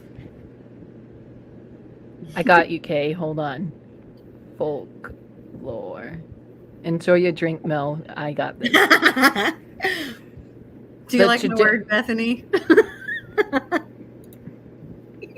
It's so broad. I'm like, there's so many one word things that I could use. Definition of but would give folklore away way too much with just one word. is the traditional beliefs, customs, and stories of a community passed through the generation by word of mouth. Mm-hmm. That does not make sense. Folklore is like legends and folklore from like certain cultures, like stories from certain cultures. I don't know. That's not a new book. Kay, that's not a new book. Oh, no, the book that we're reading for Mary Bookman is new. It's new, right? Yes. Because you said It's new. past author, not Yes. Allie, and it's a new release. Mm-hmm. Because this one, And my one descriptive word is folklore. oh, hold on then. Wait. Where's my NCIS board when I need it? This is just too much fun for me. Oh. Okay, it's I not need to that figure book. this out ahead of time for all future ones. But new define release. Okay. I asked her what years. She'd say no to all of them. I will say no. I didn't say no. I 2022? said I'm not telling. Okay. What? I haven't heard of this book. You know what? Okay. I'll say it's come out within the past 3 years.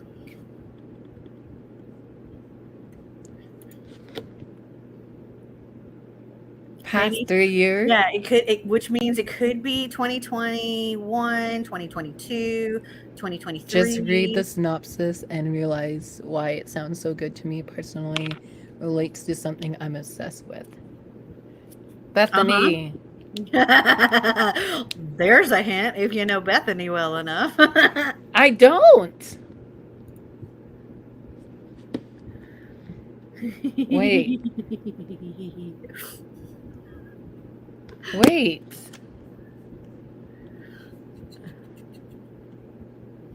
She did say that word. Oh. Okay. I agree. 2021 or later. No, you said a word earlier in the live show. No. I was talking about what Kay just said. Oh, so 2020 or later? I'd say 2021 or later. So 2021, 2022, or 2023. Oh, maybe not then. Because this one that I'm looking at says March 26, 2019. Nope. So, sadly, I don't even have to know what book. Nope. it was Skies Without Stars by Jessica Brody.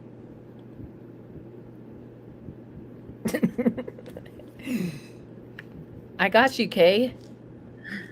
Now everybody's going to narrow it down to, okay, who's had books that came out within 2020? No, for real. 2023. There was a past author that's got a new book in these times. That's something folklore. I think that was a good descriptive word. Descriptive, not giving it away. Descriptive, but could give it away with enough research. Sander, come get your mom's phone for me. Xander's upstairs. He's not hearing anything. He already knows too. Good. He already knows what the book is and who the author is, and I have the book.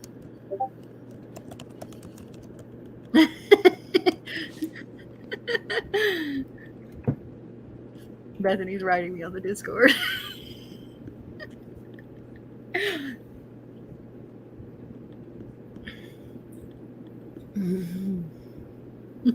Bethany says, only hint I'm giving.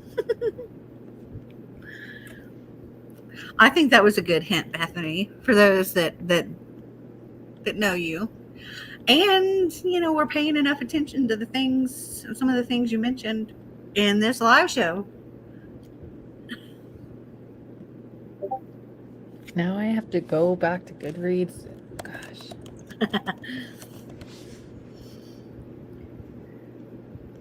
Right? I just read what Bethany said. Mm-hmm. What she said in the Discord. It's definitely not our author we just had, because that was her first book. Right. It's not Kristen Long. So there's another one you can eliminate. So, okay. No Allie Hazelwood. No Miss Long. I know I'm going to say her first name wrong. Kristen. Kristen.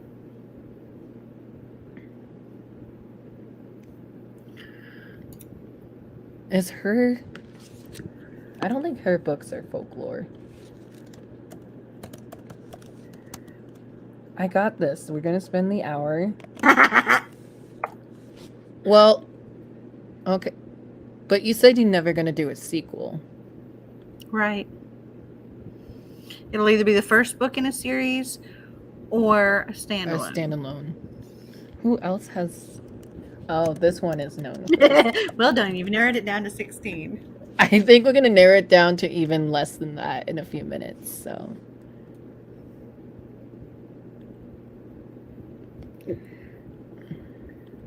Why is his books not on Goodreads anymore? What the heck? I'm having way too much fun with this, by the way. Kay, you need to text me to help out. I'm definitely, this inspires me to try to get authors ahead of time, like way ahead of time now, so that I can do this again in the future.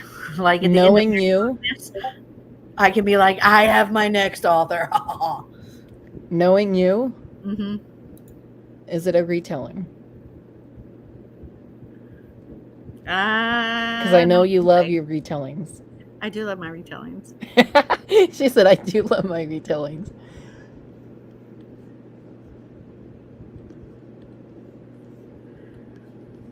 Y'all, I need to find this out, or I'm not going to sleep tonight.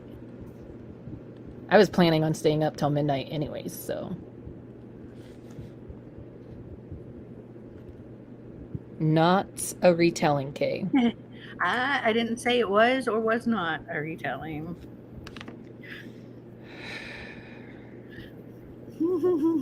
I just told Bethany when it came out. Bethany's not going to tell you, though.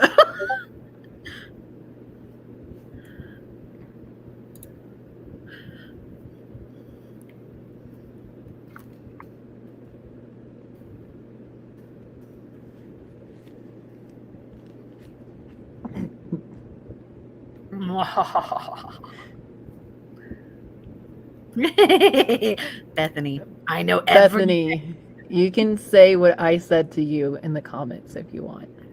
What?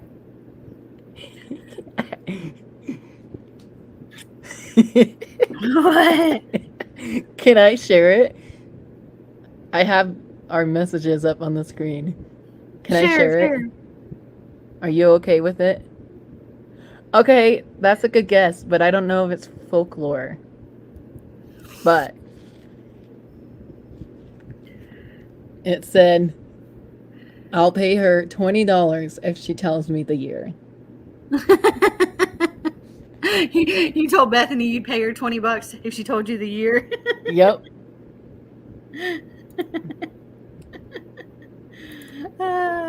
Megan says, I have one descriptive word for you. Wintry. She said no earlier. Yes, Bethany, I will. Don't believe Megan. Don't get us She's twisted. trying to bribe me. Man. You do realize you can get... But I have no money for the wine tier, girl. Have you not listened? If you're trying to bribe her, the money, she's saying the money that you're trying to bribe her with, you could use and get wine tier.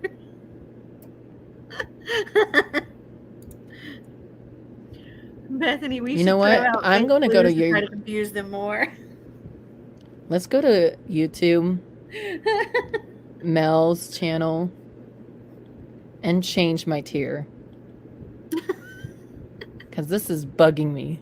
Oh no! You can figure it out. I don't need fake clues. I have enough fake clues from Mel. No, I didn't give any fake clues. Okay, And- that one does not make sense to me because she does not do folklore.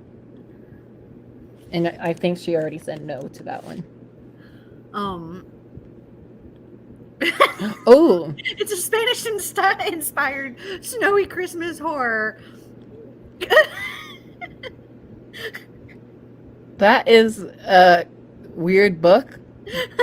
But I would want to read that though. I don't know why, but Okay, y'all can come up with some fake clues if you want, because that's kind of funny. I would read that though. Let's see. Because a lot of our authors are a mix of YA and adults. Because a lot of them are Bethany. We've even had it middle grade. Oh yeah, she was middle grade. But she has a sequel out next year and we're not doing sequels. So it's not going to...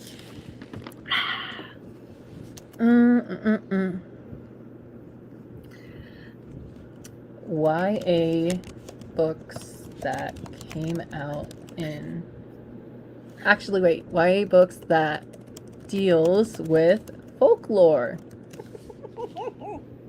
I'm having so much fun with this.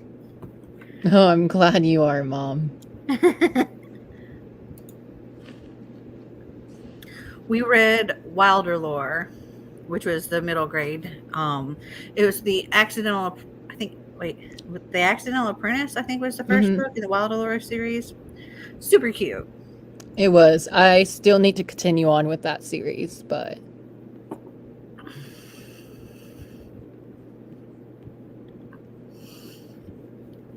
Me too. I have this second book in the series already, and I know that there's more that's already come out, and I haven't read the second one yet. oh, don't be slow on me, internet. I want to see some more fake clues because I particularly liked Bethany's.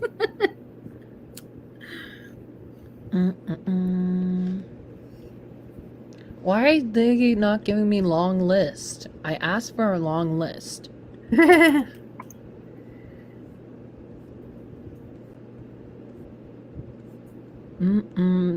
That's books inspired by the album, not what I was looking for. I'm having so much fun.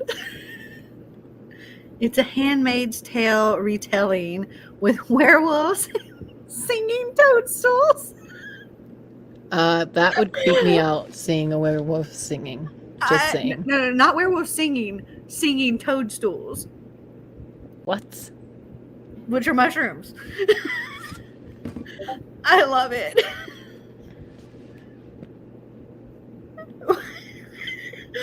That's a lot. That's a lot of. Wow, Bethany, your brain. Sophie Gonzalez has a book called Never Ever Getting Back Together. Another Taylor Swift song. It is, but it's not folklore inspired. And it's a YA contemporary book, so. But Mel doesn't even like Taylor Swift. I didn't say anything about any genre or if anything was fantasy or not fantasy. I just said that one wintry fantasy book talk, that clue, I don't know where that clue came from, but that wasn't me. And that was not a good clue. It honestly wasn't. But that was some pretty smart bingo stuff there.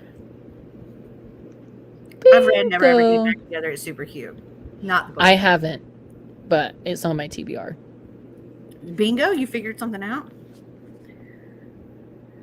You figured it out. Okay. The author is T. Swift herself. I wish. Yeah. I don't see Taylor Swift coming on my channel. If she does, I would be queen of the internet. Okay. Yeah, she would. I would break the internet. Okay. She would, and then I would freak out that she got to meet her. And you would have been like, why can you marry Book Miss Host? Yes. Yes. What? Yes. Yes. You figured Yes. something out? Yes. Yes. Yes. Message me. Tell me what you think you figured out. Ah! What was that squeal? That's exciting squeals. I'm curious to see what you say. It still shows you typing. Bingo. You think you got it? You think you got it? It's a Swan Lake. It's Swan Lake, but with ninja geese and cheddar cheese warriors that shoot cream cheese guns. What? That just sounded like a weird combination of whatever you just said. Oh. I can go to bed now. I found it. I'm not You going to think bed. you You think so? Check your phone, Mom. Oh, I saw. I'm not telling you if you're right or wrong, though. A new release, short, came out in the past 3 years, past Season-a-thon author, and your one descriptive word, folklore. Folklore is in the summary. Give me that A+, ma'am. You'll just have to wait and see. I'll bet on it. He's like, I'm done. That's what it is. I don't care if it is or it isn't. That's what it is. I'll be like, and that's how I end the night. and then you're going to watch the announcement video and go, wait, what? Probably. Wait, that's the group book? Yeah, probably. Wait, that's the author?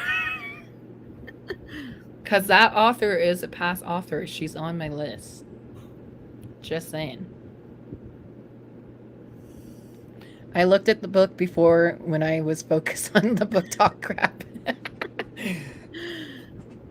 Well, I think it's you that looked at the book. book with the Swan Lake with ninja geese and cheddar cheese cheddar cheese warriors. Has Drew joined in on the power, or is he just an absolute delusional moron? I definitely am the moron. He'll just have to wait and see. I'm You literally only have a there. month to find out if you're right or not. But that's going to be such a long wait. Only a month. Come on, October, fly by. Don't rush it, man. Don't rush it. I want Thanksgiving. You don't need Thanksgiving. You just need when are we making the announcements? She said, when are we making the announcements? I think on November 4th. I need November 4th. Yeah, I think we're premiering our announcement videos on November 4th because I try to do it like the first Saturday of the month before. That's right before daylight saving time. Please. I don't think it is. I don't think Mel's that good a liar. Sorry, Mel. What, I you don't know think? which book you're talking about? Yeah. Are we talking about the one that I found? Because I think that was pretty good detective work. I'm just saying. I think y'all all are coming up with some pretty interesting detective work. I'm going to send it to interesting Bethany. ideas. Bethany, incoming text message. Bethany's not going to share. She's just going to She be like, will. I cannot confirm nor deny your allegations. She said to keep trying, and I kept trying. I did not inhale that marijuana. Sorry, No, Glenn. Kay, I am right. Read the summary. Yes, I think you're wrong. I'm right. I'm not even drinking and I'm hyper. Like, come on. I'm having too much fun with this, so Bethany, I'm not incoming even text minding the message. taste of this alcohol anymore. Oh, It's much better when I only do half, and then I do the rest with this sparkling ice. I want to know the author that he guessed. Megan, you have Instagram? Because that's the only way I'm texting both. I'm all Hey, for Megan, encouraging. I can tell you in the Discord what he Oh, did. yes.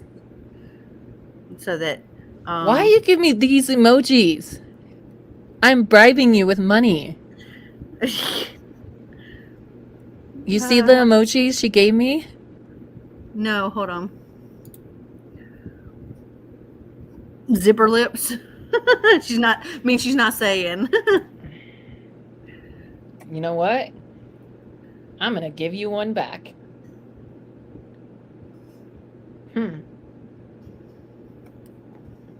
Bam. Rolling the eyes emoji. Girl, I got money. I just lie to y'all. You're just like, I'm broke. Okay, Megan, I sent you a message in the Discord, in the author votes chat. I'm all for encouraging, so keep trying. Doesn't mean I'll confirm. Bethany is so on my side. You're not breaking her. You're poor, Drew. You don't have any money.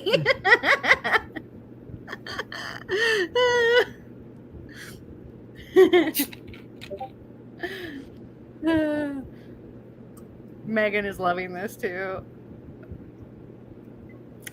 Yep. This is one of the benefits for all those that are considering becoming a coffee patron. This is one of those benefits where you get to know these things if you are a wine tier. If you're a coffee tier, you get to know all the updates and you get to know like when I've figured out authors or themes and some important information. But the wine tier actually get to know all of the information. Trying to see how to spell this word.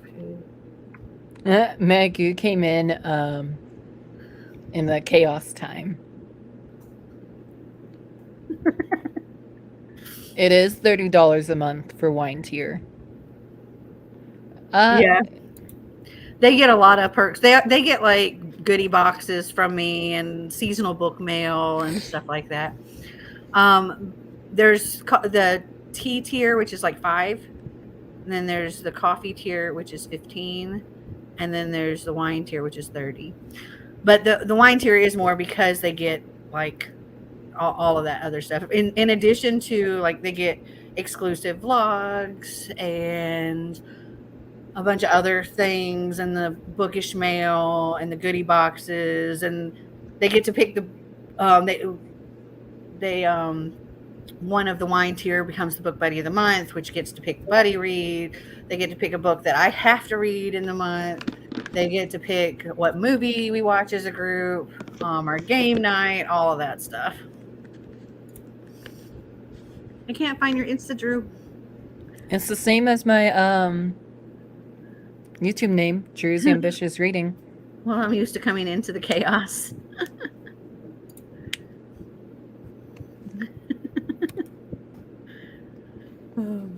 We're talking in the Discord about how this is going to keep you up all night.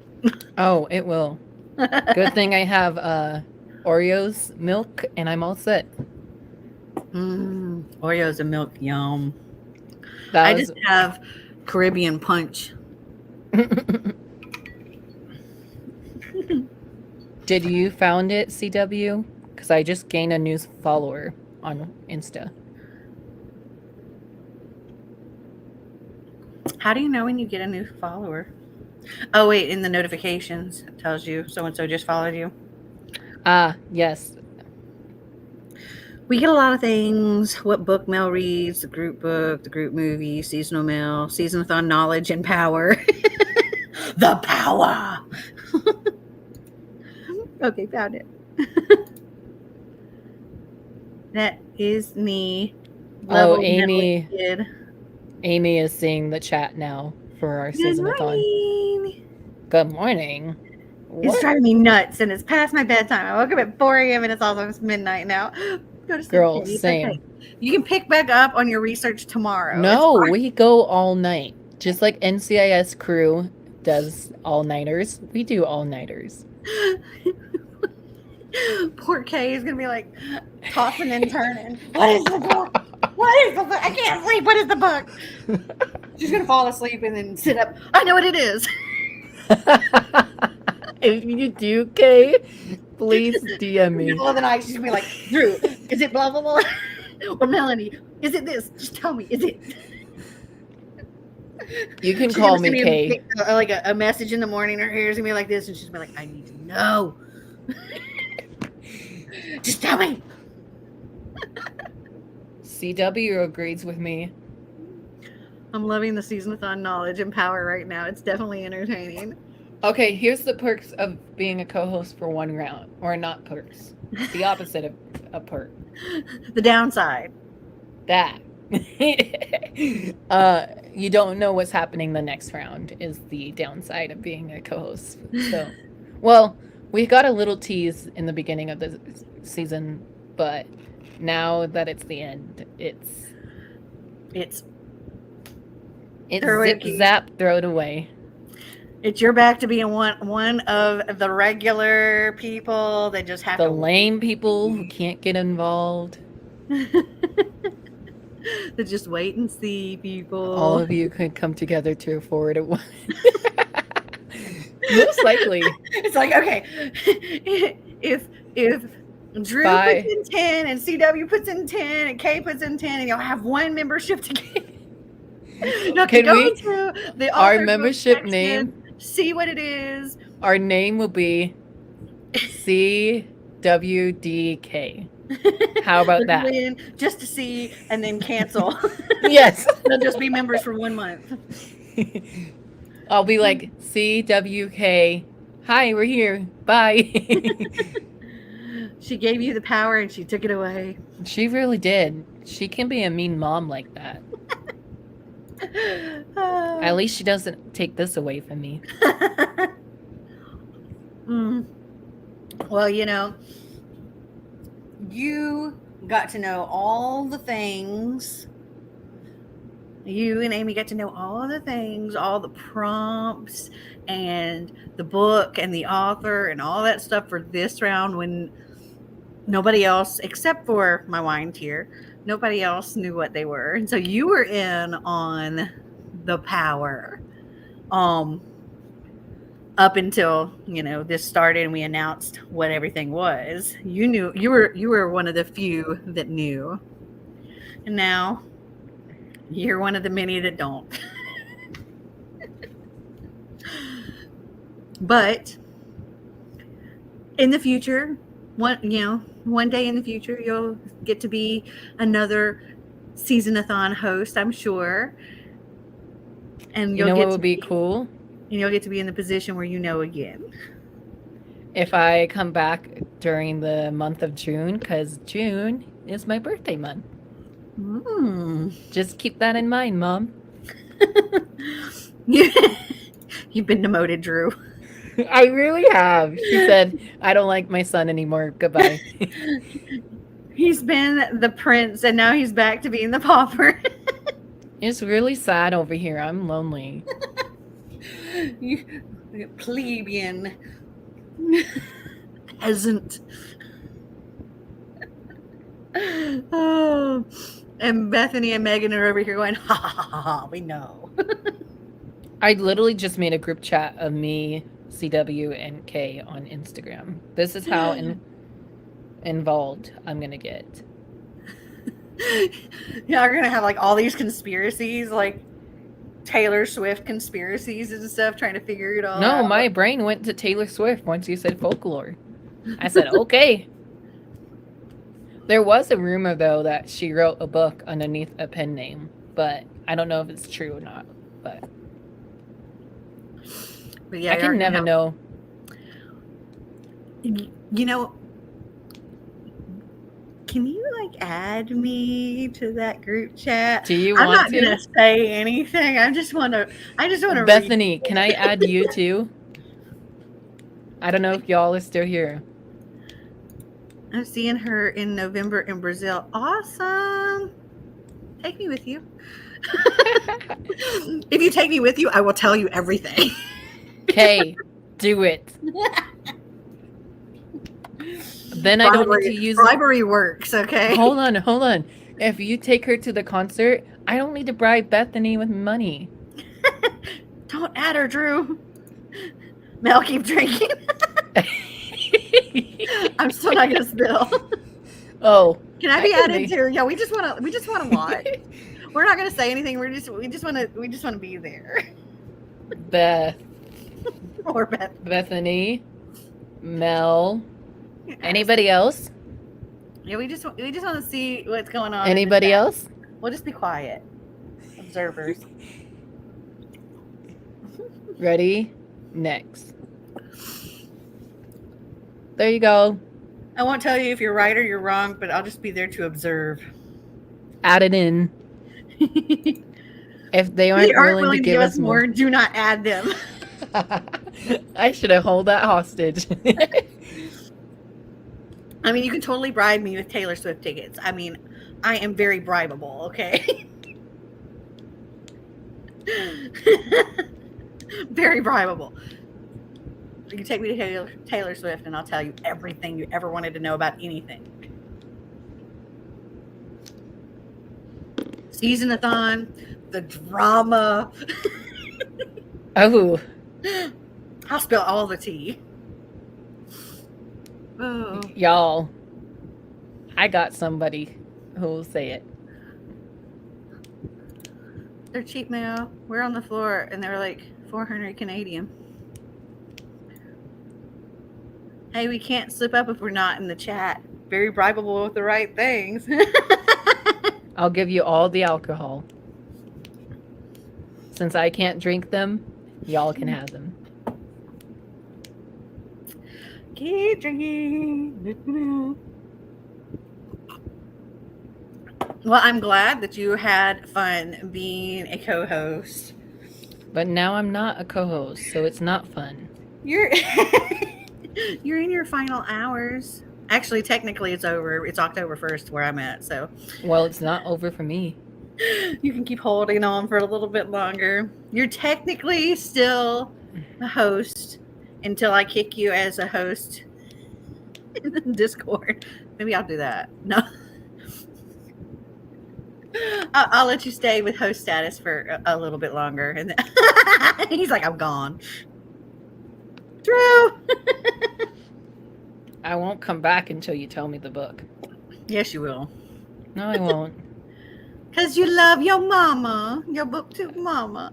I'll break up with my mom. No, you won't. She said. Swifties everywhere will be uniting to figure out the name of Taylor's secret book and pen name. No, there was a rumor like back in March that she was writing something, but we don't know what, so. I did not finish the 2 books I'm currently reading, so I'm carrying 2 over. It's okay. You can still submit it whenever you finish. It's fine. I mean, us with alcohol would probably work. I mean, oh my It's already god. working with Mel. What's going to happen in April when I am there with Bethany? Oh gosh, I can't even imagine. Good Lord. It's going to be awesome. I imagine there's going to be a lot of alcohol involved.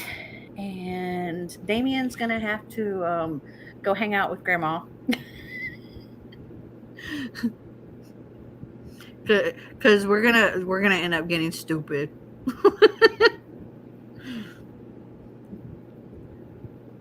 Drew, are you frozen?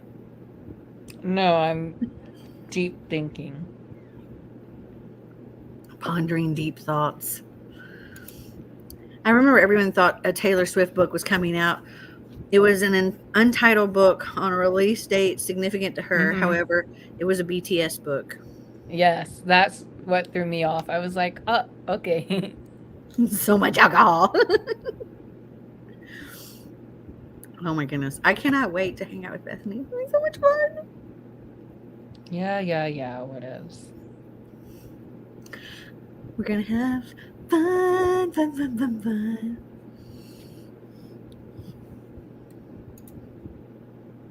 I think you're right, Drew, with your guess. Ha! Thank you. You talking about the guess that he sent me? Mhm. Or are you talking about that guess? Mhm. I don't know. Maybe not.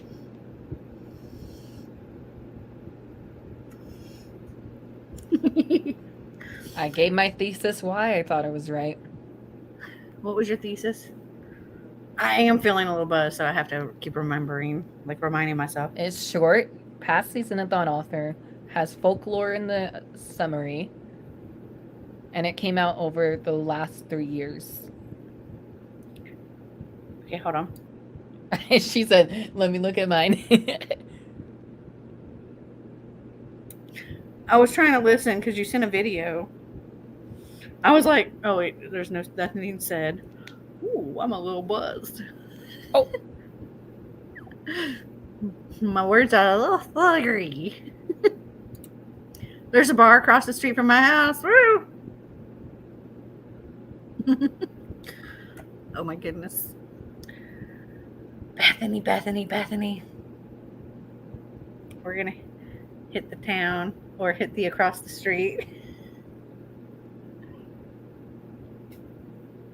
We'll be thinking of Drew and his struggle. Oh no, I'm not looking up Taylor Swift songs right now. I just know that Taylor has the same album name, so It just came out, so it may be hard to get, but it sounds interesting. it did just came out, but all my clues are matching up. Do I need to get my board out? Your board? What's your board? My dream board in my closet? Take all my dreams off of it, make it into an NCIS board. We can send you pictures, Drew. Wow. Whatevs. Pictures of us while we're partying it up in the UK. Oh my god, those vlogs. I can already see the chaos of it.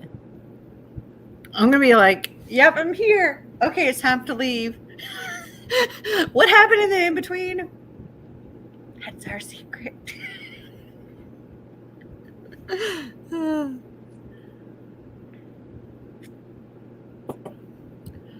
One thing I want to do in this like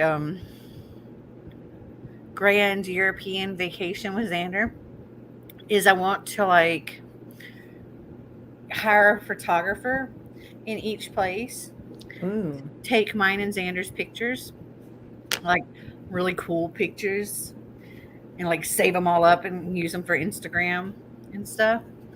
And so I'm gonna pack a couple of like super ridiculous flowy dresses and things like that to take like very artsy photos.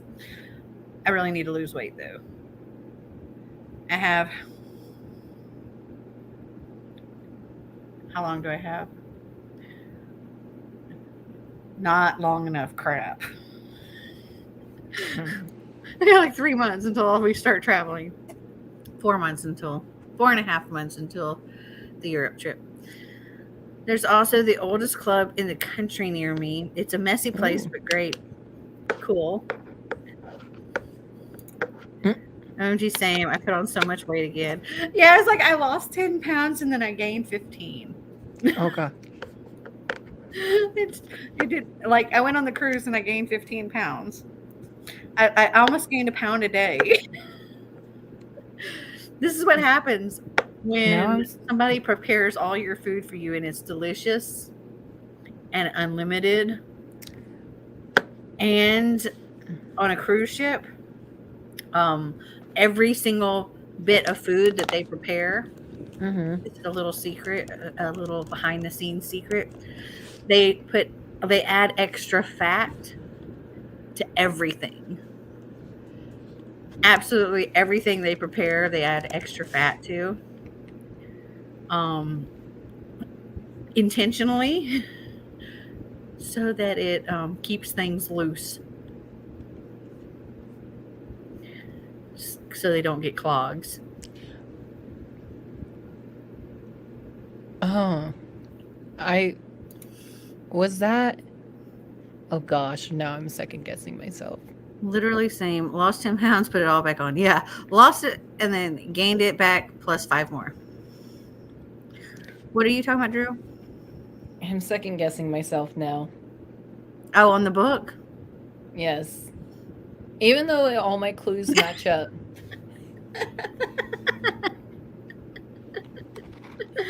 I am having a lot of fun with this.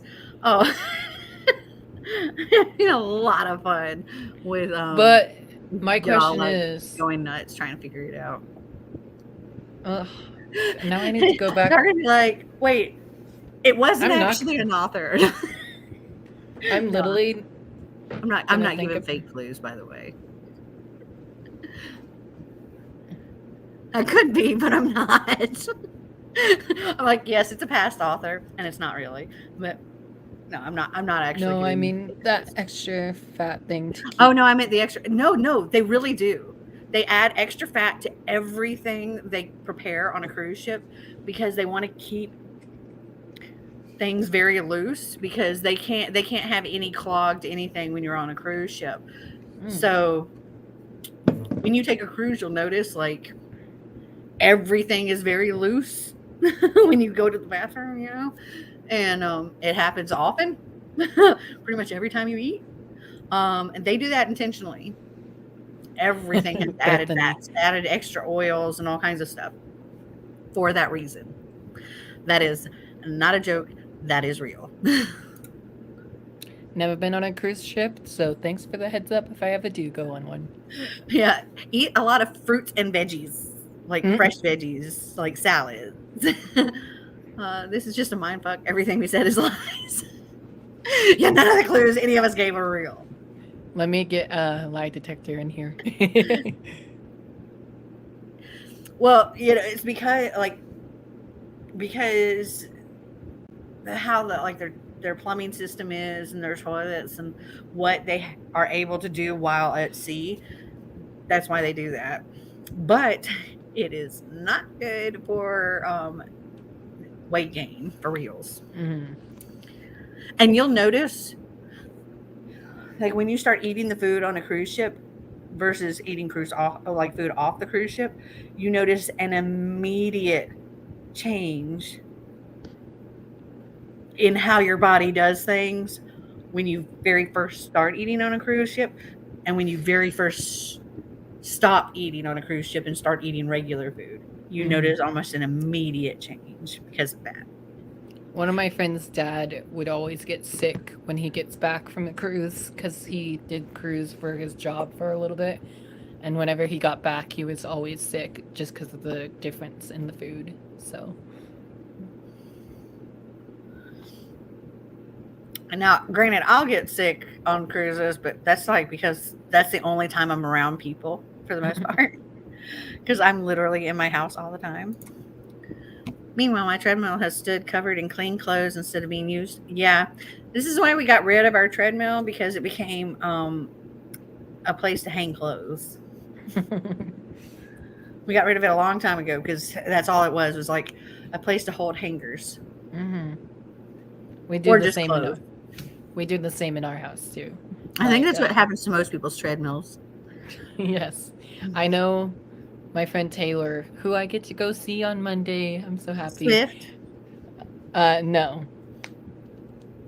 But my friend Taylor, her dogs uses the treadmill to work out, and it's so cute to see them do that. That is cute. I want to go see Taylor Swift. I tried to get tickets, but I can't. I can't seem to figure out how to get them. I've looked. Maybe Kay can bribe you.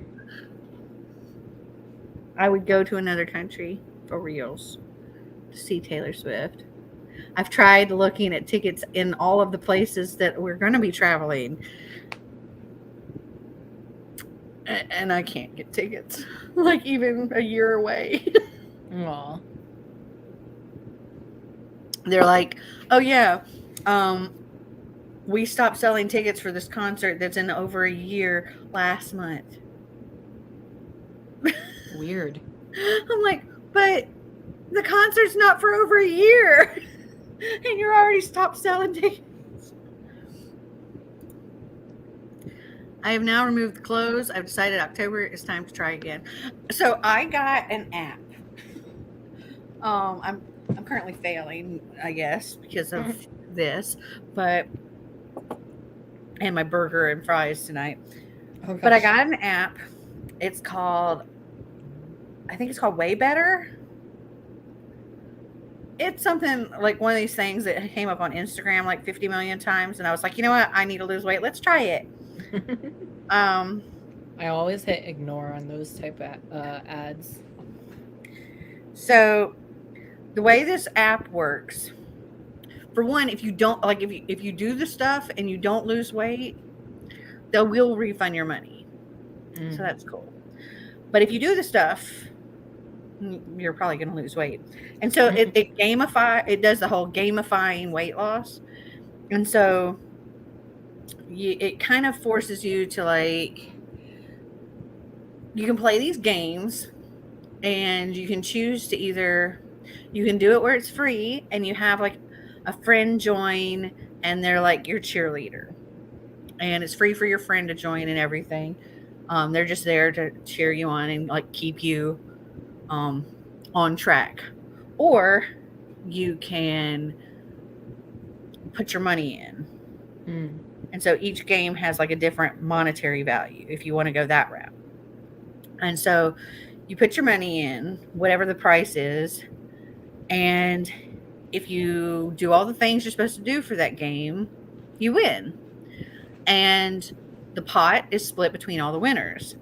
The people who failed to like complete it and do all the things that they're supposed to do by the end, whatever money they put forward, it just gets split between the winners. So you'll typically get your winnings back, like get your money back as long as you do the stuff, and you might get a little bit extra. And so right now I'm currently in 3 different games. The first game I'm in is called Walk It Off, and you have to do like 4 active days and 1 power days, and it's just like a certain amount of steps, and it's like a tiny amount. Like I literally, for my 4 active days, I only have to do like 3,108 steps, and for my power day I have to do 4,573 steps. So that's like no extra walking than I normally do, and I win. And then there's Hydrate to Lose. So every day I have to drink water, and I have to take a picture of me with my bottle of water. And I have to do that for 2 weeks. My Walk It Off is for 2 weeks. And then there's the weigh in for weight loss. So once a week I have to weigh in, and I have to submit 2 pictures. So there's a weigh in word that you have to, so you write the word on a piece of paper and you put it down on the floor with your scale, and you take a picture of the scale with the weight and the word, and then you have a picture taken of your full body with the word, and you submit those pictures, and you do that once a week, and you do that for 4 weeks, and you win. And so those are the 3 games I'm currently playing, and trying. It's just, a small monetary amounts that, because I don't want to lose any money. And hey, cool, if I can gain some money, it's not gonna be much, but if I can, it's gonna keep me motivated to like stick with doing these things. And so like I'll try it. I've tried other things. Some work, some don't, but she's talking about Taylor again. That could be another clue. I do want to see Taylor Swift. Apparently you really have to know people to get Swift tickets. Yeah. Oh yes. My karate teacher got them off of some like cheap website she found, so I missed out on an opportunity because there were like she was here like a couple hours north of here in Nashville. This is one of the places she performed, and like I should have tried to get those tickets and I didn't. Bethany whispers everything's a clue. Wasn't Nashville a rain show or no? What do you mean? For Taylor, wasn't that her rain show? I don't know what you mean by rain show. With the rainstorm she had. A few of her shows was during a rainstorm, so.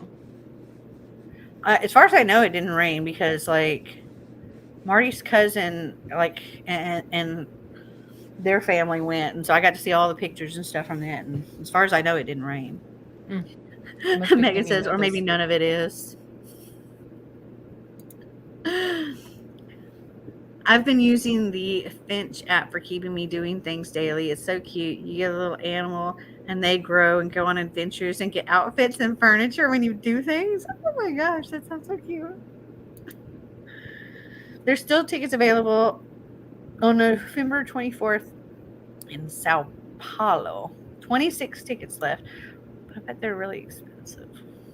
Man, they're really expensive. And I will have just gotten back from Venice.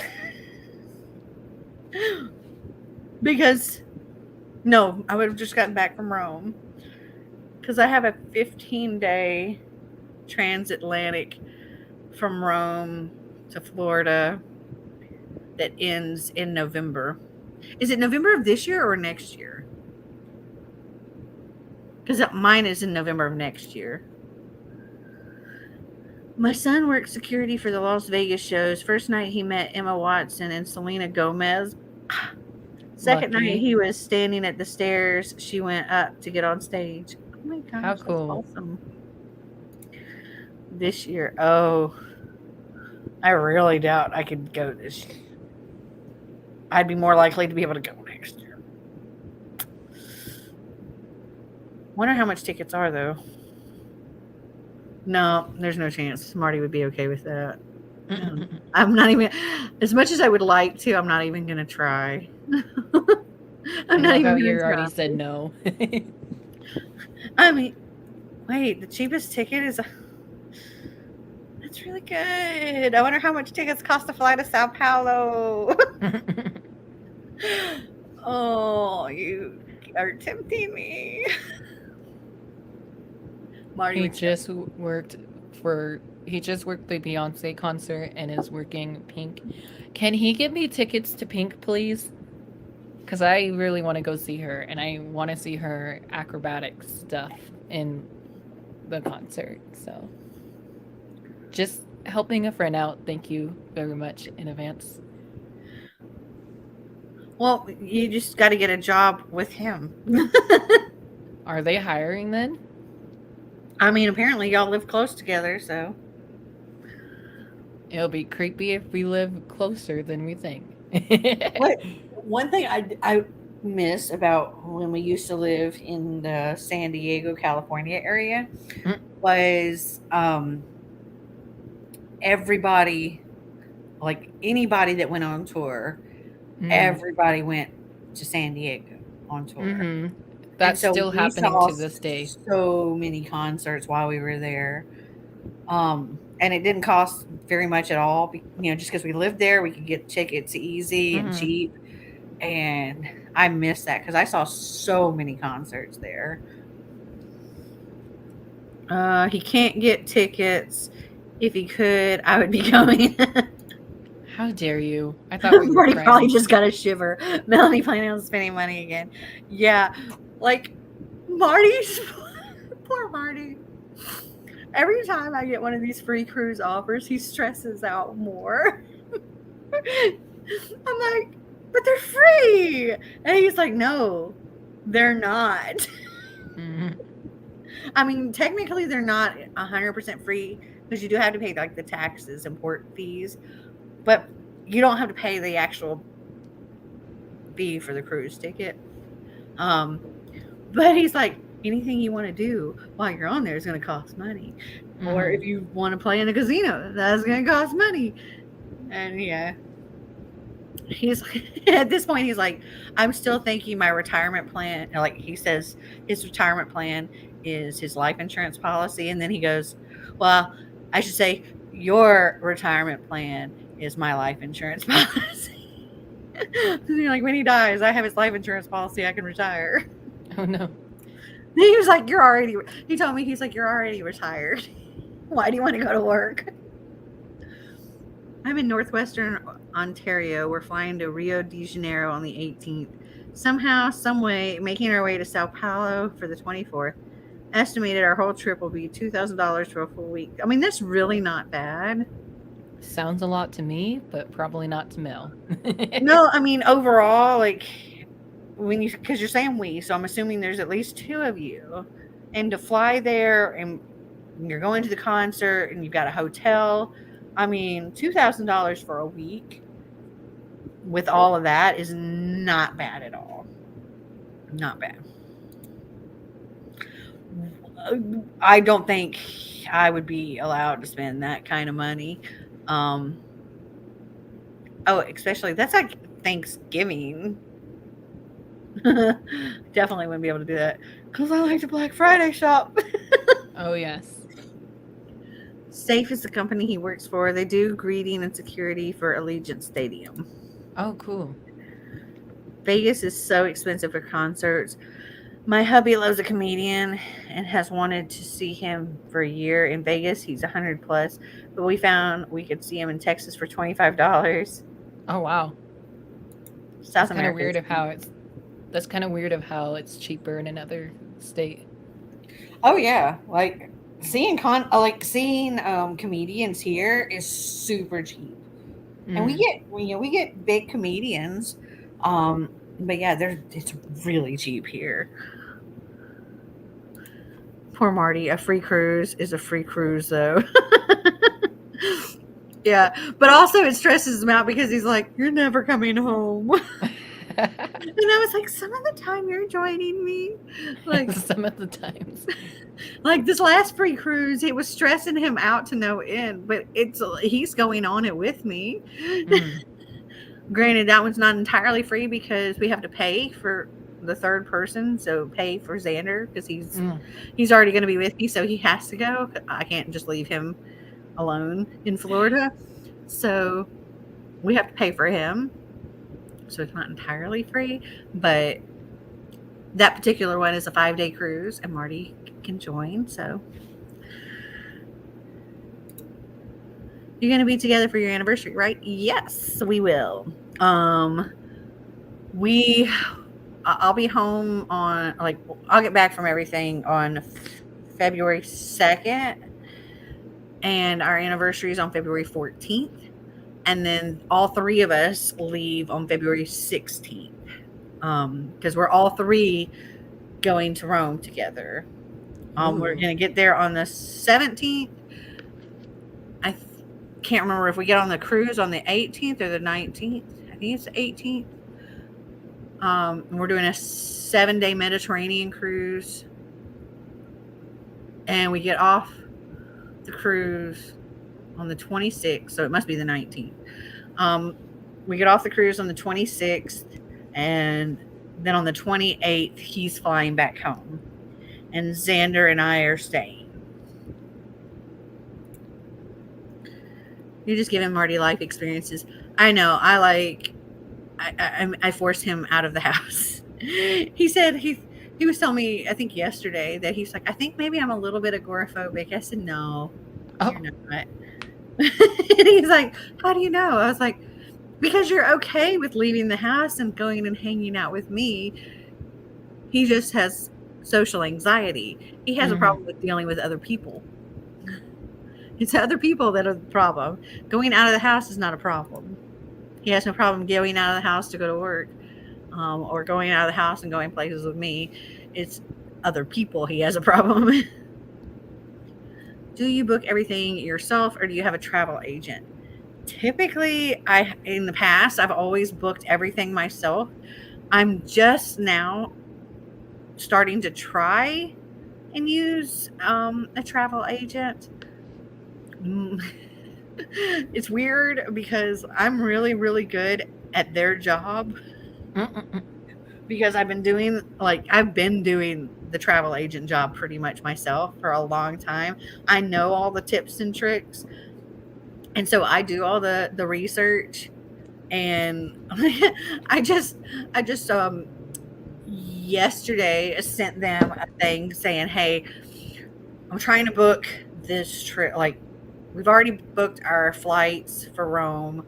We've booked our hotel for the first part before the cruise, and we're booking our and then I remembered the whole travel agent thing, and I was like, okay, we need a hotel for Rome after the cruise, before Marty leaves. And so I spent days researching, and then I made this nice list for Marty, and I let him go through, and I'm like, why don't you pick your top 3 out of this, and then I'll see what they're able to do, if they're able to get any better deal than what I was able to figure out. And they couldn't get a better deal than what I and they also can't get a better deal than a free cruise. So a lot of it I end up doing myself. And then if they can get me a better price, or if they can get me some money back or something, then I'll go with them. But if I can get a better price, then I go with myself. Like mine and Xander's tickets to Rome. So I booked our tickets one way, and Marty's got a round trip. I booked all of that. We're flying Delta Comfort Plus. So it's like not the economy, but not first class. It's kind of in the middle. Like bigger seats, a little more comfortable, more leg room, that kind of thing. Mine and Xander's tickets, with paying $28 each for our trip protection. After everything, we paid about $70 for for the two of us to fly one way. Mm. It was like $28 plus like $6 for our actual ticket, plus miles. Our tickets only cost $6 each. Wow. And then the cruise back to the US at the end is a free cruise. So I think as far as I had to pay taxes and port fees, and that was like less than $200. So $200 gets us travel for two people from Barcelona to Florida, getting to go to multiple places in Spain, the Canary Islands, Bermuda, 2 weeks of food and hotel and all of that, shows and everything. And it costs less than $200. Wow. I am the queen when it comes to this. I can understand the problem with other people. People are so draining and so much drama. Yes. So you already know what you're going to do for your new big girl job? No. Not a clue. This is what I should do. Like the whole travel thing, or being a travel agent, that is really what I should probably do because I am very good at it. And when I actually talked to the travel agent day before yesterday, and I was like, yeah, I've already gotten this much done. And she's like, dang, you want a job? And I'm like, yes. Actually, yes. And then she kind of changed subject. Oh, not the change subject. I was talking about a travel agent. That is very much the job I should. People tell me all the time I should do that. And when I started telling people that I was going to start trying to use a travel agent, they're like, why? You should be the travel agent. I legit could be. I mean, I'm pretty much my own travel agent, but like if I'm able, the only reason I use them at this point is to see if I can get cheaper, anything that I'm already getting, and commit. So this particular travel agency, the commission that they get, they split it between them and you, so you actually get part of the commission back. So for example, this Barcelona cruise, okay, I'm getting money back because I let them take over the cruise, but it's a free cruise. Like I literally only had to pay the taxes and port fees, and I'm getting money back, like $80 back. So yeah, it cost me probably around $100 in the end for that cruise. So that's the only reason I would use them, just to see if I can like save any tiny little bit. I am cheap. I want to save as much money as possible so I can do as much as possible. And like Xander and I, we're going to stay in a nice place when Marty's there, and then we're checking out. Oh. And then we're going on to a hostel. Because most of the places we're staying along our whole trip is going to be cheap. Except for Switzerland. Switzerland is just not cheap at all. Like even cheap is not cheap. Switzerland, we're looking at more like $200 a night, and that's for the cheap end. Oh gosh. But we're also going to learn to ski in Switzerland. Ooh. And hopefully not break everything in ourselves. Or I should say in myself. I don't think Xander's going to break anything, but I might. Oh. Hopefully not. He's young. He can do it. He's young. He'll bounce back easy. I'm not. I've heard it's a terrible idea to try to learn how to ski when you're over 40. So I'm going to be doing the baby slopes with the 3-year-olds, okay? Oh, it's okay. My mom did the same thing when she tried to ski with the 5 of us 2 winters ago now.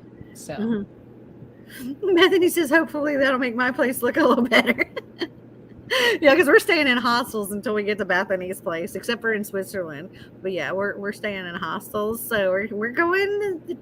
Okay, we're not gonna stay like in the really bad places, but yeah, we're definitely going more towards the cheap end,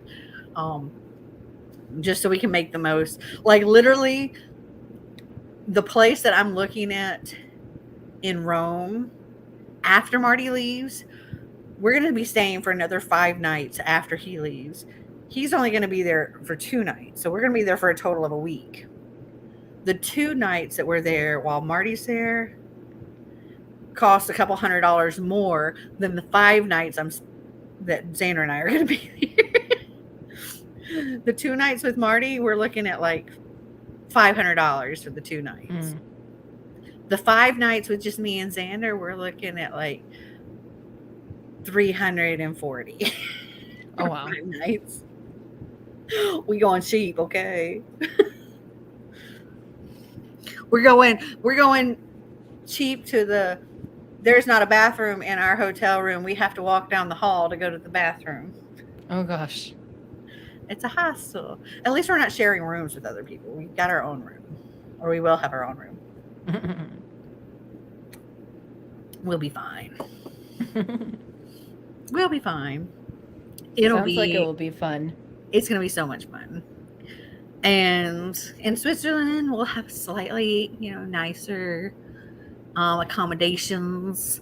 And we're going to be like in a ski resorty kind of place. And it's going to be snow and it's going to be pretty. Good night, Megan. Good night, Megan. Thanks for hanging out and torturing everybody. I'm still not happy with that. See you later on. Not happy with that. I am. I should get to know. I am a co-host until 2 hours from now. If I told you, would you tell anyone? Except Mom. Would you tell Kay? Nope. Would you tell CW? Nope. See, guys, he wouldn't even tell you. Night, Megan. Well, you can have your own room and a bathroom right next door to mine. And plenty of toys and chaos in the rest of the house. I don't mind that. He's a traitor. He would turn his back on y'all. He'd be like, Hey, I'm not telling you. Mom helped me out at Y'all West my first time, so I go to Team Mom. You're like, I'm not telling y'all anything.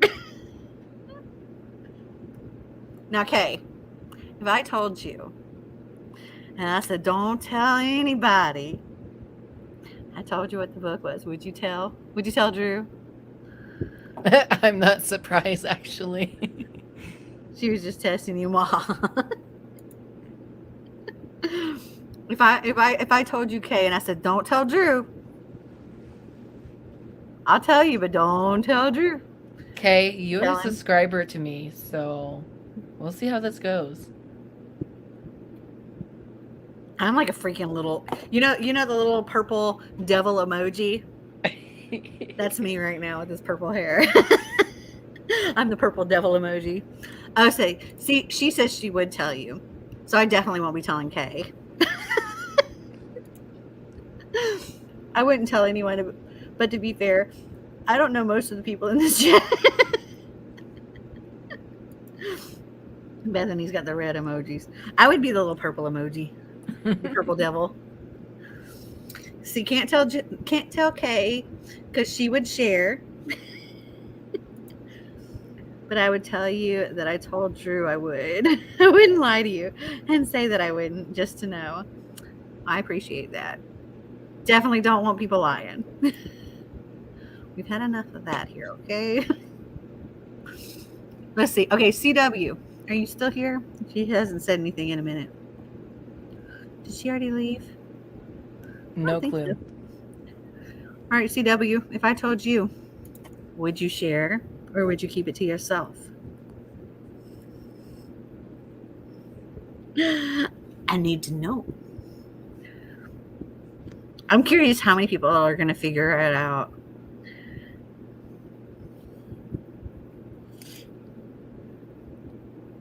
We appreciate honesty in this group. For reals.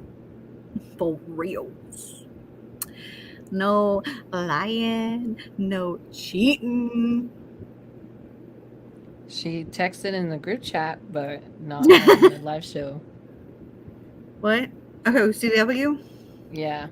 I feel like my tongue has gotten thicker since I had more alcohol, so it's making my words slur a little. My tongue hasn't actually gotten thicker. I've just gotten drunker. It's late. My fucks have gone. I'm gonna go with Drew was right. Kay doesn't care anymore. She gave up. I almost got my board out. I was ready to make my NCIS board, get some red. You need the yarn. Yes, red yarn. What's funny is so I heard you listening to, like, starting to listen to the live show, but you never got to the part where I said what the clues were, because I actually say this is a clue. And that's funny that you never got to that part. And social butterfly. So I will not tell Drew. Who is that? Wow. He's Drew. Wait, he's Drew. Nobody's over this way. The books are. I got a stack of books right there. I'm not usually good at figuring out the clues given for the books for book subscription boxes, so the odds of me figuring out the book aren't that great. Oh, I'm amazing at that. Alcohol, grows hairs on your chest, and a thicker tongue. I hope it doesn't grow hair on my chest, but it definitely gave me a thicker tongue. Nope. Funny thing, I do have cash, so I know what book it is. Wine tier, check. Wait, what? Did you got the wine tier and you're not telling me? Did you do Traitor? that? Nuh-uh. Is she in there? Hold on. Did you actually? No. Kay. I'm gonna feel bad too. Somebody joined for that. Like, that was kind of joking. Did you actually? No, she didn't. She didn't. Kay. She didn't. Okay, I just checked. She didn't. I was just like, I was gonna feel really bad if somebody did that just for that. I would just leave my own group chat. Hi, Drew. Nice to meet you. Social Butterfly is not giving the most hopeful title for keeping a secret. No, I'm messing with you. I had to check because I was like, oh my gosh, no, I would feel so bad. Only do that if you really want to be like a wine tier. Like, I love all of my coffee patrons. I love all my subscribers. Sure she does. I do, and it's fun. Like, our Discord is so much fun, but I don't want to like guilt somebody into doing it like that. I was totally joking. If you say fast sounds like if you say it fast sounds like antisocial. What? Her using or their username, I don't know. Oh, yeah, and social butterfly, antisocial. Yeah,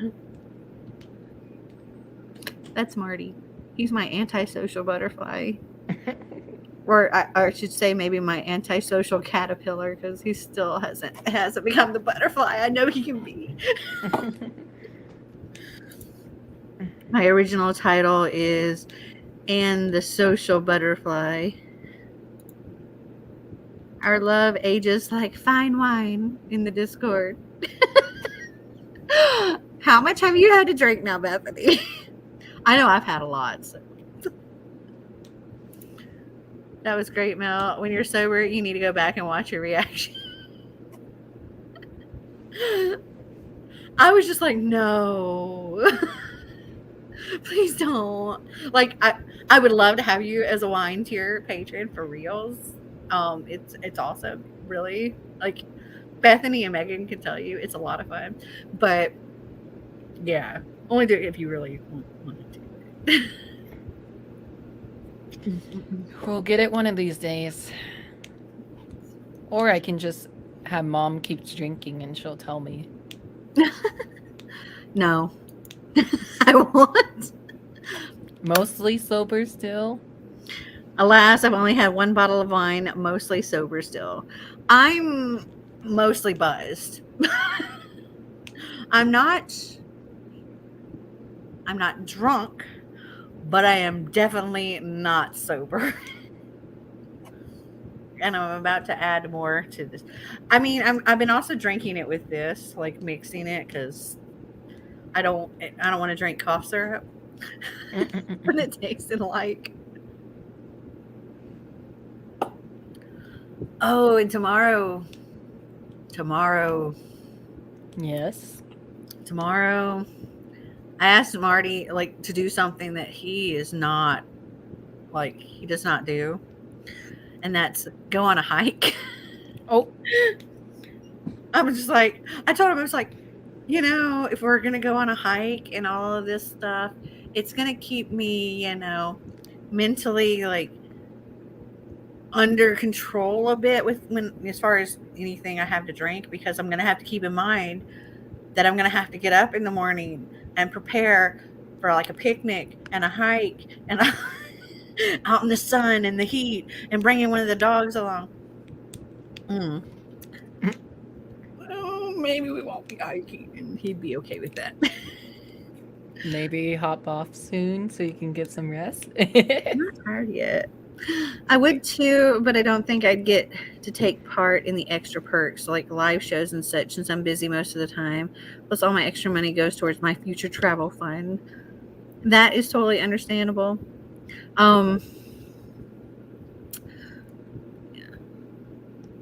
When do you think? When do you plan on traveling? And where is the first place you want to go? I'm now regretting only getting one bottle, though. I was like, we're going to keep it chill. Should have got more. Girl, always plan for more. If you don't get to all of it, it's fine. But it's better to have more than not enough. Isn't it 1:30 a.m. where you are right now? Yes. What time are you planning on going on a hike? I don't know. I'm questioning if I'm going to do that at all at this point. Yeah, it's only 10:30 for me. I'll probably tap out at 11, but something tells me this isn't going to happen. Marty should be happy with that. Yeah, he's not going to be like, hey, get up, let's go on a hike. He's going to be like, it's okay, honey, sleep as late as you want. Oh, it's too late to go on hike? Oh, okay. Well, I'm going to Brazil in November, but the number one place I need to go before I die is Greece. Yes. We're gonna go on a 7-day Greek Isles cruise in August. You should see if you can go on that cruise. It's August 24th on Royal Caribbean. I forget which cruise ship. It's August 24th out of Venice, Italy. That would be cool. I think I'm going to Germany in 2025. What part of Germany? I like Germany. I've been only to a very small portion of it, but I had an exchange student from there, and so we went to her graduation and prom, and we stayed with her family, and they showed us around a bunch of different places like Hamburg and Lübeck. I'm now out of alcohol. I will take magically transported wine as bribe. I don't have wine. Well, I do have wine. It's upstairs. But right here, I'm magically transporting you some of my Caribbean punch. Here you go. I'll pour you a glass. I'm pouring this just for you, Bethany. It pours so freaking slow. Not the sounds as well. So. Okay.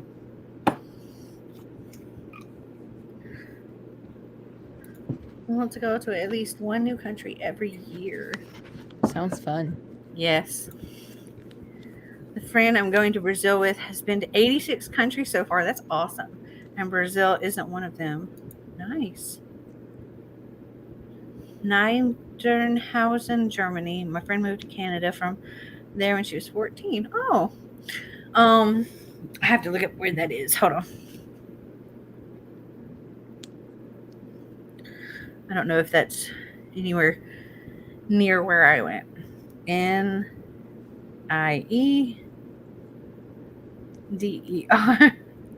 And There we go. Thank goodness Google is smart. Where is it? Is it like this whole area? Or is it an actual city? Because it's showing Lower Saxony. But that's actually in the general area where I was. If depending on where in that area you are, Hamburg is to the north of it. And I was like, I went to Hamburg. We were staying in I'll be right back. okay, we were staying in a place called between there where Kira lives, called Bad Adslow. I'm not sure if I pronounced that right. And it's between Hamburg and Lubeck. And then we were in Lubeck too. I appreciate it, Mel, although you already know it's not really a bribe. It's close, fat tongue. Close-ish to Frankfurt. Yeah, it's like for this area, it's like outlined this huge part of Germany. And Frankfurt's not part of that. That's weird. That's very weird. So what is it you want to do in that place in Germany?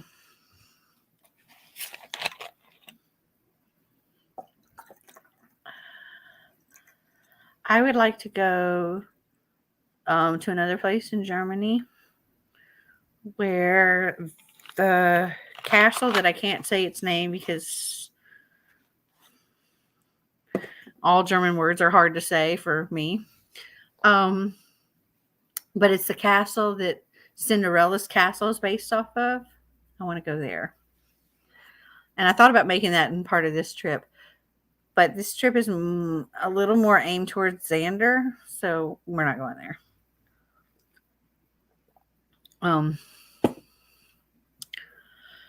Oh yeah.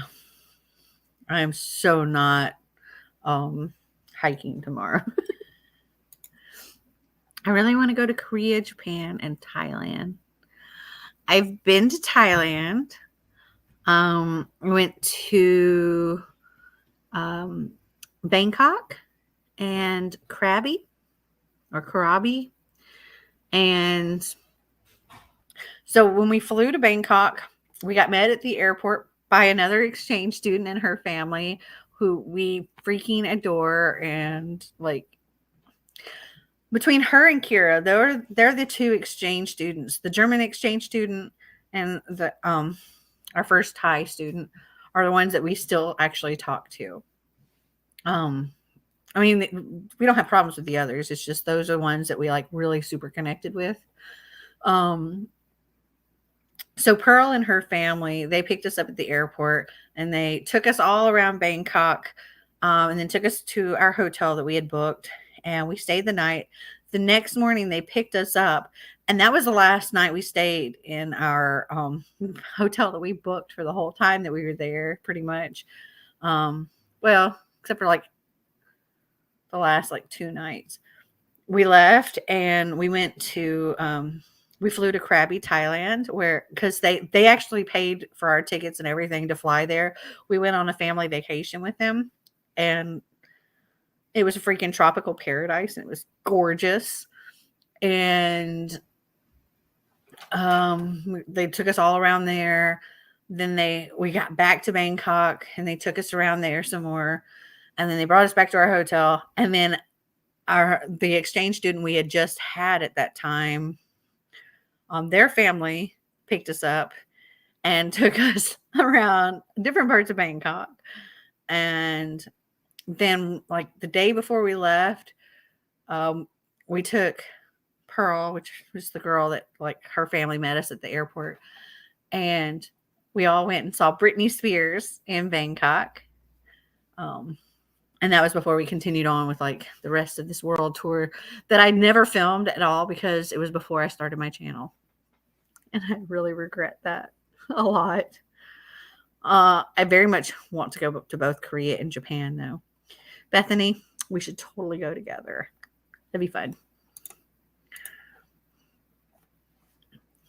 My friend is going back to visit her great grandmother who will be turning 100. That is awesome. So that and explore while we're there. And when I have someone who can speak fluent German, that is very handy. One of the benefits that I had while like going and visiting these places where I had people, was they knew all the places to go and all the things to see and the language and all of that. And it was great having that. So that'll be awesome for both of you.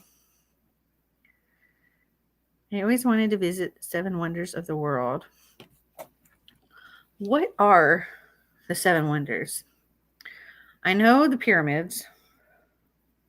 What are the 7 wonders of the world? Let's see. There's the Hanging Gardens of Babylon. Oh, that tripped me out when Drew came back. The Lighthouse of Alexandria. I don't know if that one still exists. The Temple of Artemis. The Colossus of Rhodes. The statue of Zeus at Olympia. And the mausoleum of Halicarnassus. Oh, all of those are gone. All of those have faded to memory, it says. Okay. Instead, these are 7 new wonders of our time. Okay. So I guess those were the original 7 wonders. So we have Mont Saint Michel or Michel, France. I don't know what that is. What else is there?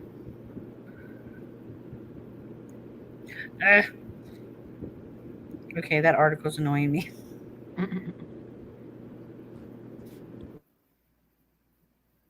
The Colosseum in Italy. Okay, I'm going to see that one. Petra in Jordan. Chichen Itza in Mexico. I think I've seen that. Christ the Redeemer in Brazil. Hey, Kay, you can see that maybe. Machu Picchu in Peru. Taj Mahal in India. And the Great Wall of China. 1, 2, 3, 4, 5, 6, 7. Okay. So I've seen one. I'm about to see one more. Cool. Apparently, the 8th wonder of the world is the MacArthur Burney Falls Memorial State Park in California. Cool. There are so many things I would like to do in Italy. Number 1, stay in the Cave Hotel. There's a Cave Hotel? What's the Cave Hotel? I have to look that up because I haven't booked our 5 days yet. I've just been like, I've got the hostel that I'm planning on staying in, but I haven't booked it. Are you going to Pompeii, Italy, to find the penis?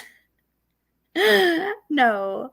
We talked about Pompeii, but after the experience that I had in Akureyri, Iceland, with the nature baths, I decided that Pompeii was probably not a good place for me to visit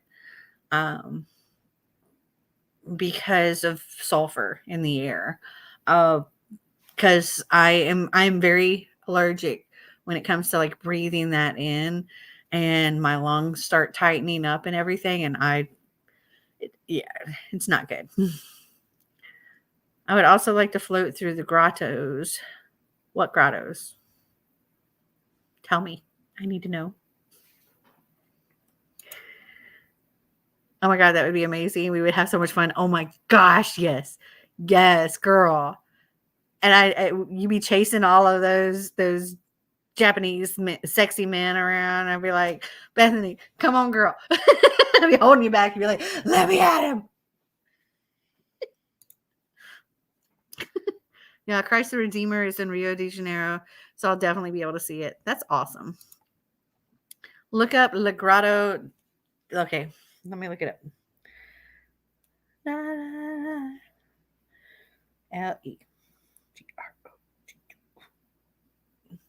No, not E. Okay.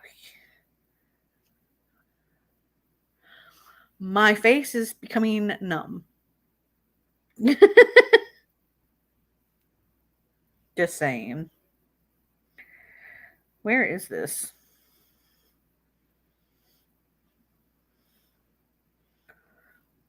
Oh, I'm not going down that far. We're going Rome and then north. But what are the grotto thingies? What is it? Oh, the cave hotels.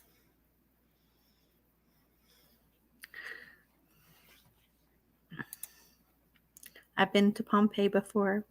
Yeah, because there's so much, because there is a volcano there and everything, I don't think it would be a good idea for me to go there.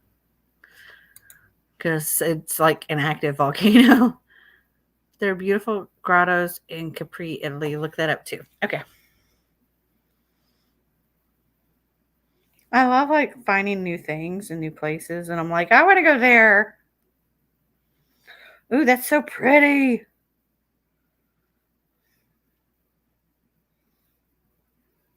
That's really pretty.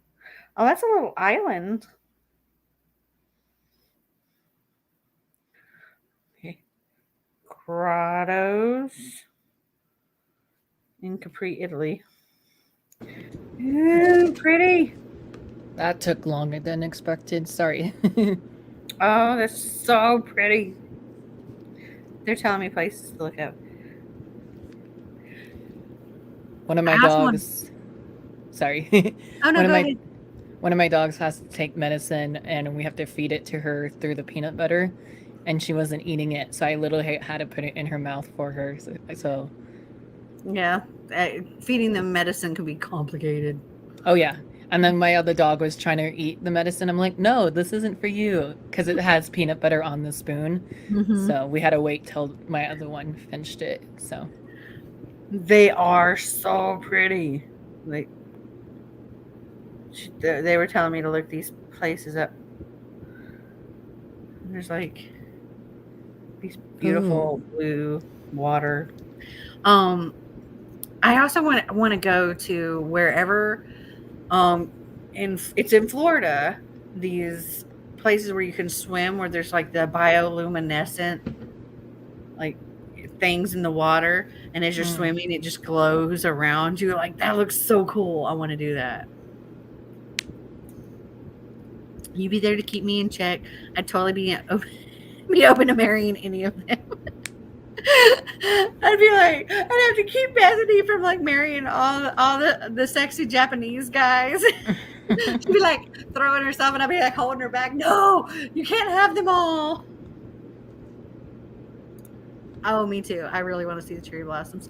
That's one place that I have always, my entire life, wanted to go is Japan. Like so much. And I almost went before I ever started my channel. I almost went, but then we decided to do this whole world tour for Becca. I got scared, so that I was very intimidated by going to Japan, because at the time I was like, I didn't know enough, and I was like, I don't know if I would be able to find my way around, and I was afraid I would get lost, and I hadn't done a whole lot of traveling like without Marty at the time, and I wasn't sure at the time he was going to be able to participate, and I was thinking it was going to be just me and Becca, and I was like, I don't want us to get stuck and lost in Japan somewhere.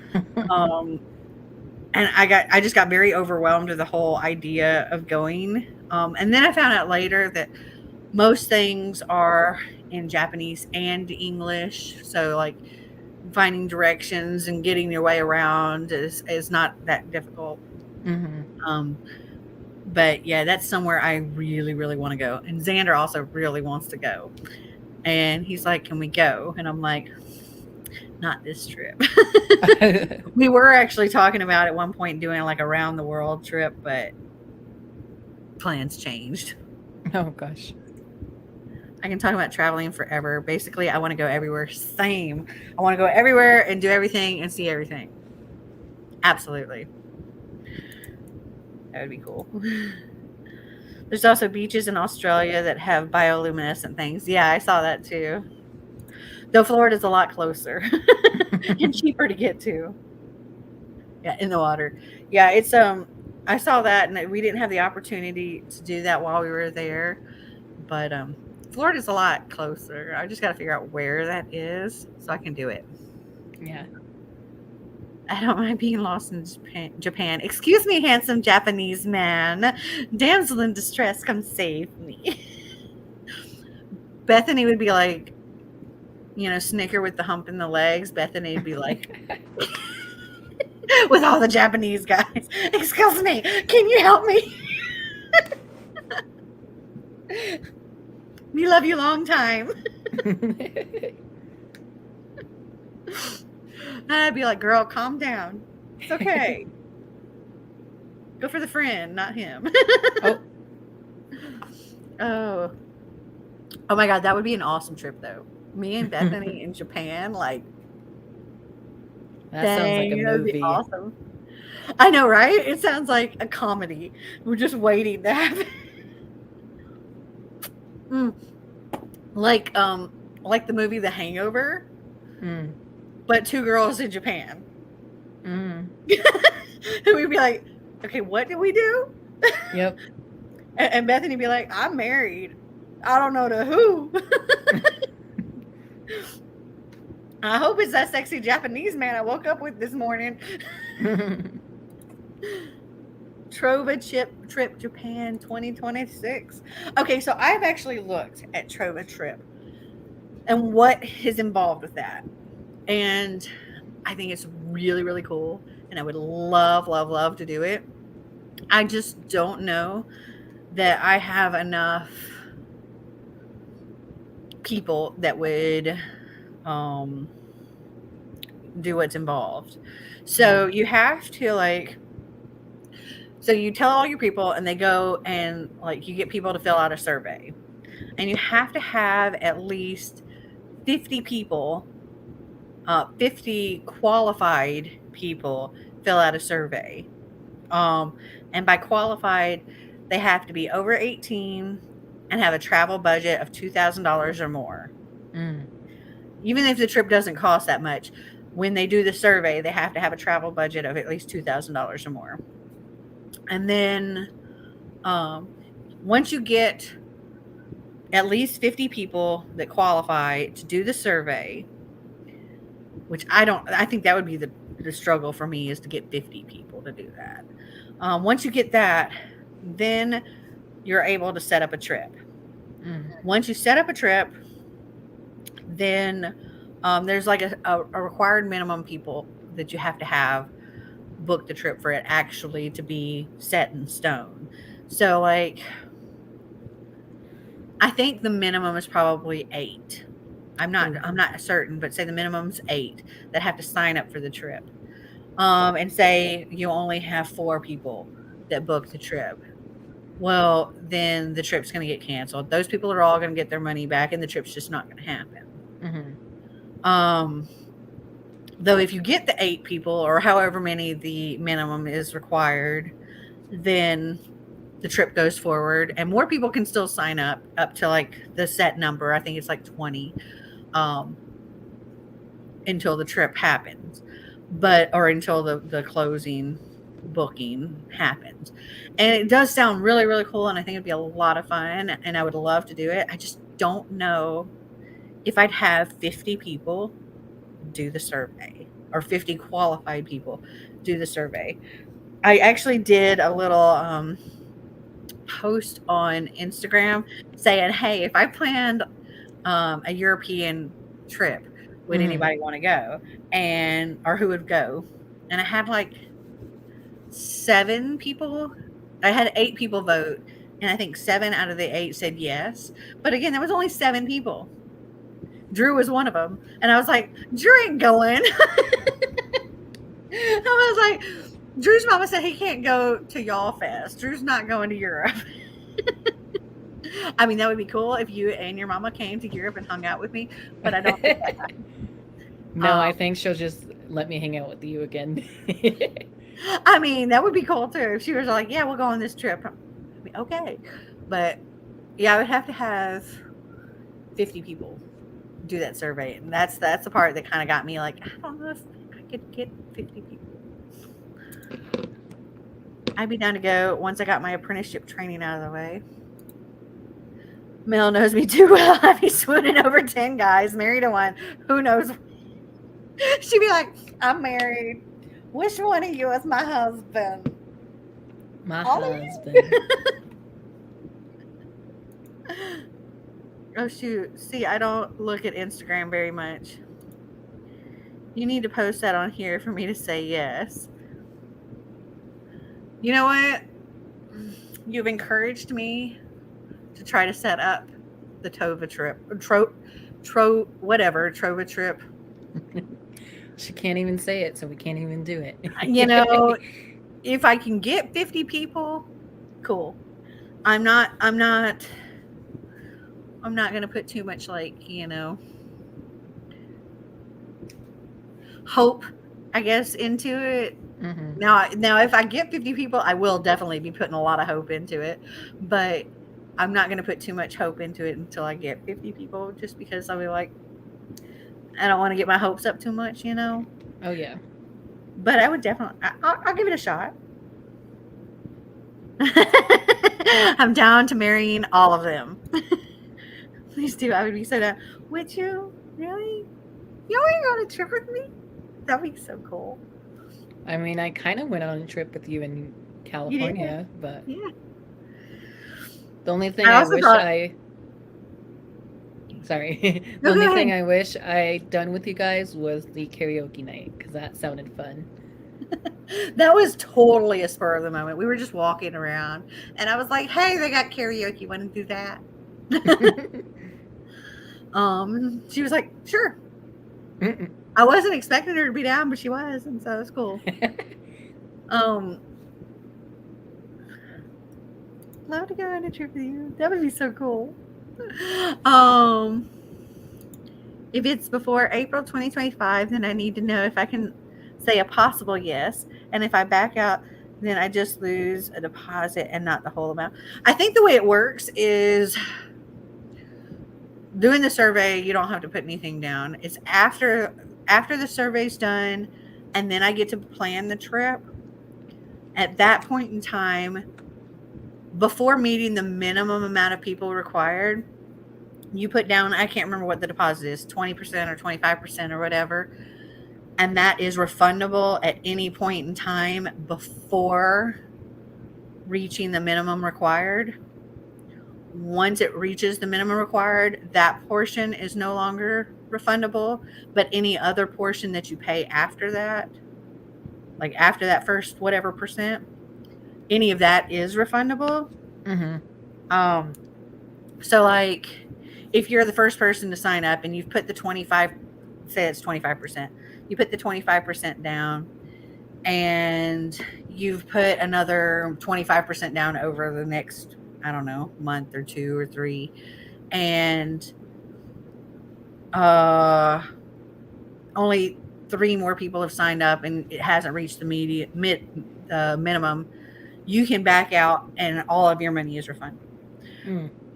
If it's gotten up to say 8 and say that's the minimum required and you've paid a total of 50% and the first thing was 25, you can get that second 25% back, but the first 25% you can't. At that point, it becomes that first part becomes non-refundable once the trip is confirmed, that because they've had the minimum. and then later and that part, like all the extra payments you make are refundable until it reaches a certain point, like so many days from the trip or whatever, or so many months from the trip, and then anything after that has become like non-refundable. I looked at all the stuff because I was for real interested. I was like, this is a really cool idea, and I really want to do it because I watched Becca from Becca in the Books with her Croatia trip, and I was like, this is so cool. And I checked it out, and I was like, I could do this.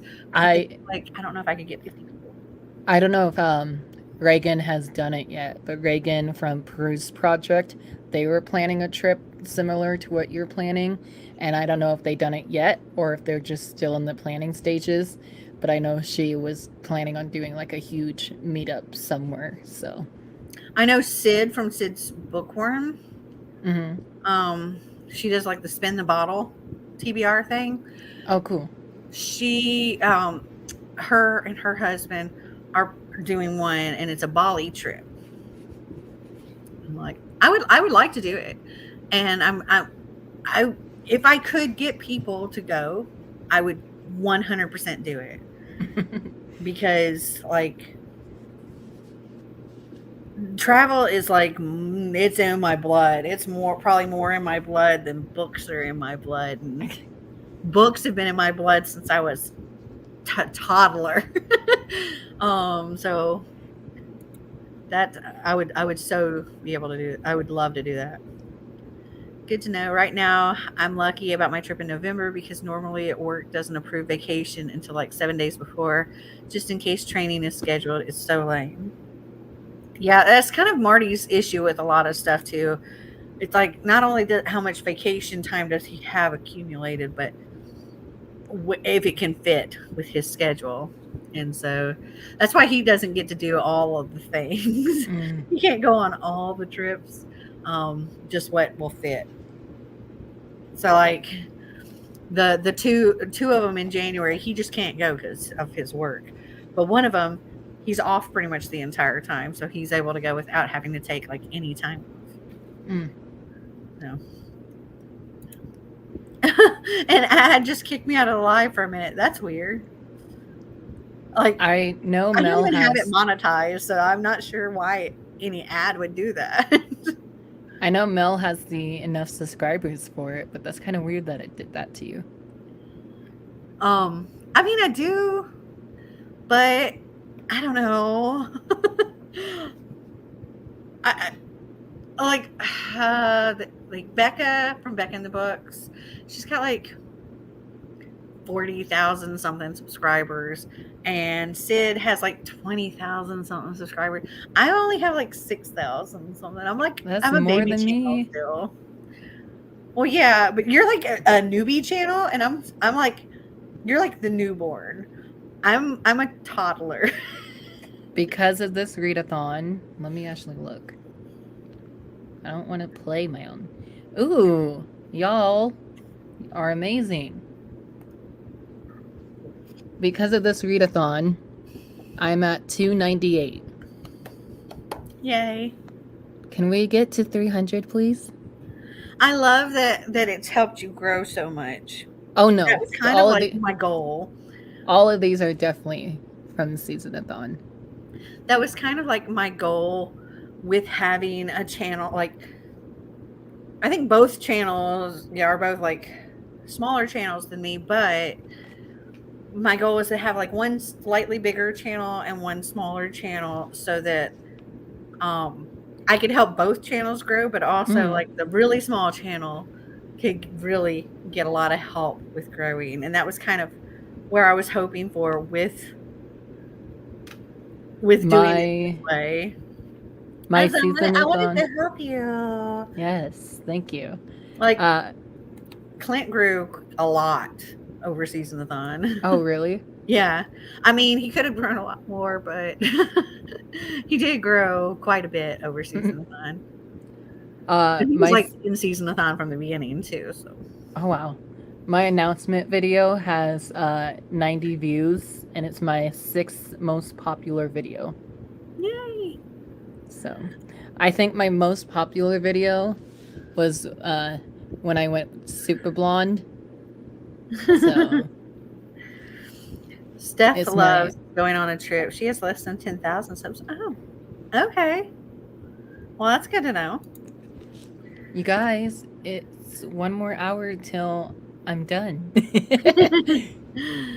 A bunch of us, some drinks, some books, and plenty of attractive men. Hell, maybe more than one of us can get married by the end.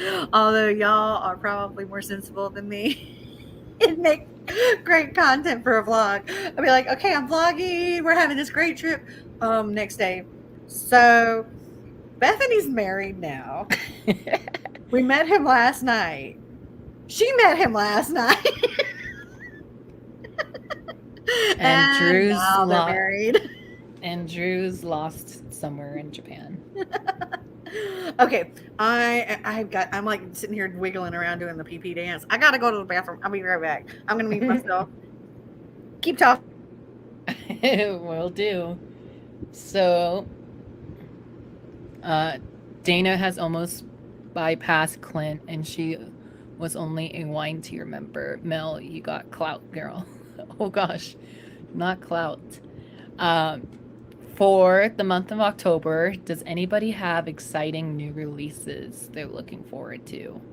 I know I have quite a few. My new releases, like my top 3, I would say for October is A Curse for True Love by Stephanie Garber, the 3rd and final book of that trilogy. I'm scared to read it, but also excited. And then Swordcatcher by Cassandra Clare.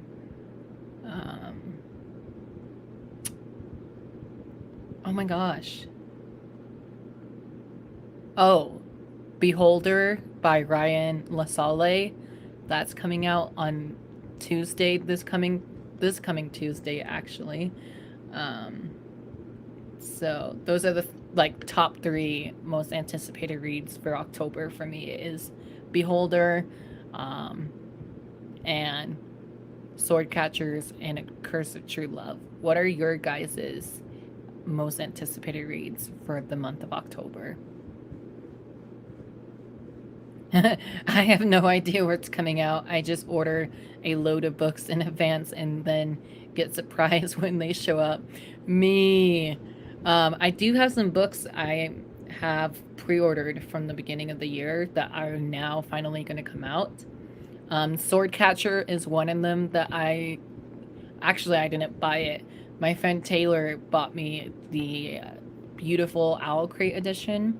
So I'm pretty happy that I managed to get a copy. But yeah, my friend Taylor got me a copy of Swordcatchers. Top 3. They kicked Melanie out. What? Top 3, A Traitor in the White Hall by Julia Kelly. The Gin Bot of Shantina Port by Sam. And Hollowthorn by Kaylin Josephson. I think I'm getting a book from Owl Crate from this author. From Kaylin Josephson. I think her newest YA book is going to become one of the Owl Crate books. I'm excited for Swordcatcher too, but I'm probably going to borrow it from the library first. Yeah, I'm pretty excited for it and also nervous for it just because it is Cassandra Clare's first adult fantasy. But I was going to show you. It kicked you off for a second. What happened? I came back and my screen was black. I was like, what just happened? Did the dogs log me off or what? It would have been funny if they did, but no, it was on me. And I was like, uh-oh, it's all me now. Let's see what we have. Dana has almost bypassed Clint, and she was only a wine tier member. Mel, you got clout, girl. And somehow you gain an extra person on this supposed trip, and no idea how they snuck it.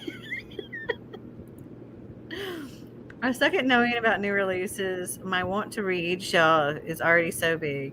I wait until others have read books, and if they like them and I have similar reading tastes, then I'll check books out. I have no idea what's coming out. I just ordered a load of books in advance and then get surprised when they show up. That's me sometimes too. Like I forget. Yeah.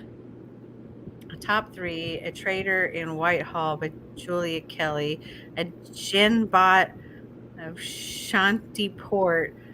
What? I'm so lost. What's going on? I was asking them like they like either top 3 or just new releases they're looking forward to in October. Oh, okay. I'm excited for Swordcatcher 2, but I'm probably going to borrow it from the library first. I think I have I think I'm getting multiple copies of that. I really do. I believe I've ordered it. Owl Crate? No. Oh, okay. I believe I've ordered it off of like Barnes and Noble or something. Oh, But also, I'm going to her signing in Nashville. oh, lucky. And I get a copy of the book there, signed. So that's in 10 days. I'm very excited for Swordcatcher. I've only read all of her Shadowhunter books. So I'm I was so just saying the excited. same thing. I'm so excited to read something different from her, especially an adult. Like I hope it's good. I'm It's so sad if supposedly- it sucks. Yeah, it's supposedly, according to Goodreads, almost 600 pages. So Yeah, all of her books are big. yeah. I'm hoping that it's not like, okay, y'all don't come for me. I hope it's not like a Crescent City issue. Oh. Did you not love Crescent City? Okay, so the first 200 pages of Crescent City, I was so bored and wanted to DNF. The second third, I was enjoying it. It was okay. You know, I was like, all right, this is fine. The last third, I freaking loved. I've only read the first book. Like the last third was like a 5-star read for me. So you haven't read The middle 2? third was like a 3-star read for me, and the first third was like a 1-star, 2-star read. So I think I ended up giving it like a 3.5 or 4 maybe. Not bad. Because I ended up loving the end, but it was torture to get through the first part, and I'm hoping that Swordcatcher's not like that. I'm really hopeful about that book. I was just telling them that my friend Taylor was kind enough to buy me a copy of Swordcatcher from Owl Crate because I was going to get it on my next paycheck that I had coming in, but I knew by the time that paycheck comes in, there might be sold out. So she bought me a copy before they sold out. So it's funny. I keep going. I'm not buying 15 copies of the same book. I'm going to stop buying so many copies. And then I saw that the 10-year anniversary edition of City of Ashes, like the UK version, is coming out. So I ordered that, even though I already have like 5 different editions of City of Ashes. It's the second book in the Mortal Instruments. But I'm like, I have the first 10-year like UK anniversary edition of like City of Bones, so I gotta have the sequel because it looks like it and they go together. And yeah, I'm confused by this comment. The serene creature has returned. What serene creature? Me? I still need to read the last book of her last series. I've been delaying. Yeah, I am a little behind. Like I've read almost all of them. I think of the Last Hours series, I've only read the first book. Oh yeah, I only need to read. So I kind of lied in the author chat, but I need to read Chain of Thorns and The Lost Book of the White by Cassandra Clare. But as we all know, Chain of Thorns is like the final book of the trilogy, and then The Lost Book of the White is the sequel. But no news about book 3. Well, I got news earlier from you, but Yeah, it is coming. She took a chunk of time off where she was just like, I remember her when she posted this video a while back, and she was like, I've been writing nonstop for X number of years, like constantly. That And makes she's like, sense then. and she's like, I'm taking a year off. She's like, I know I have these books coming out and they're gonna come, but I need to take this time off. She's like, my brain, I need to do this for myself. Totally understandable. Like you're pushing for all this time. You know, she's put out a lot. She's like, I need to stop for a little while. But she, of course, didn't stop because during the time that she was stopped, she ended up working on all these other projects and doing all this other stuff. And so those things are coming. They just got pushed back, but she has more stuff coming too. So, Cassandra, you've never read Cassandra Clare. Ooh. I would say good for you and also lucky, because why would you say good for her and lucky? Like, why? Well, lucky is so I can read it for the first time again, and good for you because it might be a little too old now for the first series. No, but if you were to read them, publication order, but also I think it's in the second book. You got to push past the second book. Oh, like yeah. The first book is okay. Like the first book's good. I enjoyed the first, but things happen in the second book, and that's the place that a lot of people are just like, no. So if you're going to read it, there's a part in the second book that turns a lot of people against the stuff, but it's not real. It's not real. You find out later it's not real. Okay, the part that makes everybody go, it's not real. Just keep reading. This is an interesting list. I was just saying, like, reading orders for Cassandra Clare. Mm-hmm. They say read The Dark Artifices first, which is Lady Midnight, Lord of Shadows, Queen of Air and Darkness. Then go into the Ghosts of the Shadow Market novellas. And there's 8 of those. The Dark Artifices first? Yeah. That makes no sense. That's what I said. What particular order is this supposed to be in? It says completed series list in order. I know, it's probably wrong. But, and then after Ghosts of the Shadow Market, it says The Infernal Devices. Then read the Last Hour trilogy. And then The Mortal Instruments. I was like, no, what? That is terrible. No, don't do that. Yeah, don't do this, Kate, if you're going to start it. But like, you could read it either in publication order or in series order. Whatever order that is, don't do it. Pretty this is from especially when they keep coming out with them. I need them to match right. It's my problem. This is from fictiondb.com. Ignore it. I'm part of at least 3 book subscription boxes, and 2 of them had the same book for September. Yes, I heard about that. Each other. So that is why I have like a very specific group of subscription boxes that I get because of that issue. Mm-hmm. There are certain boxes that tend to Fairy Loot and Owl like Fairy Loot and Owl Crate, for one, they're big on having the exact same book. Yes. So many times.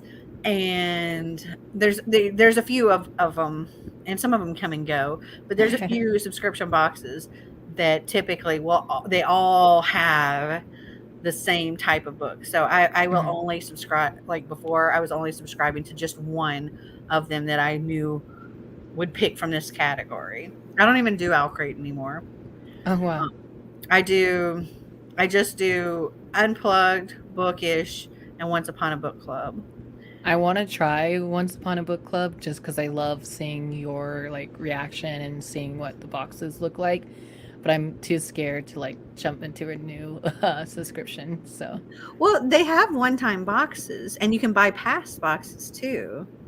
oh, So maybe you I'll can look like into go on it. their website, and you can actually see you can get past boxes that they happen to still have extras of, and do that. That's a great way to just kind of dip your toe in, or just try like a month thing, just like a one-off. And you can get a middle grade, you can get an adult, you can get a YA, and that is a good way to test it out. Mm. If you're gonna do it, use my link. You got one? Yeah, I have a link and a discount code. I'm a Once Upon a Book Club Bet. person. Yeah. But yeah, if you're not interested in like having a whole subscription, you try one of their one-time things, or just go do a month-to-month subscription and just do it for 1 month. If at the time that you decide to do it, they don't have any like past ones available. Bookish subscription boxes. I prefer the Infernal Devices over the Mortal Instruments, to be honest. Yeah. The Infernal Devices is far superior. It's the best, in my opinion. But I feel like you got to have them all. Oh, yes. I watched Shadowhunters. I know they're not siblings. Okay, good. Okay. That's the part that like comes up in book 2 that people are like, oh no, I'm not reading anymore. But I'm like, it's not real. Just keep reading. Also, the Shadowhunters show sucks. Oh yeah, I enjoyed it for the entertainment, but like the way they did it was just not great. The Dark Artifices series takes place in mostly modern times, even later than the Mortal Instruments. Yeah, I don't get why that would be first in that order. That makes absolutely no sense. It might just mean order of time periods. I just have Fairy Loot and Illumicrate. See, those are ones that are risky, because those are ones that you can get a lot of duplicates, because they both go in the same kind of genre. They both have great, beautiful books, but they both do come in the same thing. The Fairy Loot, Illumicrate, Owlcrate, and there's been a few others. They all kind of fit in that same thing. Holy moly! What? Young adult subscription for Once Upon a Book Club for the 6th month is $289. $289 for 6 months. That's $48 a month. Yeah, I mean, that's what I'm saying. You don't have to do a whole 6 month or anything like that. You can do middle a month. grade. They do have middle grade. You can do a whole month to month. Like you can just do 1 month. You can do. Oh, I didn't even see that. Box. That's next to it. Yeah, you don't have to do a whole big. Like I personally, when I do it, I typically will do like a year or whatever, just because it's cheaper doing it that way. Billed monthly on the 25th, auto renewing, boxes shipped at the end of the month. Not sure about subscribing, want to try it out. Why not purchase as a gift even for yourself? This time Owlcrate and Illumicrate had the same book. Sorry if there's any spoilers for those who haven't gotten their book. Oh, I got mine, so I'm okay. I'm considering canceling Owlcrate, as I'm just down to the book only option. So for me, I canceled Owlcrate because there's so much stuff that comes in the boxes that I'm just like not using. I'm not going to use any of it. Yes, and I'm feeling that. I'm just collecting a bunch of junk that I'm never going to use. And once in a while, there'll be an item maybe that I would actually keep or use. But for the most part, none of the items are things I'm using. And I'm just collecting stuff, and I don't need it. Yeah, I sadly, in the August box, there was like this, supposed to be like some sort of like face soap thing. Mhm. It's in my unboxing if y'all want to check it out. But it was like the small container of like face soap, and I was like, I'm not gonna use this. I know my mom's not gonna use this. My sister won't use it. My friend Taylor's not gonna use it. So I literally threw it away, sadly, because nobody's gonna use it. So, Mhm. and it smelled good as an item just because of the way it was made. But like, that's literally all I'll use it for is the smell. Yeah, I had found that I was just like 95% of the stuff that came in the box. I was like, this is going to go in a giveaway. This is going to go to like as something that goes in my goodie box for my wine tier patrons. So I was just like, I'm not going to use this stuff. Somebody else will enjoy it, but I don't need it.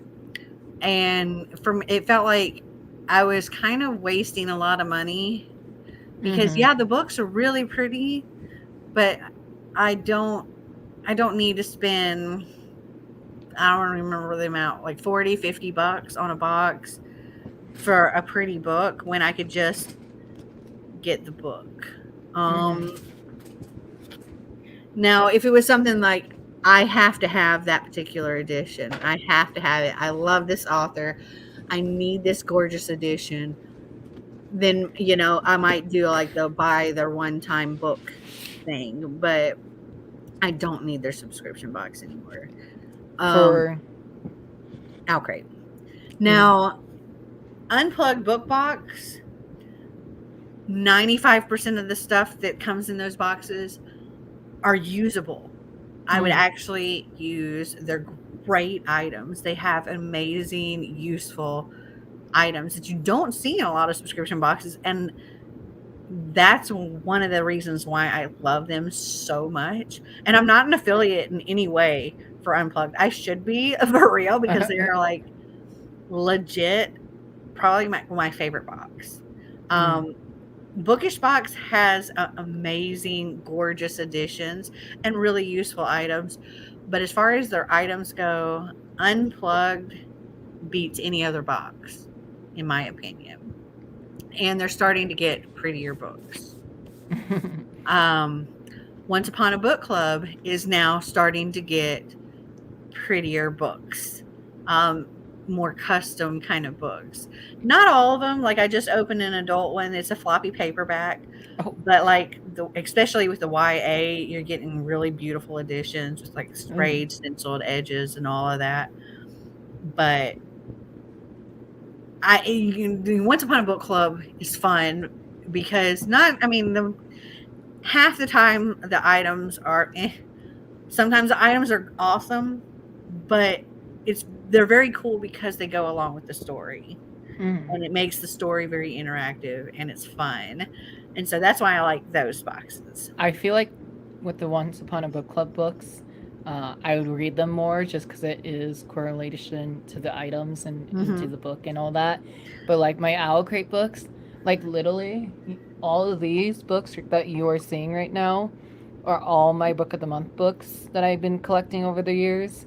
And I literally own 96 of them, and I've only read 25 of them. Wow. So, and I have like the rest of the books unread. So yeah. So yeah, I let go of my Owlcrate Junior, and then I let go of my Owlcrate, and yeah, now the only 3 bookish boxes I get are Unplugged, Bookish Box, and Once Upon a Book Club. Would you like to see the September Owlcrate book? Sure. Sorry for those who don't have it yet, but I think somebody already said it's the same as Fairy Loot. This isn't Illumicrate, my bad. This is a reason why I feel like I can just cancel my subscription and get the book from like the bookstore, even though this exclusive jacket is really pretty, but like there's nothing really special besides the desk jacket, if that makes sense. So the book is A Study in Drowning by Ava Reed. And so the dust jacket isn't even all that awesome. Like at first I thought it was pretty just because of my ring light, but now like turning off my ring light and seeing it in person and even seeing like that and then It's I mean, it's okay, but it's not. and Like- then there is this reversible jacket which is somewhat cool, but I can like get this at Barnes and Noble or even Target. But they put the original cover. Now, see, that's prettier. Yeah, they put the original cover. So this is original. This is Owl Crates. I like the original better. Oh, I do I too. wouldn't have the jacket on that one. Yeah, and then of course there's the quote on the back. And then these are nice to look at, but Mm-hmm. and then same thing. But on is the it worth back. paying that extra? Yeah, and like there's no like anything special on the pages, Mhm. and then it is signed by the author, which is pretty cool because this is my first book by the author, and now all their 2023 books have the letters, inside.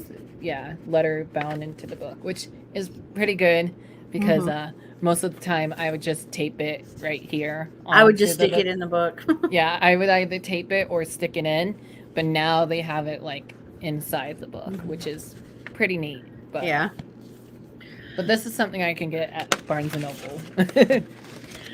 Okay, as far as the show goes, the show is probably fine.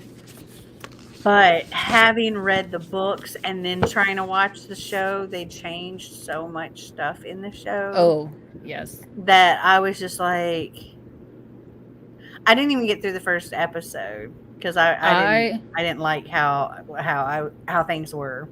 In the very I first one. watched it because I wanted to see how it would end. And it Like they made ended. Luke a cop. He's not a cop. He sells books. Okay. Yes. The way it ended. Oh, never mind. Well, she's seen the show, so I can. Yeah, she said say she it. liked the show. Sorry for all those who haven't. The show ended on the ending of book 4, if that makes sense.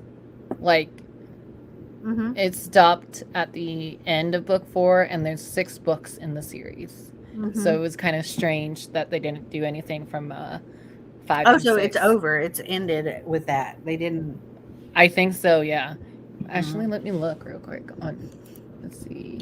I don't think I've gotten 2 of the same book yet. Wow, you're very lucky. Shadow Hunters. I also like Book of the Month because when you reach a certain level, adding on books less than the price of a regular hardback. Yeah. Oh wow! So the Shadow Hunters have 3 seasons of it. So I love it when candles, bookmarks, and drinkware is included, but that's sporadic, and I can't use candles right now, sadly. Aw. Yeah, see, the thing with like the unplugged book boxes, like they got a lot of drinkware, and not just coffee mugs. Like I have way too many coffee mugs from getting Owl Crate because I'd get a coffee mug every month, and I did this for years. So I have way too many coffee mugs. And so some of my coffee mugs that have come from Owl Crate have become something that goes in occasional goodie boxes for my wine tier patrons. But I get like these big tumblers that are like the big metal water bottles and stuff like that. Like if you've watched any of my unplugged unboxings lately, you'll see like the stuff in there is really, really cool and so incredibly useful. And I'm just like, these are things that don't come in regular, like in all the other boxes, and that's one of the things I love about them. I'm considering switching to an adult box option for one of my subscriptions. I think one is going to be an adult romantasy, but I can't remember which one. Oh, so Unplug has this like I think I pre-ordered it. I got to double check. But I was on the wait list for it, and it just became available for this special edition Romantasy box, and it's got these. I don't even know about this series, but these 3 books are. It has 3 books in it, and they're beautiful with foiled edges and all of that. And they're so pretty, and the stuff that's like already coming in the box is like high value stuff, and I'm like, I'm so excited for that box. Also, those books are so pretty. I think there's like a Buffy item, and I want to say like an Avatar item, and I'm very excited. And some of the times with going back to Owl Crate, like for this month's box for September, I didn't know, or I knew the fandoms, but I didn't read like the book of the fandom. So like I won't get like here. This item right here. This is a little pouch thingy. So it's that on the front, and then there's this on the back. Mm-hmm. And then if you open it up, there's A mirror. this mirror inside, and then the bottom of it is like a little pocket holder thingy. But like I won't use this at all. And my mom said she won't use it. My sister says she won't use it. So now I'm like, what do I do? Yeah, that's how my like giveaway stuff piles up. Hold on, let me grab this one. I know I can reach it. I'm pretty sure I can reach it. It's one of the things that came From Strange the Dreamer. I'm not too sure. I have my card here. I must have swiped it. I have this big, cool metal water bottle. It's got books all over it. It's like this tall, and like it's one of the. It almost looks like a Yeti type thing. Oh wow! And it came in one of my unplugged book boxes. Oh wow! Yeah, like they've gotten some really cool items. This item is inspired by The Whispering Dark, which was one of their Owl Crate books in the past, and I haven't read it yet. So, Meg says I've read maybe 10 to 15 of the Owl Crate. Yes, since 2015. LOL. I think I've been there since 2017, but I feel the same way. I'm really happy with the book I got for Owl Crate, as I've wanted the book, but it is on the plainer side. Yes. I much prefer the Illumicrate edition. I haven't seen the Illumicrate edition, but yeah, like I can definitely. I think I'm gonna take the dust jacket off, to be honest, and just leave it on the shelf. I've gone through so many over the years, different subscription, like bookish subscription boxes, and some of them are no longer even in existence that I've done. And I remember like one particular box from like I got the same book in 3 different boxes, and I was just like, okay, I need to cut out some of these. And I think that was when I ended up cutting out the others, and I kept Owl Crate. Because at that point in time, Owl Crate was the better one out of the options, because Owl Crate did have like the special editions and stuff. But yeah, as time went by, it was just kind of like their stuff didn't change, and it was getting the same stuff pretty much month after month after month, and it was a bunch of stuff I didn't need. Yeah, they still kind of haven't changed. So. Nobody needs 500 coffee mugs, okay?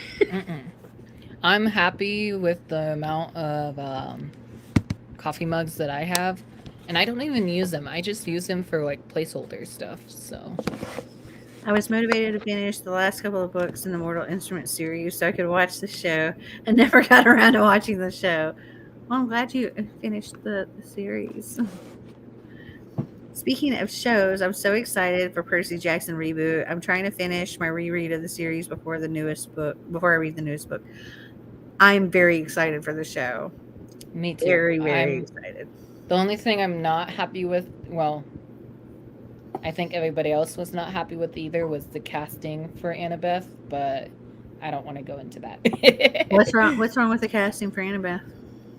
In the book, she is tall, blonde with blue eyes, and our Annabeth for the TV show is a black actress, and she has black hair and brown eyes, I think, but I could be wrong. So Was she tall? With I don't know if blonde she hair was and blue tall, eyes? but I remember Yeah. blonde hair, but I could be wrong. So, I was gonna say I don't remember her being like I could be tall wrong with then. blonde hair and blue eyes. Hold on.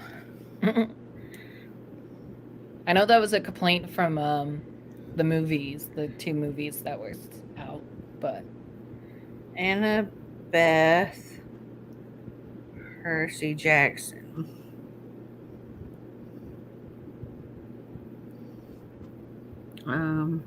Let's try. Annabeth Chase Percy Jackson description as being athletic and having curly blonde hair like a princess's, tan skin, and stormy gray eyes. So she is blonde, tan, and gray eyes. I don't know where I got the blue then. Blue and gray, not too far apart. I'm excited for it though. Oh yeah. Yay for tumblers. I also have so many coffee cups. I just added another that I bought from Target, but it had pumpkins on it, so it had to go home with me. I know I was gonna buy some decorations here soon for like my bookshelves, but I was like, Drew, you gotta wait for your next paycheck. Yeah, I was thinking about like I've been thinking about like what I want to do because I let my coffee and wine tier vote for what type of video they want for an exclusive vlog. And so I was thinking about making one of the options that they could vote for October being me decorating my little free library. Oh. With like all the Halloweeny and fall stuff that I got. I think that would be fun. Is that an inspiration from Strange the Dreamer? For the item. Which item? For the Owl Crate item that I showed off. It was from the Whispering Dark, which was one of their previous books. So I'm gonna go to sleep now. My eyes are closing, and I need to be up 3.5 hours. Oh gosh. Good night, Bethany. Sleep well, my dear. We'll talk soon.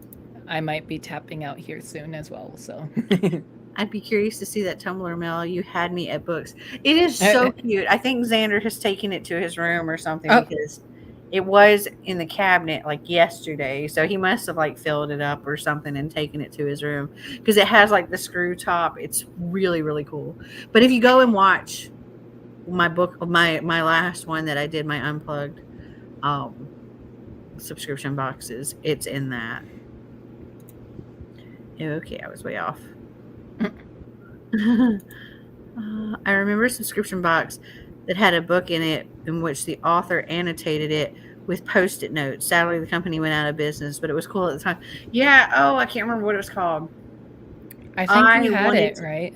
I wanted to get in on that subscription box, but by the time I discovered it, it was like as it was ending. And I was like, that was so cool. I thought that was a really interesting box. I forget what it was called, though. But yeah, I never got it. I wanted to get it. Rick Riordan did approve of the people who were playing those characters, though.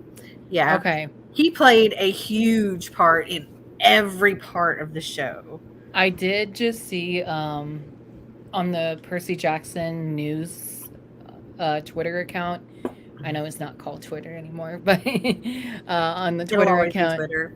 Yeah, that Rick Riordan did wrote almost all the episodes, but the last 2 episodes of the first season. So that's pretty. Yeah, cool. Rick Riordan, he's always posting about the show and retweeting things about the show and all of that.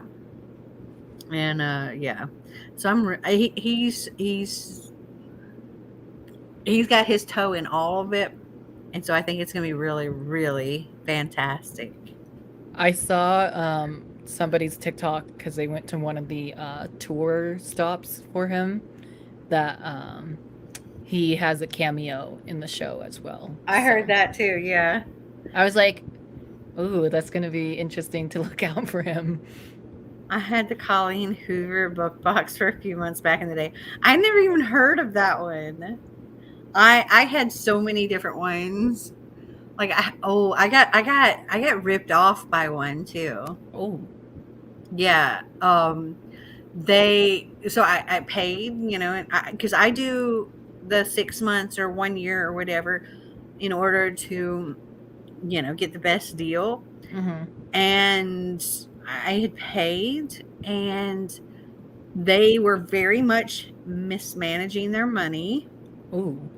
and they were using the money from ones that had booked longer subscriptions. They were using that to fund things for their boxes, but they were like overspending on their boxes and stuff. And eventually they got to the point where they couldn't do any more, like they didn't have the money to do any more boxes. Oh gosh.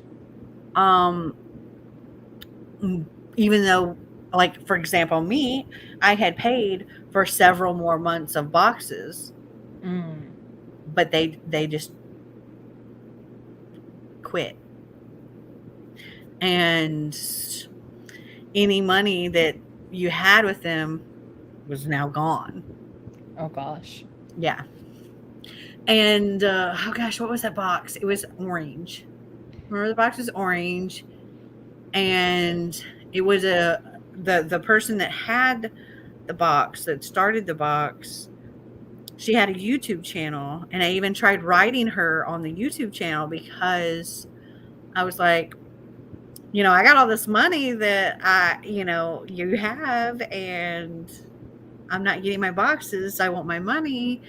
And yeah, got ripped off by them. Becky Riordan also posts about the show, which is cool. That is cool. From the trailers, you can tell Rick has more of a say in this series than he did in the movies. And he's so proud of this show. Like, he is so into it. So I think it's going to be really good. Yeah, it was a romance subscription box, and they all came signed by the author. Oh, the Colleen Hoover one? That's funny. Like, I've gotten one that was similar but not Colleen Hoover. It's called Bell Book Box. Like, I didn't like buy that subscription box or anything. It was just they sent me one to like open on my channel, which was neat. But it wasn't a box that I was just like, yes, I have to have more of this box. So I didn't subscribe or anything, but it was cool to get a box, and I have some books from it, and they're neat books. I haven't read any of them, but they look kind of cool. But I mean, they're romance. What was that box? I'm trying to think of what the name of that box was. I was trying to look it up on Google myself, but nothing popped up. Let's see. Orange, bookish.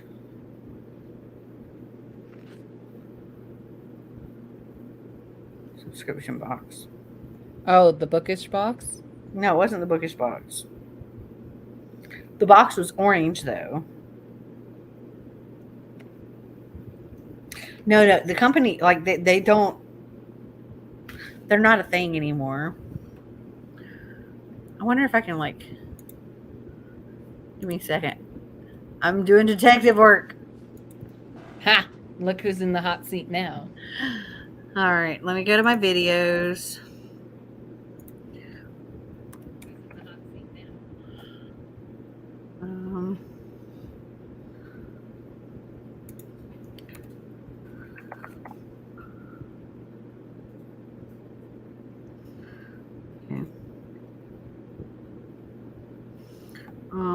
Let me go to my earlier videos. Orange boxes? Yeah, it was orange. Trinker crate? No, not Tinker Crate. They weren't orange. Yeah, they are. Oh well, no, not the same kind of orange. Like, these are orange. Like, the whole box is orange. Was Xander that little? Yeah. Oh my gosh. If From you look back at like my 27 very first videos with him, it's wild. 2017. So he is 23. No, because I'm 27. He's 17. Oh, I was way off. I don't know why I was thinking 20s. Yeah, he's not an adult yet. Don't make Mom me said- older. Mom said, "Don't rush it." Okay. Oh, one of the intellectual intoxication box was a fun box. That was a romance box. It came with a toy. It was all very cheap, though. Not one I would have continued. I'm like scrolling back in like old videos. Way back. Way back in the day. Only oldest video I see on my end is Pop Sugar Must Have August 27th. Well, that's the very first video I ever did. I didn't even know how to do a thumbnail back then. And it's funny because like now I will teach people how to do thumbnails. Like you did with me. Yep. Which is funny because I forgot to make a few thumbnails for the videos I have already posted about. I was like, oops, oh well. Scrolling back and I'm like, eventually I'll see this box. Oh, one of the boxes I used to get was the Strand, like from the Strand. Mm-hmm. They have like different bookish boxes. Their boxes are kind of expensive though. Oh gosh. The bookish box, like not the bookish box, the Once Upon a Book Club, they're on the pricier side too, but they're really different. Totally Book Crate was one of those that I would get that they're no longer in business, but Kay asked, is it the bookie box? the bookie box, that was it. That was the box. Nice That was the detective box. work, Kay. That was it. That was the book. That was it. The bookie box. And she straight up took my money and didn't give anything back. And like she shut down. Like, I'm not saying nothing to nobody because people were like, "Where's my money? Where's my box? Something." And she's like, "Sorry." She didn't. She wasn't even like sorry. She was just mute. Oh wow. And she had a YouTube channel, and yeah, it just didn't say anything at all on her channel. Just stopped talking. Period. Huh. Where are they The now? subscription I'm thinking about, I think, was Page Habit. Yeah, Page Habit was the one that did the Post-it notes thing. That was very cool. Yeah, bookie box. Mm-hmm. I wonder if she still is doing anything with her channel. Hold on, I'm gonna look. Oh. Let's do some investigating, y'all. Let me see. Let's go right here. The bookie box. See if I can find the girl who did the bookie bugs. I forget what her channel was called.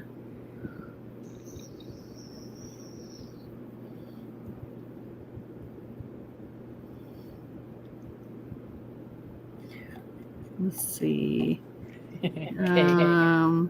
So filter, let's filter it by upload date, maybe. We'll go with the most recent bookie box video. I want to know if she's posting anything. She probably changed her channel name for one. If I were her, I would have. Oh yeah. Because There were a lot of people that were not happy.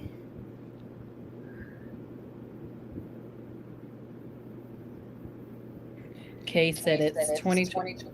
Why am I angry? It says it's 2023. She was canceled a long time ago. LOL. Yeah. Yeah, I'm pretty sure she is not. Like, I would guess her whole channel, like, anything the Bookie Box related has been removed from her channel, and she has changed her channel name. Mm. If I were her, oh, there she is. Oh, There she, well, there she is. She's still there. is she still making videos to this day? No. Oh. Kay says it's Casey Morgan. It's her channel is called That Bookie. Easy to find then. And the last video she posted was, looks like 2 years ago. So that was 2021. Yeah, she did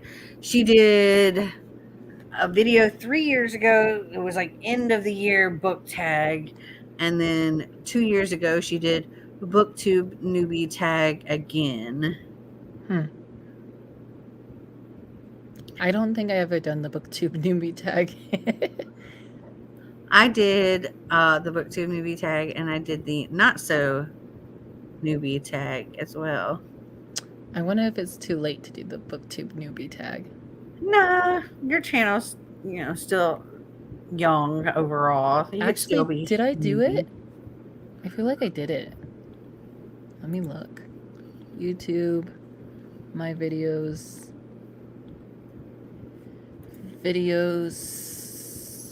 Let's see. Oh my gosh, I'm gonna have to scroll back. It's funny looking back at old videos. Yeah, it's really weird. Really weird seeing the videos with Xander. Like we actually looked at those not that long ago, where like his very first video. Hold on. His very first video that he did with me, and it's so weird to see him like such a baby. Like he's such a baby. Hold on. I need to do something. Let me find it. Y'all are just going to be like, what the heck? Wow. Okay. Let's see. Oh my goodness, I never did the booktube newbie tag. I'm going to put this here. What the heck? I thought I did it. Okay. And let me do a thing. Present. Okay, share screen. I never did the booktube newbie tag. Okay, there we go. Y'all see that? He still makes that face. It's the Xander Puff. Look, hold on. Hey guys, welcome to my channel. Today we're going to be doing an unboxing of Geek Fuel. It's the first ever XL box. So stay tuned.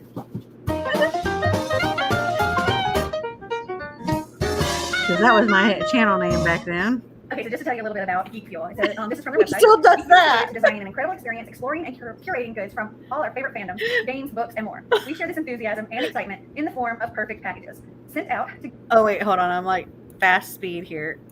Let me put it on normal speed. geeks all over the world. And it is $18.90 a month. They have 1 month, 3 month, 6 month, and 12-month subscriptions. They ship to many different countries. You'll just have to go to their website and It's click funny on the because we pull-down never menu noticed that- what all see your countries goofiness he listed. was doing And if you click my link below, you can get 20% until off I go of your to first edit his box. video. What's in the box? He's ready to see what's in the box. What's in the box? Oh my goodness. This thing There's a looks tiny look how huge tiny this Xander box Puff. is. It's massive. Let me go get one of my normal boxes just to compare the sizes. Okay, just an example. This is the regular size Geek Fuel box. Look how This tiny. is way Yeah. bigger. I'm used to unboxing Alright. these. He's so cute. And there's something Okay, really let's open it up and see. Are you ready? What's in the back? Here we go. Okay. Wow. Oh no, she didn't deliver on the goodies. That is a big I box. actually That's a wrote really her, big box. contacted her So multiple let's different ways, see and she what all we have did in it. not. So the first thing we have in it is the Geek Fuel magazine. It always comes with it, There's a knife on the back. and it tells you like He's such a little I love guy. these. I love these. Like at the back, it shows all the stuff you can buy, and I love it. it has just different geeky things in it, things coming out, He's such a goofy shows, guy. that kind of stuff. And it shows other YouTubers that also do unboxings. All right. Next thing in the box, they always have a T-shirt. He's so And spastic teaches too. men He's or like, I women gotta move, I gotta and do your the size. things, I gotta bounce, Can't see I you. gotta wiggle. And so this, we always get a men's small. It's big on him, but he'll eventually grow into it. And so this month is Wonder Woman. I'm normal. She did not refund my money. So if he doesn't want this, I bet this is Unfortunately, true. I want it. You want She it? didn't It was really cool. do Unfortunately anything not she was it. supposed to do there. It's midnight, y'all. all right. The next item in the box You know what is, that means? oh, another thing is every month they include You know what that means, Drew? I'm no longer a co-host. You are not a co-host anymore. I can't walk away from this. Remember your experience fondly. Somebody may or may not get a shout out at the end of the year. Yeah, it did stink. I was very upset that like I couldn't. She would not respond at all because We're it done. was- yeah. Mhm. It's 1 minute over midnight. Yep. You are no longer a co-host. But you know what? You'll be a co-host again in the future. I am sure. June. Yeah. Do you want to be a co-host for Camp SeasonAthon 2024? Or is that what you're trying to tell me, Drew? Well, June's my birthday month, so. And then if we do the readathon in June, I can do a reading sprint on my birthday. Like, You could. Or you could be like out actually, celebrating your birthday. what's that like? I don't know. I haven't done that in a minute. Y'all, it is 12:02. My time as a co-host is over. It is officially October for you. Happy October! But also, goodbye, Camp SeasonAthon. This isn't even Camp SeasonAthon. It's SeasonAthon Academy. You knew what I meant. Kay says, I love birthdays. Me too. I love other people's birthdays. I don't really like mine anymore. Oh. Because I don't want to get any more older. Hey, I'll be 25 next summer, so. Oh my gosh, halfway to life. Halfway to life? What are you talking about? You are in the life now. Midlife crisis starts at 25. All right, boy. Actually, Marty I remember when he turned 20, it was hilarious. Because, when he turned 20, I was still 19. And because his birthday comes before mine. He turns the next year older in September. Mm-hmm. And then I don't turn that same age until the following May. Mm. And I remember when he turned 20, he was like legit kind of freaking out, like internally freaking out about about not being a teenager anymore. He was having like a little midlife crisis when he turned 20. Like he was having a hard time not being a kid anymore. But I was like, dude, we're married and we have a kid. By the time he turned 20, we'd already been married for 2 years and had a kid. So it was like, yeah, don't be freaking out. You're 20. You got a lot of life left. It was funny. I just turned 38 September 2nd. Well, happy belated birthday, Meg. Happy belated birthday. I know a lot of people who freaked out on their 30th birthday. I was the opposite. Like, when I turned 30, I was like, okay. I didn't think I was like, I remember thinking 30 was old when I was younger. And then I was like, 30 is so not old. Like, I am still young. I am still full of everything. I'm ready to have fun. My birthday, I had a stripper. We ended up going to the bar. Like, it was a great night. And I was like, 30 ain't old at all. 40, however, completely different story. 40 is what I probably should have had in mind about. Everything starts hurting when you hit 40. It's just not fun. I was waiting for it, and I did nothing crazy. Oh, yeah, like, I was like, 30 ain't anything. Like, 30 is the new 20. And then, but 40 is not. 40 is not it. 40 is not fun. I was fine turning 30. I felt more weirded out turning 28 for some reason. That is weird. Though I do remember saying, like when I was 20, like when I was 28, I was like, yeah, when I turn 28, I'm going to stick the cake in the freezer and just stay that age. I was like, because I can't tell people I'm 29 because nobody believes you when you say you're 29. Nobody believes me now. I say I'm 24 and y'all are like, no, you're not. Like, you're a teenager. Well, shut up. You're not old enough to drink. Quit it. But yeah, I remember thinking, 28, you can't say you're 29 like the next year because nobody will believe you. And I was like, I'm just gonna be 28 forever. Yeah. Well, 30, flirty, and thriving. Yes.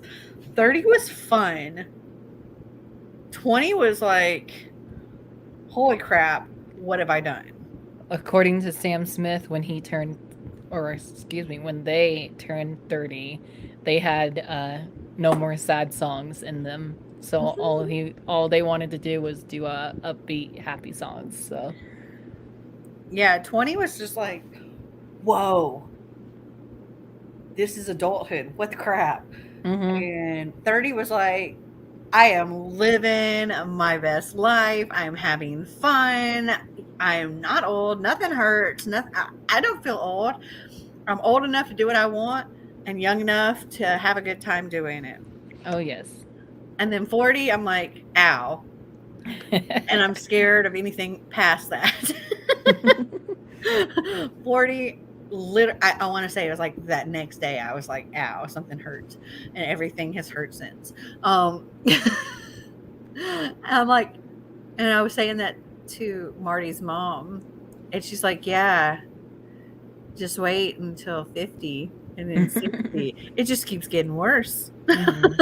I'm like, I don't like it. I don't want it. Yeah. No.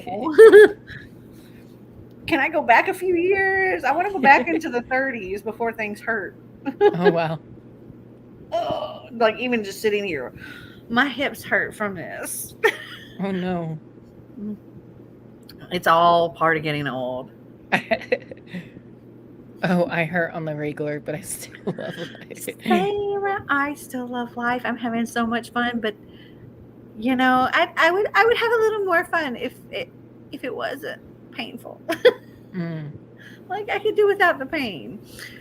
And it'd be nice to, be able to do a little bit more without the hurting because it does kind of cut down on what you're able to do. It's like people work, most people anyway, people work their whole lives to save up and do all this stuff so they can travel the world and retire and have all this fun. But by the time they get to the point of being able to travel the world and have all this fun, they're too tired from all the working and and they're too sore and they just want to stay home and read a book and go to bed. Sounds like a good night to me. I wake up achy most days, especially my arms for some reason. Also, my hip and backs tend to hurt sporadically. Okay, I have a suggestion that it's not going to help your arms at all. It's not going to hurt your arms, but it's not going to help your arms at all. So for your hips and back, I have constant problems with those, but I've only recently found something that slightly helps. Because literally every day that I would get out of bed, I would hurt. Like everything would ache, like especially my lower back and my hips getting out of bed. Sucks. But I recently ordered on Amazon. It's a semicircle, like a half moon or whatever you call it. The crescent moon? Under the knee pillow. It's like a half circle pillow, so it's flat on one side and like the circle on the other, like the half circle on the other side, and you put it under your knee when you go to sleep. Hi, everybody. You put it under your knee when you go to sleep, and it helps so much with the whole back and hip thing because it changes how all of that is positioned when you're sleeping, and it does make a difference. Like, I stopped hurting. Like, I just started doing this past week, using that, and I don't get out of the bed in pain. I'm also using a slight incline pillow, like it's a little slight triangle pillow. It's really long, but the triangle's only like this big, and then I have my regular pillow sitting on top of it, so I'm at a slight incline. But for the back and the hips, the knee pillow. Sorry, Drew, we're talking old people stuff.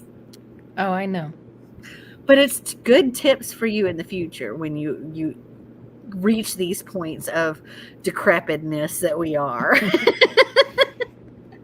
It's okay. Every morning I wake up, my stomach or back would always hurt. Mostly my stomach, which has been kind of weird lately. So hopefully everything's okay with that. But you can tell your mom too if she ever wakes up and if she wakes up on a regular basis with her back and hips hurting, tell her I recommend the under the knee pillow. It freaking helps. Like, I literally could tell the difference after one night of sleeping with this under my knee.